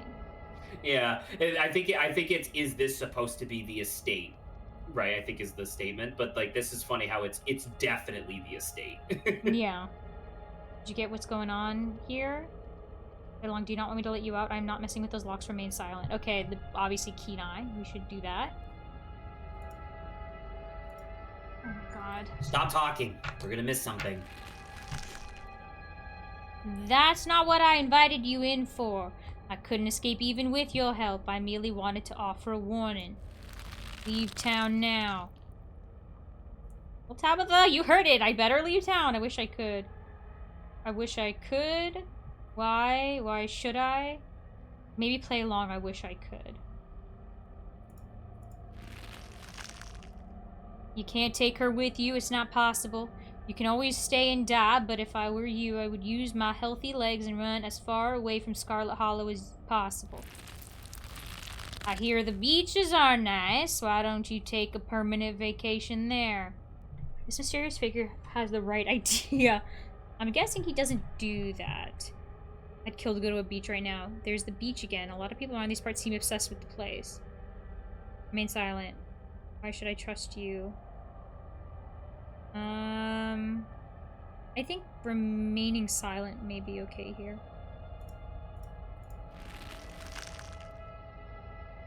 Ah, you've been talking to the witch then. How very interesting. Huh? Charlie, get away from the door. Don't listen to it. Stella? I must figure out how to for you soon, Stella. There can't be much more to these memories. Are witches real? It's like being stuck in some sort of soap opera. Eddie, what the hell is going on here? Eddie, so happy to see you. I'll listen to whoever I dang well please. Let's remain silent.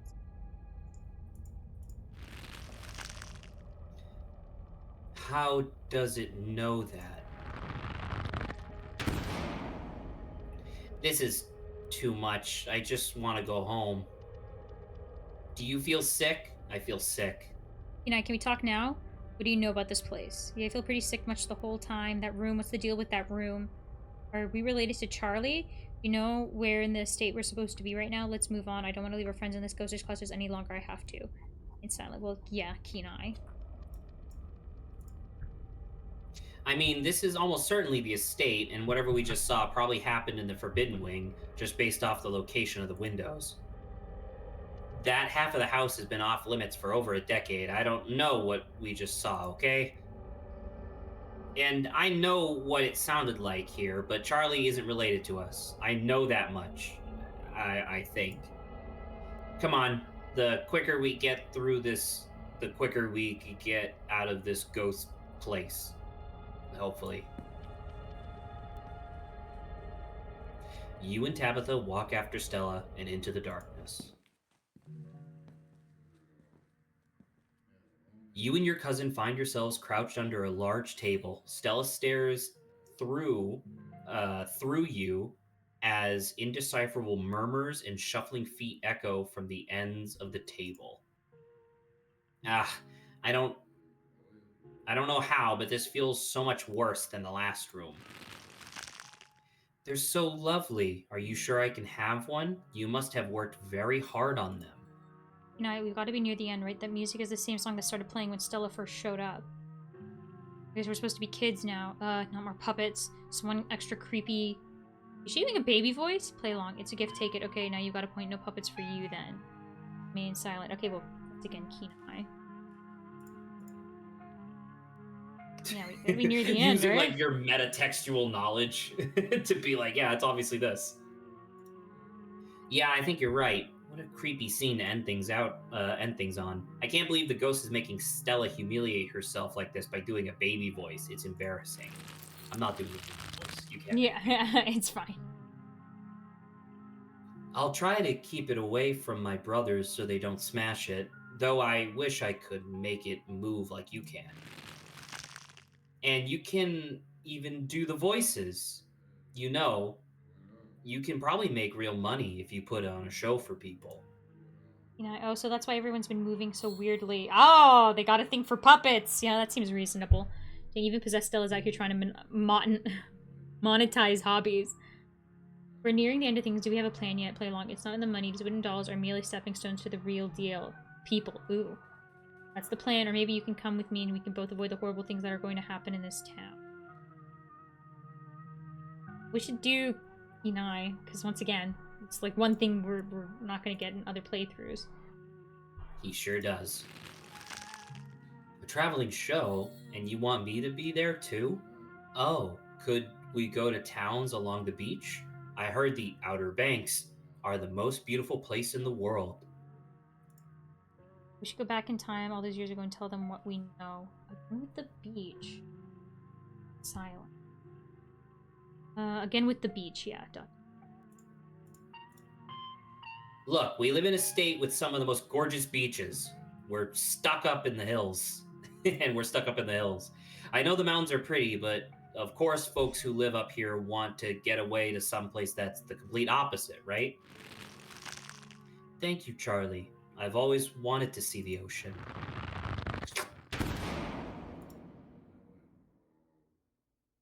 Ooh.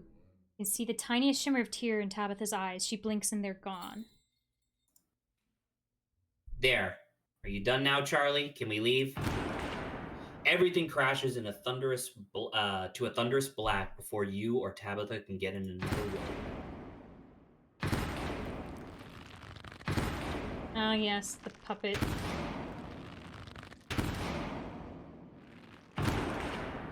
Poor Gretchen.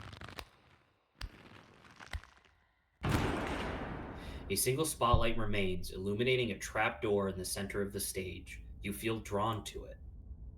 Trapdoor, are we back in Rosalina's room? You think it's over? You should open it. I'm opening it. Open the trapdoor, remain silent. We can do an explore thing. Trapdoor. Yeah, we could just do both, I think. We must be. Which one of us is going to open it?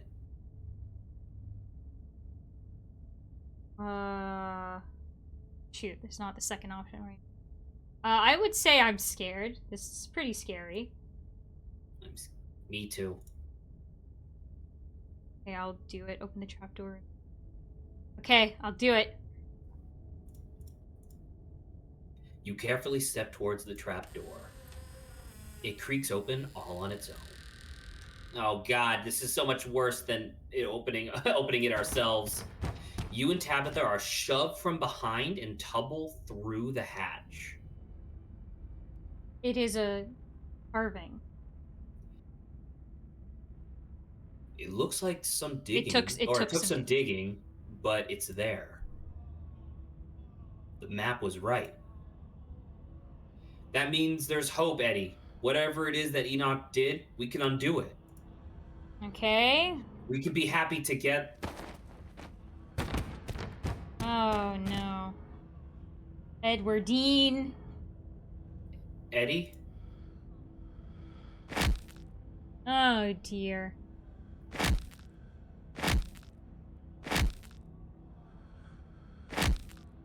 Okay, our Edwardine is yeah. Oh god, I'm so sorry. Your cousin violently heaves into the void, but nothing comes up. There's nothing here. This place is completely empty. You know, did you see the tear running down her cheek at the end? She was conflicted. So Edwardine was murdered. Whatever it is that Enoch did, we can't undo it. What the hell is that supposed to mean? Who is Edwardine in relation to us? Are we in hell? Maybe we're in purgatory. Okay, everyone is missing and we're suspended in an infinite void. Do we start talking or what? How do you know we're not related to Charlie? So we should do the Kenai, obviously. I didn't, but that's a good point. There's this whole thing isn't very fair, you know. We only saw one side of the story. It's only one side of the story with what the Scarlets have been giving since... Oh, okay, I understand what that's trying to say. Since 1918? Letters coming from Scarlet history is told by victors. Yeah, I don't trust Charlie's take on things. True, maybe Charlie just sucked. Jesus. I mean, look at him now. True, maybe this has more to do with Enoch than Edwardine. Leave it at that. Go up. Isn't it only one side of the story with the Scarlets have been... I think we could say the top one, right? Because, like, my interpretation of events, and I'm pretty sure that this is what actually happened, I'm pretty sure at least, mines collapsed. Enoch, who was the business partner of Charles Shaw, immediately, being the piece of shit that he is, realizes this is really bad. So I have to pin it on Charles. A scapegoat, yeah. Right? But why now, Edward obviously, they Enoch? were still pissed. Like, I'm pretty sure Enoch, like, he survives that whole encounter, right? Like, it's just that they, like, ransack his house and stuff. But at the same time, it's like, he pins it all on Charles, and then, once again, history is written by the victors.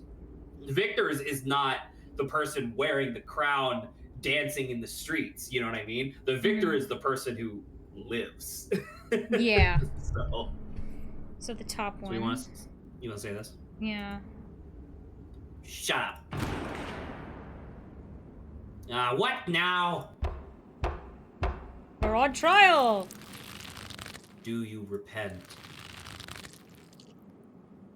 Do you repent for your crimes?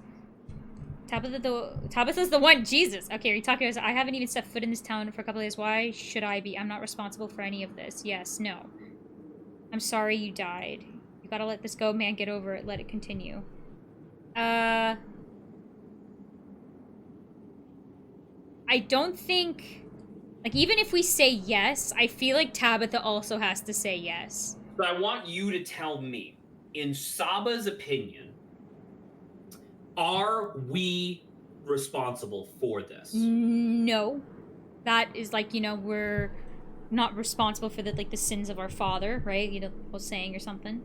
So It's I don't... difficult, and I think they did this on purpose, both for timeline reasons and also discussion reasons. Because, like, if my dad murdered your dad, Oh, we would feel guilty. I would like that's too close. I would feel like that feels like something that would be like, okay, that like I understand if you're mad at me, right? Yeah. But like this is the great grandmother, which is 4 generations separated from us. And that is just on the limit, in my opinion, or 3 generations separated from us. And that is just on the edge for me personally of where it's like, listen, dude, that's like literally history. But the difference is that this motherfucker was the one who died.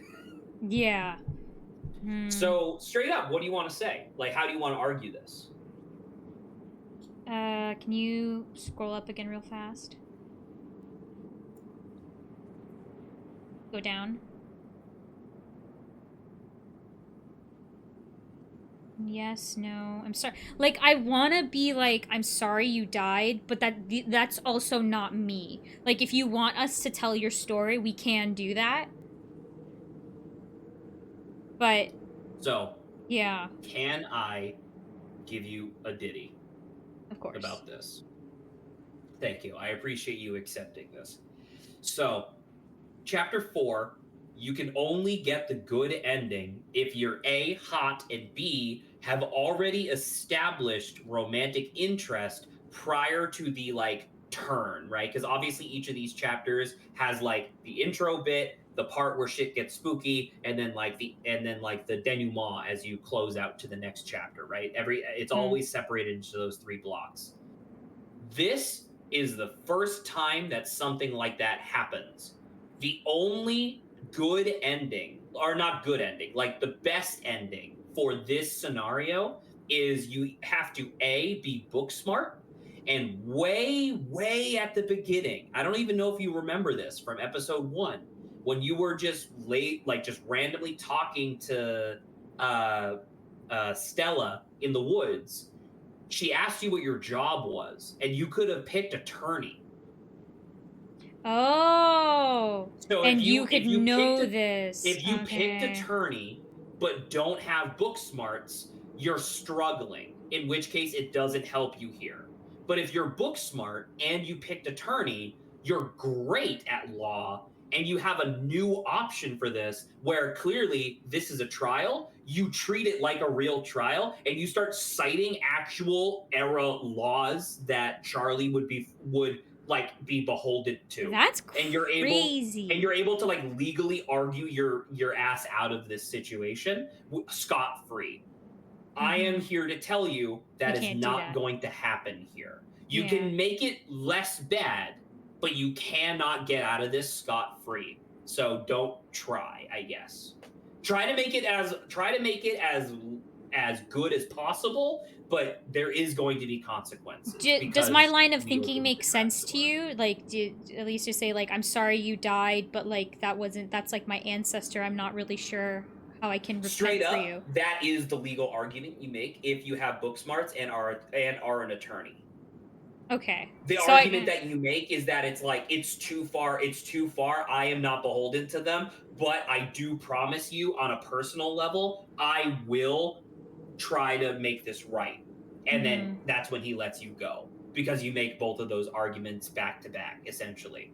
In this circumstance, you clearly don't have the modicum to do that. So to answer your question, I think your logic is sound. This guy was completely fucked over, right? Yeah. His father was framed for an accident that wasn't his fault, like negligence that wasn't his.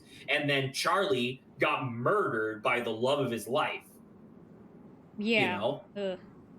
So I do want to So- say, like, we want to say, like, yeah, I'm sorry you died. Because everything else is kind of like, it feels like a little too easy just to say yes or no. Right? Right. So, and the other one where it's like, well, this isn't about me. But it's like, I want to say, I'm sorry you The died. actual mechanics of this scene are very interesting. They essentially, because he's the judge, clearly, right? Based on where he's sitting. And he's also the victim, which means that you're at a huge disadvantage. There is essentially a like agreement meter that he has where depending on what dialogue options you choose will either make his agreement go up or down, which obviously stands to reason. So if you say something that's just like completely insane and he's just offended by it, it obviously goes down. But if you're trying your best to like agree with him within reason, his agreement will go up. Mm-hmm. Saying I'm sorry you died is kind, but it doesn't change his mind at all. Okay, So, I like, find that reasonable. We can absolutely still say I'm sorry you died, because I would like the way I would describe it, consider I'm sorry you died as being neutral. I find that because I want it, it's like establishing a little bit of like, hey, like we do feel something for this. Or at least you. Yeah. Exactly. Yeah. So I think that's what I wanted to do at first. Be like, I'm sorry this happened to you. I'm sorry you died. Yeah. So let's start with this. And I want to see what I can say next. Sorry you died. Don't answer it. You must answer for the crimes committed by your scarlet blood. Are you kidding me? I hate it here. I hate this. I hate it here so much. Until you do, I cannot die. I want to die, please. I have been alone in the dark for so long. All I ask for is some of your years.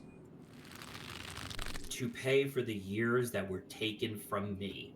So, he does not know, in like a preternatural sense, how much life he had left. However, based on the time that based at the age that he died and the average lifespan that you could reasonably expect, how many years do you think he's asking for here? How old was he? I don't know if I remember. He was like late 20s, early 30s. And this was like 30 something. Maybe if I'm giving like 10 more years, maybe I'm being too generous. I'm not sure.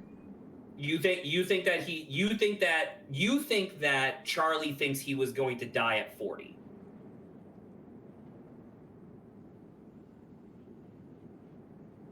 In 1930 something. Yes, I guess I just don't know enough, because I was like, obviously you're not going to make it to like the ripe old age of what today is. But like, right, you're not going to make it to 70 or 80, obviously, right? 40 or 50 feels like you're old. Like you've like hit it, you know? Sure. In both of those cases, that's 10 to 20 years that he's asking for. Yeah. I'm here to tell you, he never specifically tells you. Oh, fantastic! Thank you for that. So I'm just giving you a context because I just don't want you, because the thing was that I was talking about this scene with like someone else who was like interested in Scarlet Hollow, and they were like, oh, do you negotiate for how many years? And it's like, no, he just takes it from you. And it's like, oh, is it like 2 or 3 years? And it's like, no, based on like what happens, I'm pretty sure it's a long time. So anywho, what are you saying? My life was stolen from me. I want some of yours. It's only fair. No, it's absolutely not fair. You gotta be kidding me. Neither of us had anything to do with what happened to you. The sins of the father are to be laid upon the children. Kisses to the one of you must There's a lot of forfeit. It characters. doesn't matter which. Bullshit. So I don't understand. And what happens if we refuse? Tabitha's right. This is BS. Let it continue. I don't understand. You will live a shorter life. And I will finally be satisfied.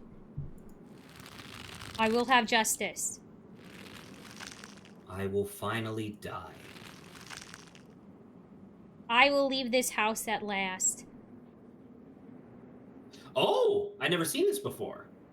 Okay, that is pretty good. But I wish that would I wish a sentiment would come up about, like, this is, like, this won't bring you any justice. The justice would be to, like, tell people what happened, you know?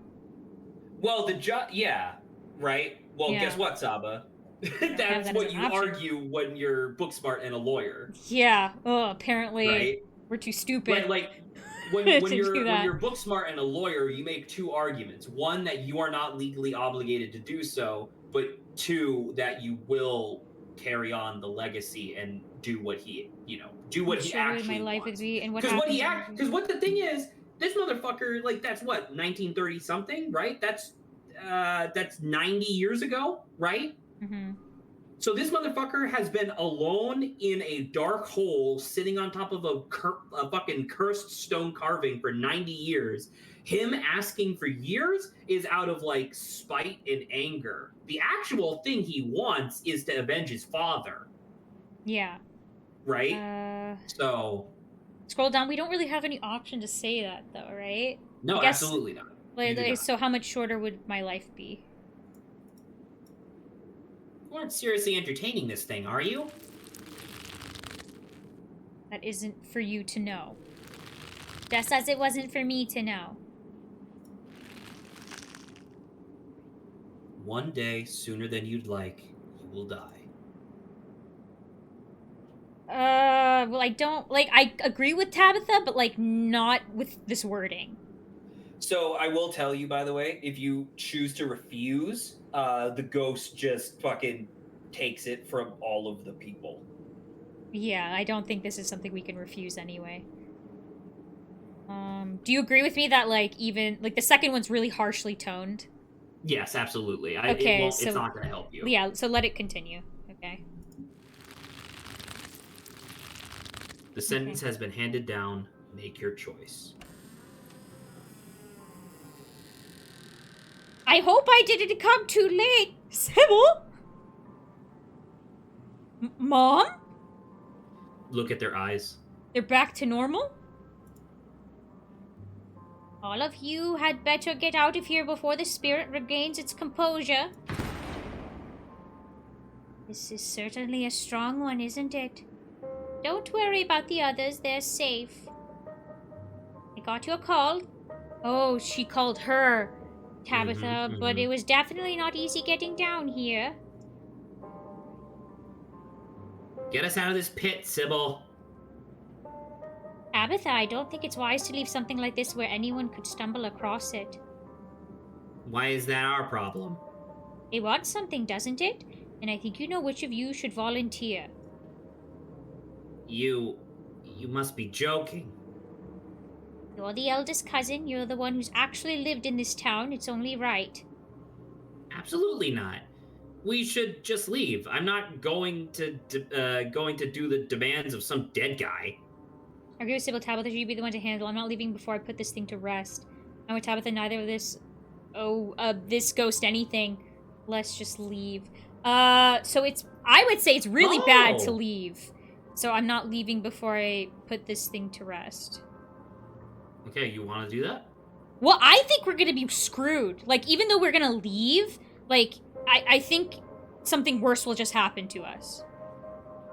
Okay, so you want to say this? Yeah. You take a step towards the spotlight. As you move forward, you feel Tabitha's hand on your shoulder. Dawn, what are you doing? So where are Oscar and Rosalina gonna live if I don't do this? What if someone wanders into the annex and gets stuck in this labyrinth? It's okay, Tabitha, this is what family's for, right? I want you to be safe. We can't just leave this unresolved. Whatever happens next, I need to remember it's for the rest of your life. Oh, doing something we never... Jesus Christ, you never have the guts to do. Our family ruined Charles' like we have responsibility to make things right. We can't just leave the ghost here. It's irresponsible. I just want Charlie to be at peace. Ignore her and step into the spotlight. I think maybe... Because there's so many good ones here. Yeah, absolutely. But I think I just want Charlie to be at peace. Maybe feels like... Because I don't want to not like it's irresponsible. True, but technically it's not on us still, right? All the things he's demanding.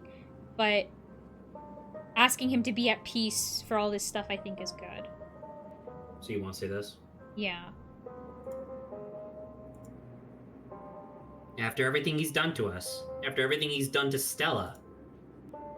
No, I'm not letting anything happen to you. Yo! Oh, but That's this isn't... okay. So here's the dealio. There is a gauge. There is a threshold. If you're below the threshold, Tabitha will never volunteer. You have to be the one to donate your years. Mm-hmm. If you're within the sweet spot, she likes you enough to let you do it.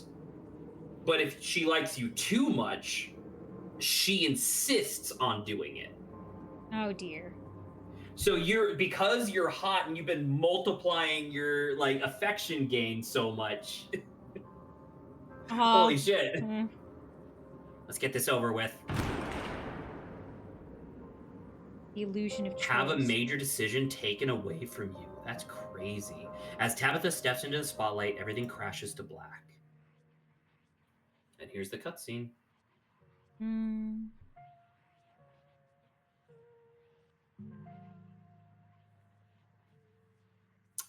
So, like, holy fuck. Yeah. I knew that chapter 3 was going to be long. I didn't realize that we were going to do... We're like 4 hours and 30 minutes. Well, we started 30 minutes early, so it's like 4-hour stream, and we still have the like denouement to do, which is like everybody saying goodbye and stuff. And then like I would like to have at least like a little discussion at the end, but like it is crazy. What a sucky thing to be living right above.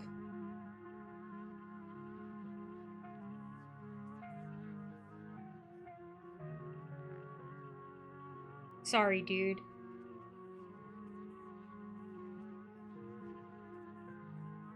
The Scarlets really do suck.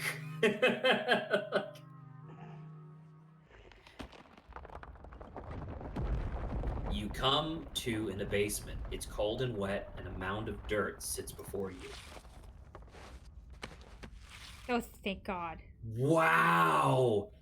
That's crazy that you actually get to see what it looks like. Okay, so I told you that I've done 2 playthroughs, right? Yeah. In my first playthrough, lawyer, I'm able to get out of this scot-free, and I was so happy. Second playthrough, I'm playing Gentle Giant, and I don't have the means to get out of this, but my character is like just bold enough to just walk straight into the light without Tabitha's like interference. And so I'm the one that donates my lifespan, but you obviously can't see yourself, so you have to rely on other people describing everything to you, right? Yeah. This is crazy to think that now your cousin is like 20 years older than you are. Oh my God, yeah. Tabitha hands break through the dirt. She claws her way out of the ground, gasping for breath. It's for the best, dear. Where's everyone else? You didn't have to do that for me. Why her? How did you get in here? Look into the pit, leave. So, looking into the pit should be the end, right? We can do the other explore stuff first. You say, Tabitha, are you okay? Your cousin doesn't seem to say anything in response.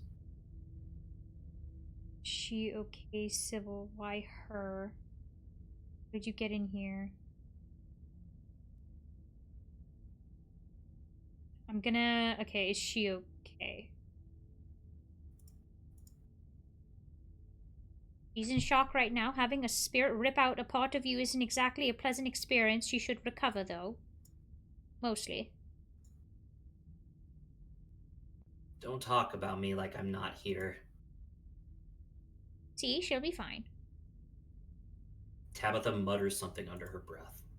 We'll be fine, dear. Just be sure to drink plenty of tea. I guess, okay, now I can look into the pit real fast. Oh, You sorry. step forward and peer into the pit your cousin clawed her way out of. Charlie's mummified remains stare up at you, sad and broken, at the bottom of the pit. The spirit's remains are down there, I assume. Yeah, there's a stone carving of some sort down there too, just like the one I saw in the mines last night. Yeah, so small. What do we do about the body? Say the top one, right? Because that acknowledges the carving. Fascinating. Perhaps it's linked to what happened here. So I don't want to be too keen, but in both places that you've seen the stone carving, there have been ghosts. Mm-hmm. Right? Yeah. So at least something's going on there, obviously. Regardless, I'll make sure the body gets a proper burial. Where's everyone else? Why her? How did you get in here? Or we can leave.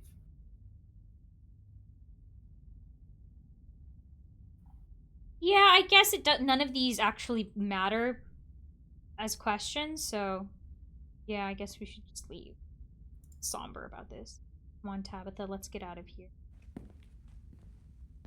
Tabitha stumbles to her feet and walks with you to the stairs. The ghost wasn't lying about wanting years of her life.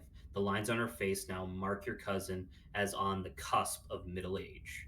So, how old was Tabitha first? Tabitha was 26, I believe, maybe 27. So what's the cusp of middle age? Cusp of... Sorry, can you say that again? You cut out, like, right as I... Late 40s. Late 40s? So, okay, so about 10 to 20. Okay. I'm here to tell you, it's 20 years. Okay, it's 20 years? Okay. He died, Charlie died in his late 20s. He assumed that he would have lived to be about 50. Okay. So he took 20.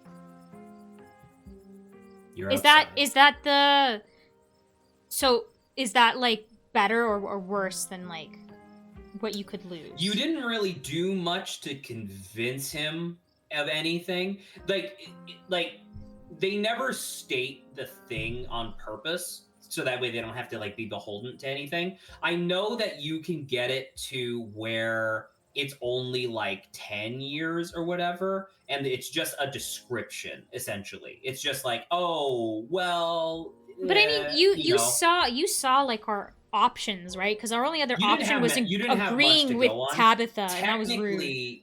So it sounds crazy, because it is. Technically, what you could have said in order to give yourself more options was, you gotta get over it. Straight up, that gives you more options. Wow, that's a very, like... I would never assume that, like, that would give me more options. And, well, I mean, that's kind of the point, right? Is it's like that, but that is true, right? It's like, listen, it's been 90 years, my guy. Like, you gotta let it go.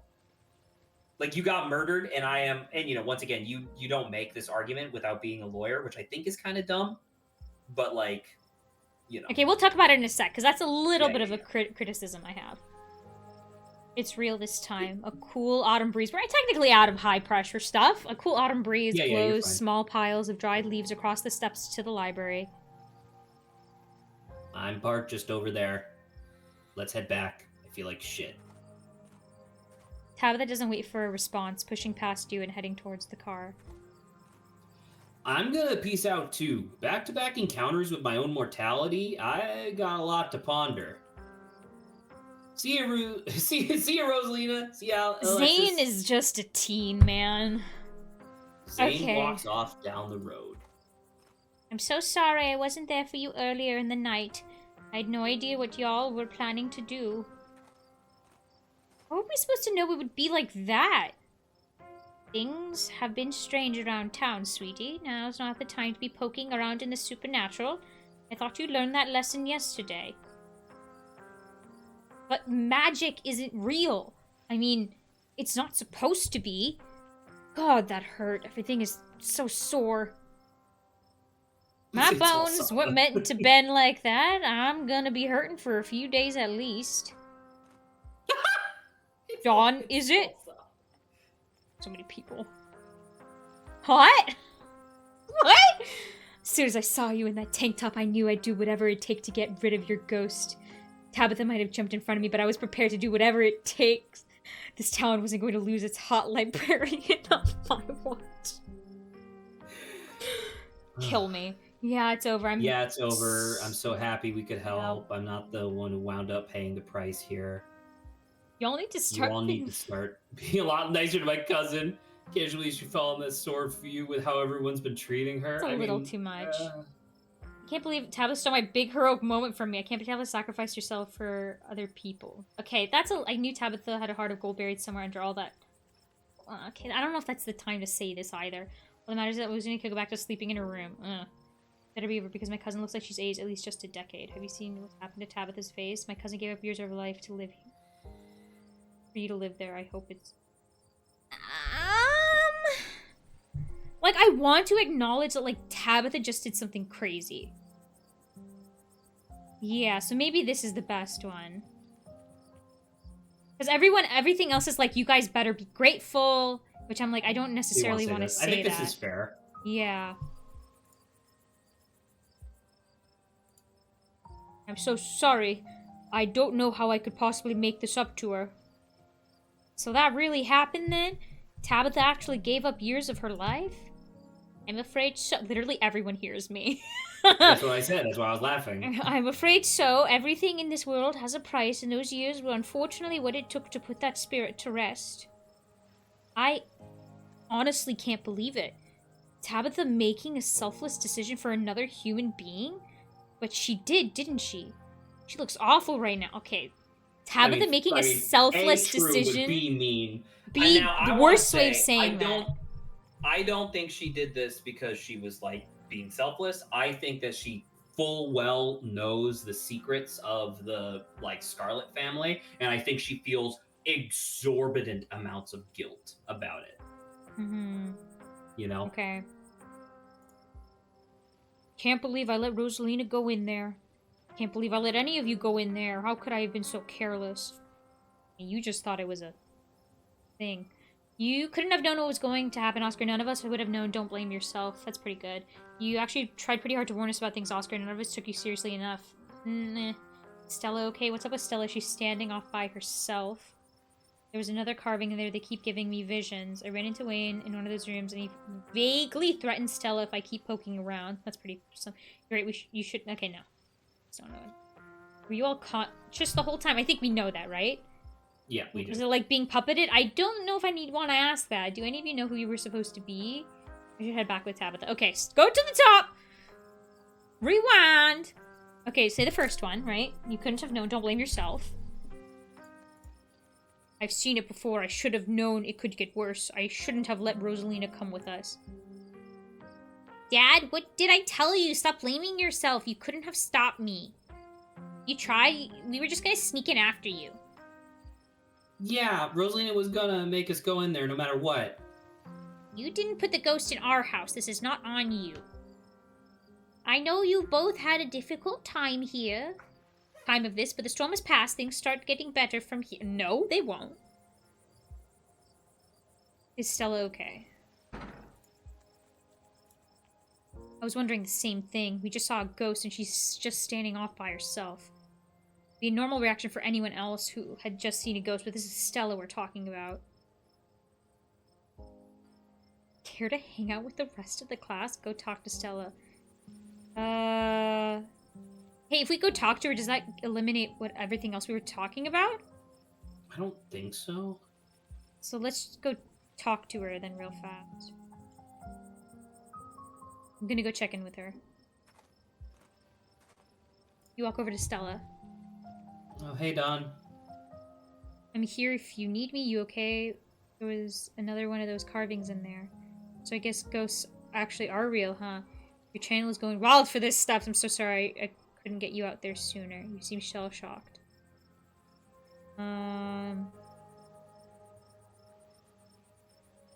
At first I was gonna say I'm here if you need me, but like, there is also the I'm sorry I couldn't get you out of there sooner.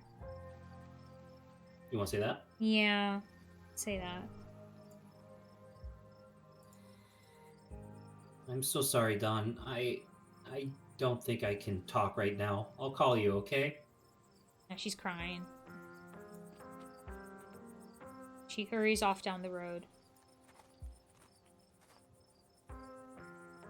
What if she still possessed? I think she took the brunt of things in there. No wonder she's having a hard time right now. Should we go after? She doesn't seem okay. I'm starting to think Stella might be a bit of a flake. I guess she hit her limits. She'll be fine. Remain silent. Yeah, I guess she hit her limits. Because the other one was, whatchamacallit? You go scroll up. I think she took the brunt of things. Yeah. So I guess she... She was the only person that had to be in multiple scenes. Yeah. So I guess she hit her. I'll say I think she took the brunt of things because that's like acknowledging what happened in there. We go after her? And nobody here should be rushing after anyone right now. That goes doubly for you, Kanika. We don't want that cold of yours to get any worse. Okay, there was another carving in there. I wonder if things are tied. Everything supernatural that has been happening. Everything's reasonable. Yeah, the second one. Yeah, I wonder. One is a coincidence, but two of them on back-to-back nights? If you and Stella are right, and there's another one in the clinic. I'm sorry, I'm a little lost. You've been finding carvings around town and they've been giving you visions? How is he British all of a sudden? You know what? It is what it is. We've been streaming for almost 5 hours. I forgive you. This is news to me, too. I'm sure everyone here could stand around theorizing about this and that all night long. There'll be plenty of time for that tomorrow. Oops, sorry. I forgot something. Dawn, if you have the time, I'd love to discuss these visions after tea, after you've had the chance to get some rest. Okay, let's talk about Wayne. Huh? Wait, are you serious? Should we be worried about her? See, now every single time I see hot, I like facepalm a little bit in terms of like, oh my Jesus Christ, really? He also crushed a dishling with his bare hands. It was actually kind of hot. Hey, Saba. Are you telling me that Wayne is a secret romanceable character? And this is how you start, yes. Jesus Christ. You can date Wayne by the end of chapter 4. Are you serious? I am. It's temporary. You don't, like, it doesn't stick, but, like, you do get some time with him. Oh my god. Let's you leave get the to rest. see under his veil. Oh. Sorry. It's not good. I figured, yeah. He also crushed a dishling with his bare hands. It was pretty scary. Of course we should. I don't know. I think he's harmless. Leave it at that. I think not the hot one, because I don't think I don't know if I'm mentally sane enough to go down that rabbit hole, but yeah, the second one. Wasn't his foot not his bare hands? Yeah. Or are we just speaking metaphorically? Yeah. It's just another reason we should keep our distance. Stella's smart. Hopefully she'll be okay. There was someone else in there? That's my house. Rosalina and I live there. Did he say anything else to you? We don't need to trouble Dawn for the details. No one pay any mind to that man. Sybil just, like, knows way too much. He's just a drifter. He'll be gone soon enough. In the meantime, steer clear and he won't make trouble. I mean, he followed me, okay? So he opened up a thing. I think what he did was he literally just opened up a door into the house, right? And then that allowed him to, like, step through the illusion. I think that's what happened. Okay, were you all conscious the whole time? What was it like being puppeted? Do any of you know who you were supposed to be? I think we can leave now. I think everything else is about, like, their traumatic experience, and I'm like, I don't necessarily think I need to chat with you about that. Okay, let's So you want to go? Should head back with Tabitha. I should probably head back inside. Starting to get chilly out here in just my tank top. And there's still work to get Rosalina something. Thank you. Don't be a stranger and let us know if you need anything, Oscar. I will thank you, all of you, again. I mean, I don't know. Would you ever return to living in that house? I mean, actually, this is the best time to return to that house. I mean, from a literal standpoint, I guess. You know for a fact it is not haunted. Right I know, but it's like heading back to a traumatizing place. I believe it's time for me to get my daughter home as well. If I sacrificed years of my life so that way you could go back to living in your house and then you chose to not do that, I think I might murder you. Oh my god. I believe it's time, but... Anika dear, you haven't been feeling well. You need to get some rest. Okay. I'll see you tomorrow, Dawn.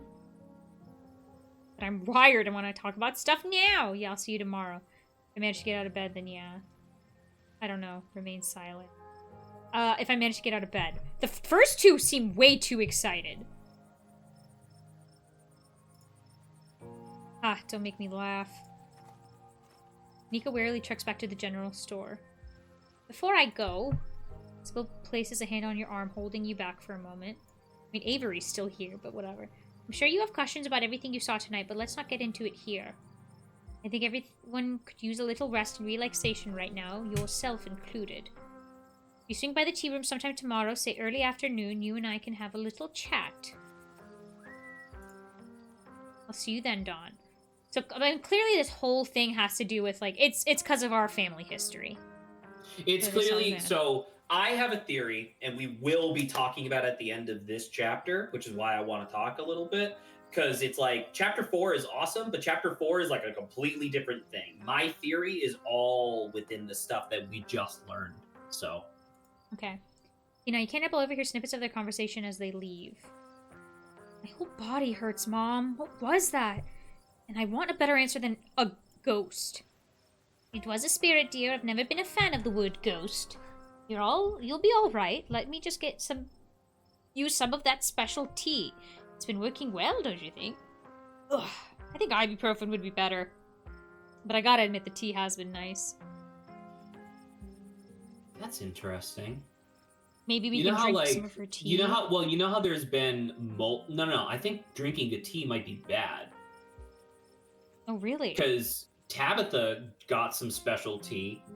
She's like Sybil is constantly offering special tea, and like I don't know if you recognize it, but like across all 3 chapters, similarly to how we had options to say that we believe in aliens, across all 3 chapters, I think we've also had the opportunity to bring up the fact that like crazy shit is happening in this town, but yet no one actually seems to give a shit besides like main characters. So right? like it's like pacifying this tea? I think it might be. I don't know. Well, I'll talk about it when I get to my theory, but I'll put the kettle on as soon as we get home. I guess it's just the 2 of us now. So, do you have any idea who you were? I could roughly place most of the others. What do you remember? Do you regret coming along tonight? Hot! Next time we hang out, let's just do dinner and a movie. I'm sorry, I didn't know things would be like this. So how traumatized are you right now? I guess I'll see you around. I think the only one that I'm okay with exploring... I mean, genuinely this, right? That and go down. Do you regret coming along tonight? I feel like those are the 2. So what do you want to say? Yeah. Say, do you regret coming along tonight first? Look, that was a horrible experience that will stick with me for the rest of my days. But I was also kind of amazing for that. I don't know if that makes sense, but how many other people can say they were possessed by a ghost? Now we can say the top one. I feel like the top one. Do you have any idea who you were? None whatsoever, but I remember everything I said, and I remember that cold feeling. Prisoner of the Scarlets. I wonder what your family was up to back then. I guess we can add it to the ever-growing pile of mysteries. We kind of already know that. And they already kind of mentioned that they were traumatized, so I guess we could just say, I guess I'll see you around. Yeah, I should probably get going. Supposed to have a shift tomorrow morning. Might have to call in sick, but here's hoping a good night's sleep is enough to heal up. And, tell Tabitha I hope she feels better. Soon. See you around dawn. Avery heads off, leaving the square in front of the library empty. Time to wrap things up here. So, remember how I told you that you can, in the original version, like before they updated it, you could only date, what's her face? Dr. Kelly, if you were hot. More hot. Well, they updated it. They changed it. It also has to do with Chapter 3. You can only date Dr. Kelly if you were the one who volunteered your life, because Dr. Kelly is only into people her age. Seems pretty reasonable. That's really funny. So, yeah. Take that, Persona 5.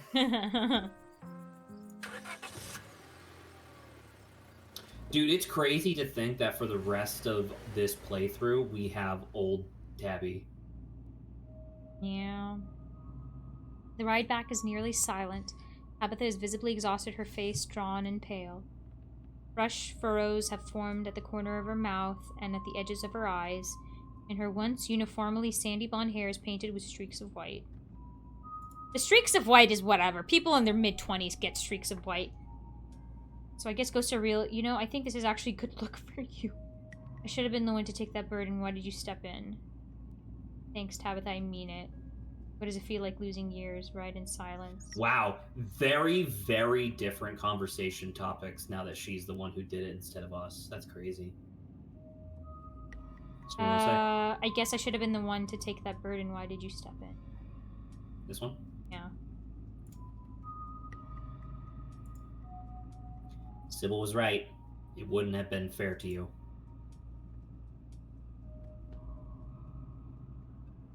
I don't know if I want to say anything else. You can just stop. Yeah, let's just ride in silence.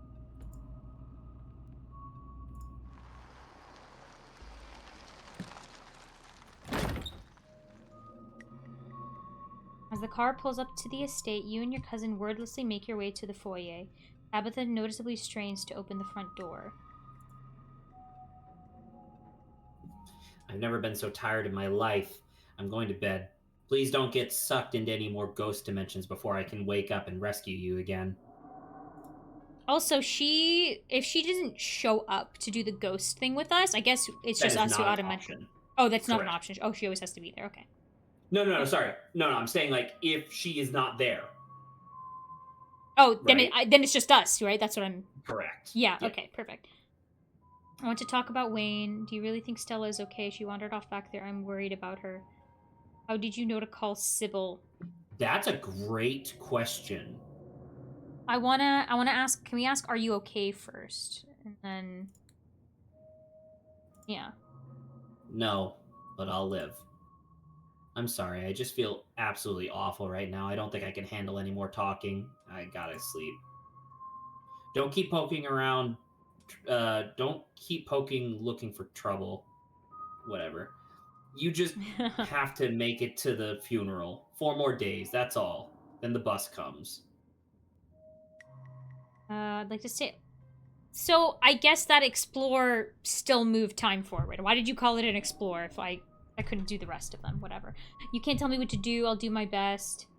And then we'll never see each other again. You know, I don't have to leave the holler. I mean, I think by this point she wants us to leave so we can stay safe, you know? I could see that. I'd like to stay in touch after all this is done. What's this thing? Maybe we could do that. It has been kind of lonely, being the only Scarlet in our generation. It would be nice to have someone else in the family. We'll see how things go. Anyway, night. See you tomorrow. I mean, I think we'll learn about, like, why she called Sybil next time.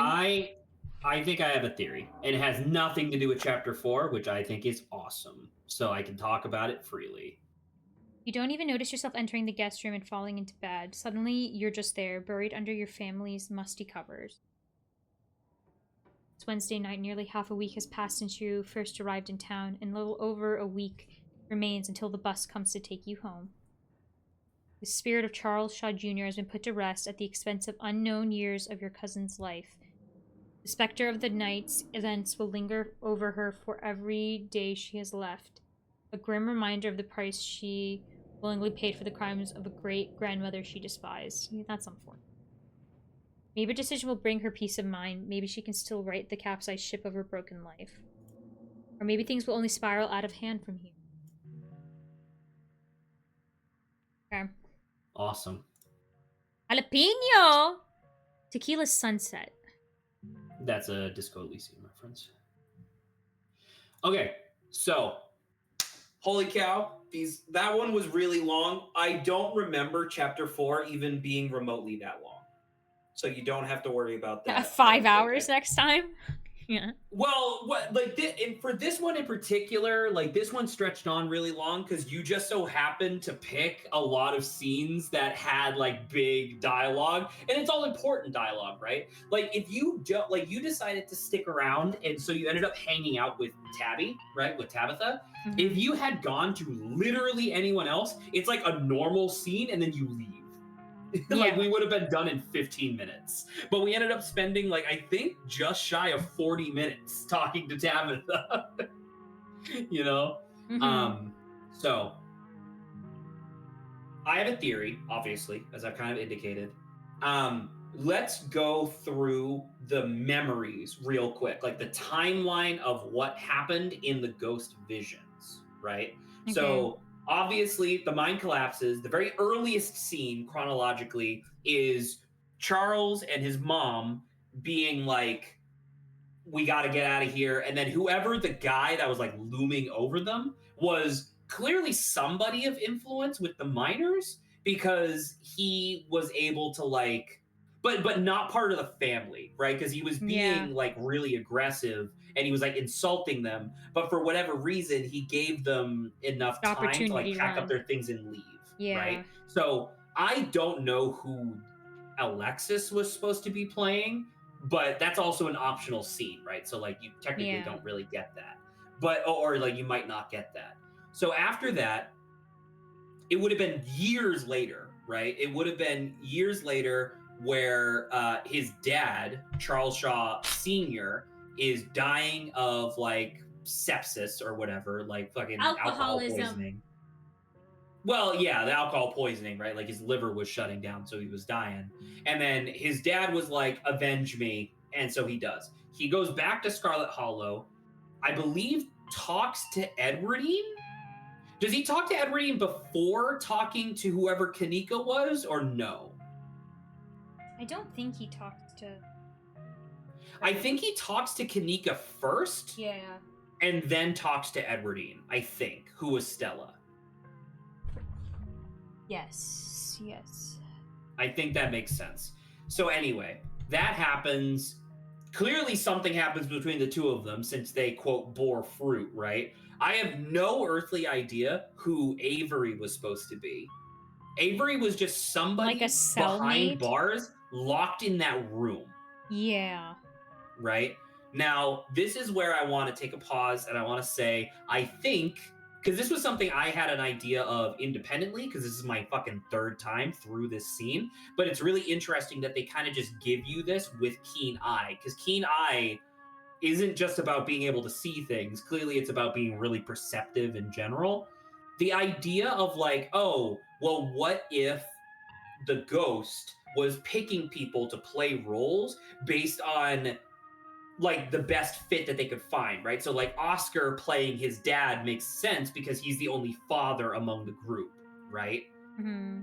Avery's thing is that Avery is not from Scarlet Hollow, unlike a lot of other people here. He's not originally from Scarlet Hollow. They only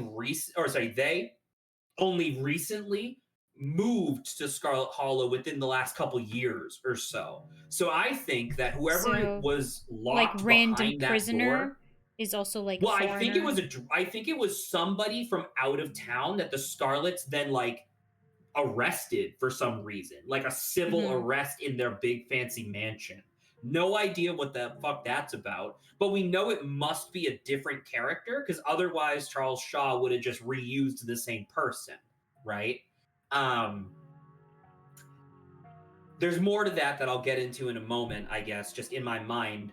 But the other thing that I think is kind of interesting is who the hell were we supposed to be in the very last scene when we were on the floor and what's her face was like talking to us like a baby. Yeah, I don't know. It feels like we almost went all the way back to like when he was a kid. But that was the thing, right? Because his mom was played by Rosalina. But it wasn't Rosalina, it was Edwardine in that scene. And she was clearly talking to like a baby, but was she talking like she wasn't talking to Charlie because Edwardine murdered Charlie. Mm-hmm. The only thing I could maybe think of, was that was supposed to be their kid. Okay, that is and interesting. It's not a memory, it's just what he imagined it was like. Yeah. Right? That's the only thing I can imagine. Because in that scene, if you were paying attention, there were giant legs like kicking back and forth as if the entire scene was under the kitchen table. Yeah. So that was like my interpretation of that. Now, other connections. I think that Stella was chosen to be Edwardine because both us and Tabby, it's so obvious that Tabby still loves Stella, like, a lot. Yeah. Stella is the only character among all of them that both you and Tabby have the option of being in love with. Where Edwardine was Charlie's love, like the love of his life, right? Yeah. So that's that. I think that whoever Alexis was supposed to be playing was just some guy who was like maybe a representative of the miners, who cares.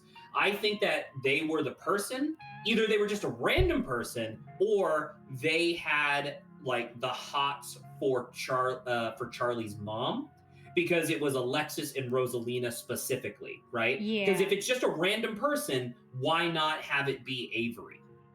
Because Avery was a dude. Well, not true, but you know what I mean, like an adult. Just a guy. Yeah. Yeah, like an adult. He's just a random person. Random person. So it's like that's the only connection I was kind of assuming in that particular. I guess they're context, like, why would they not use like if they used Avery, then like why would Alexis not show up like anywhere else? I feel like it could also be just like, oh, Rosalina and Alexis are like they're like grouped together, right? So that's another reason why it makes sense that. So it's probably maybe just the association of these two are close to each other, so I'm just going to use them both for this one scene where there's two people. That makes sense as well. Now we come to the one that I took a screen snip of because I thought it was fascinating.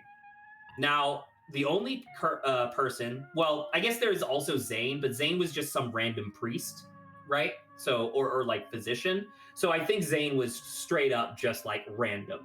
Like, arguably, that scene would not have been any lesser if Zane wasn't there, right? Mm-hmm. So the only other person that I haven't talked about yet was Kanika. Okay. It did not include the message, but okay, yeah. What did Avery say when we were talking to them through the door? You talked to the witch, didn't you? Yeah, so like she was supposed to be a witch. Do you know anybody who has this exact same sprite, like in terms of like positioning, that might be related to Kanika in some way? So Sybil. I think Sybil is legit like a multiple 100 years old witch. And I only just like, because it's clear that Sybil is, quote, the witch, right? Or some sort of witch, right? Like, that's super obvious because she knows all of this stuff. She knows herbal stuff. She knows about spiritualism, like this, that, and the other thing, right? But I'm looking at this and I'm like, straight up, I think it's Sybil. I think that's why Charles Shaw Jr. used Kanika to represent the witch, because it's her mom. Or at least, if not her mom, clearly someone from her line, maybe.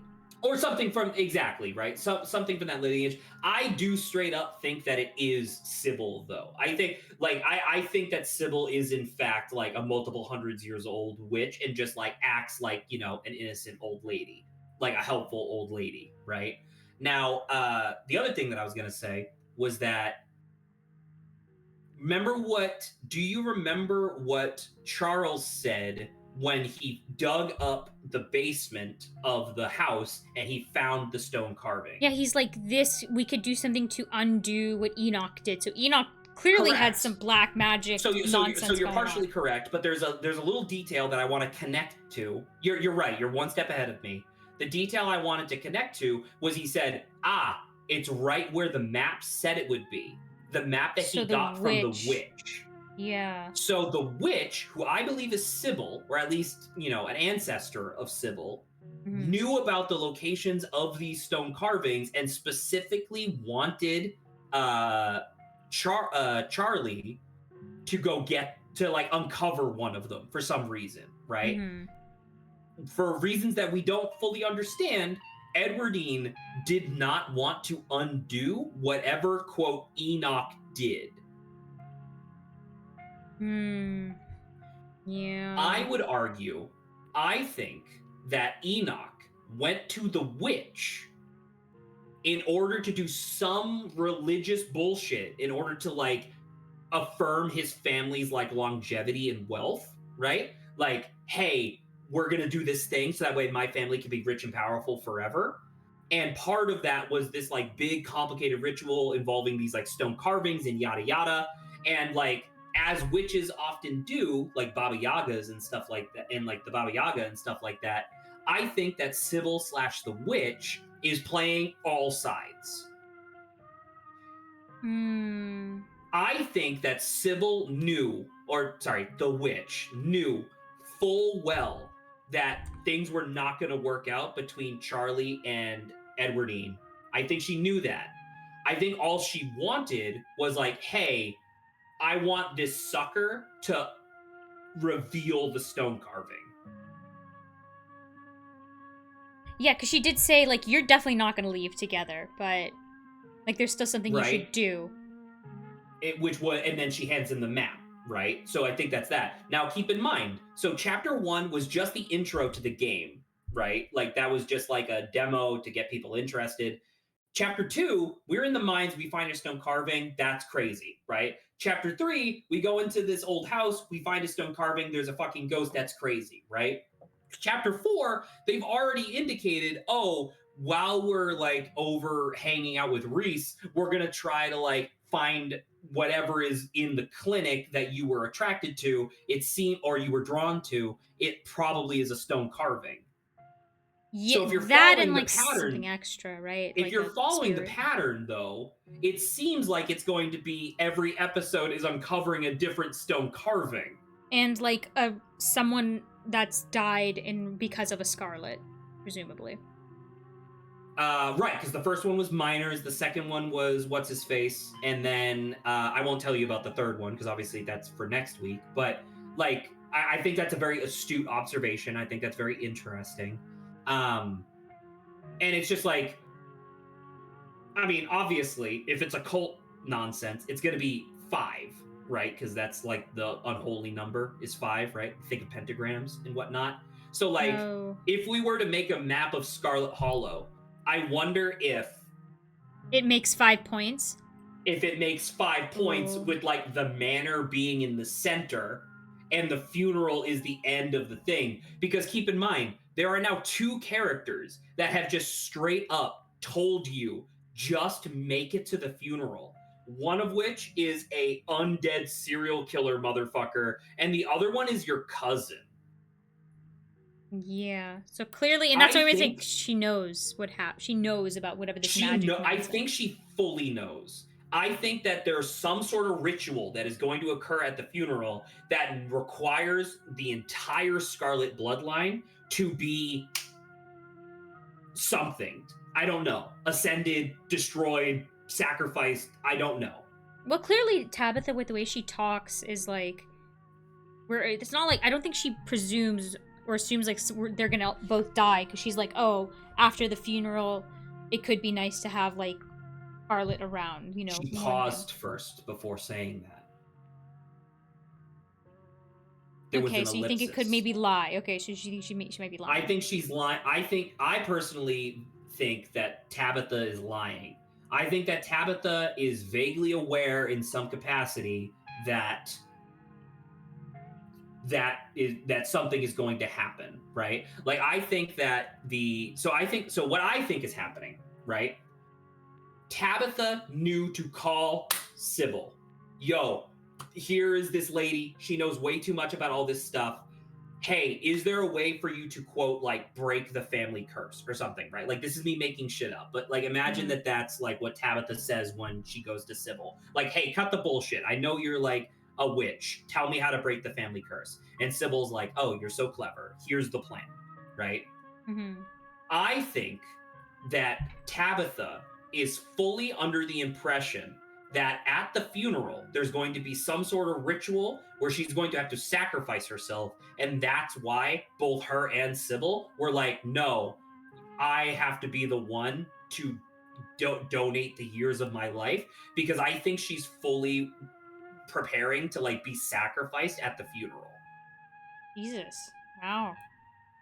Whatever the fuck is happening, right? Like, I wonder if the idea is that like the health of Scarlet Hollow is directly tied to the health of the family lineage or something along those lines. And it's like, yo, just sever it. Just let people leave, right?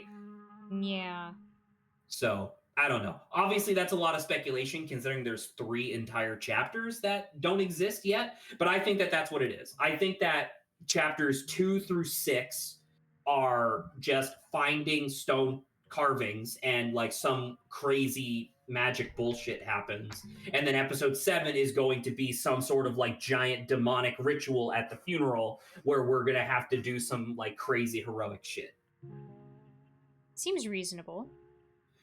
So that's all that. Thank you so much. I love this. I hope that you're still enjoying it, obviously. The thing that I would say is that like this is kind of what I was talking about, where you may or may not recall, it was like super late one night. I messaged you and said something along the lines of like, hey, just to kind of like warn you a little bit, the ending of chapter 3 is probably going to be rough for us because we don't have the tools. And I feel like this one's really tough because like, sure, chapter 2, like Duke getting his face shot in, that's really bad. You would rather have Duke be alive. But then in chapter 2, it's like, if you're like, it is possible that if you don't go in for Alexis and Becca, if you don't go deeper into the mines to go save them, it's entirely possible that they die in the collapse, right? Like that is an outcome that is possible, but it's 100% possible no matter what traits you have to save their ass, right? The only thing that is guaranteed to happen unless you have like keen eye is like Rosalina loses her foot, which is terrible, but it's not as bad as getting your face shot in, right? Yeah. But there's something about the idea of like, hey, unless you chose these 2 very specific things, either you or your cousin is guaranteed to lose like 20 years of their life. Yeah, that's rough. Right? That's really, really brutal. And I'm here to, not spoilers, chapter 4, it's also really bad. It's not that bad. And, okay, I will say, the one thing I had like a little criticism, I guess, for this is that like, I'm not a lawyer, and like via common sense, I was like, I don't think we should be held responsible for this. And so if you had chosen the you gotta get over it, it leads into a little bit of that, but it just doesn't stick. Like he essentially says, I don't care. Yeah. So it's just like, I feel like just to kind of alleviate a little bit of your like frustration of like, it is in there, it's just in a very unorthodox sort of way. Like you essentially have to like stand up for yourself by saying something crazy in order to gain access to that argument in this way. But you're absolutely right, where it's just like, I'm not a lawyer, but like that would be my argument too. It's like, listen, Yeah, dude, so like that would straight be up, like the only suggestion I think about like being like, hey, can you at least maybe word this a little differently to make it so? Because I feel like once again, common sense, we would be like everything that you just said, like, hey, we feel terrible, but this is not something that we should be taking responsibility for, or but whatever. you don't understand. I'm mad. Well, that's fine. See, the thing is, the stuff that you were telling me that's locked behind lawyer, like you bringing up laws from like that time period, like that totally makes sense, right? But Yeah. locking like our common sense answer behind that doesn't make sense to me. Well, once again, the actual dialogue is available to you. You just didn't pick it. Like you just didn't get there. Yeah, because but, it like, that having didn't make it any not sense to me. stick is the Yeah. thing. Yeah. Yeah. Having it, like, I don't know. I think you could definitely rewrite that a little bit because it definitely does feel like you get written into a corner, which is kind of the point, right? But like, it definitely feels different where it's like you are literally in a courtroom arguing your case. Like, it's different. Like, it feels so much different because in the rock slide, it's like, well, yeah, that's a horrible, like, unstoppable event. This feels like it could be stoppable. You just need to, like, say the right things.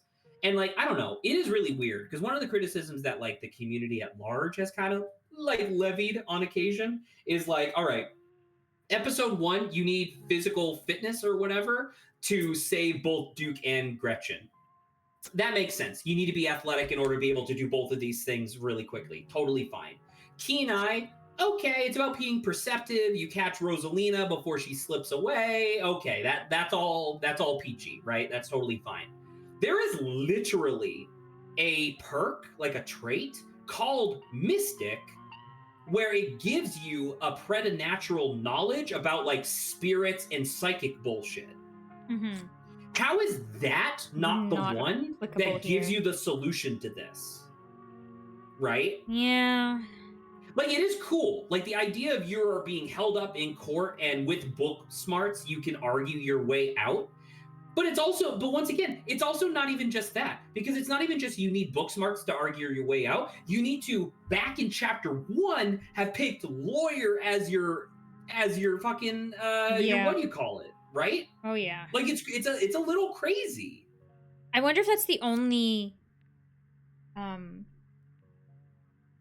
that pops up, because if you remembered, we chose like arts and crafts or like an Etsy shop that does you like chose stuff Etsy like that. shop. I can tell you that as of right now, in the chapters that exist, it doesn't become relevant. But who knows? Maybe it will in the future. That would be nice right? if they do. And that's like, I think that's the only feedback. Like, if they're going to, not that they would ever listen to this, but it's like, if that'd be the only feedback I have for this chapter, is just like, please reword that. You can still have it end the same way, but like, please reword it so like at least the common sense answer that we were talking about, it exists within like is within your option, like more upfront, right? Yeah, because it's like I don't want to be like, because Charles Shaw Jr., he has a right to be fucking mad. He's been mad for 90 years. That makes a lot of sense that he's really mad. But like, once again, not to just keep bringing it up, but like, you should have, like, if you are like charismatic beyond just being physically attractive,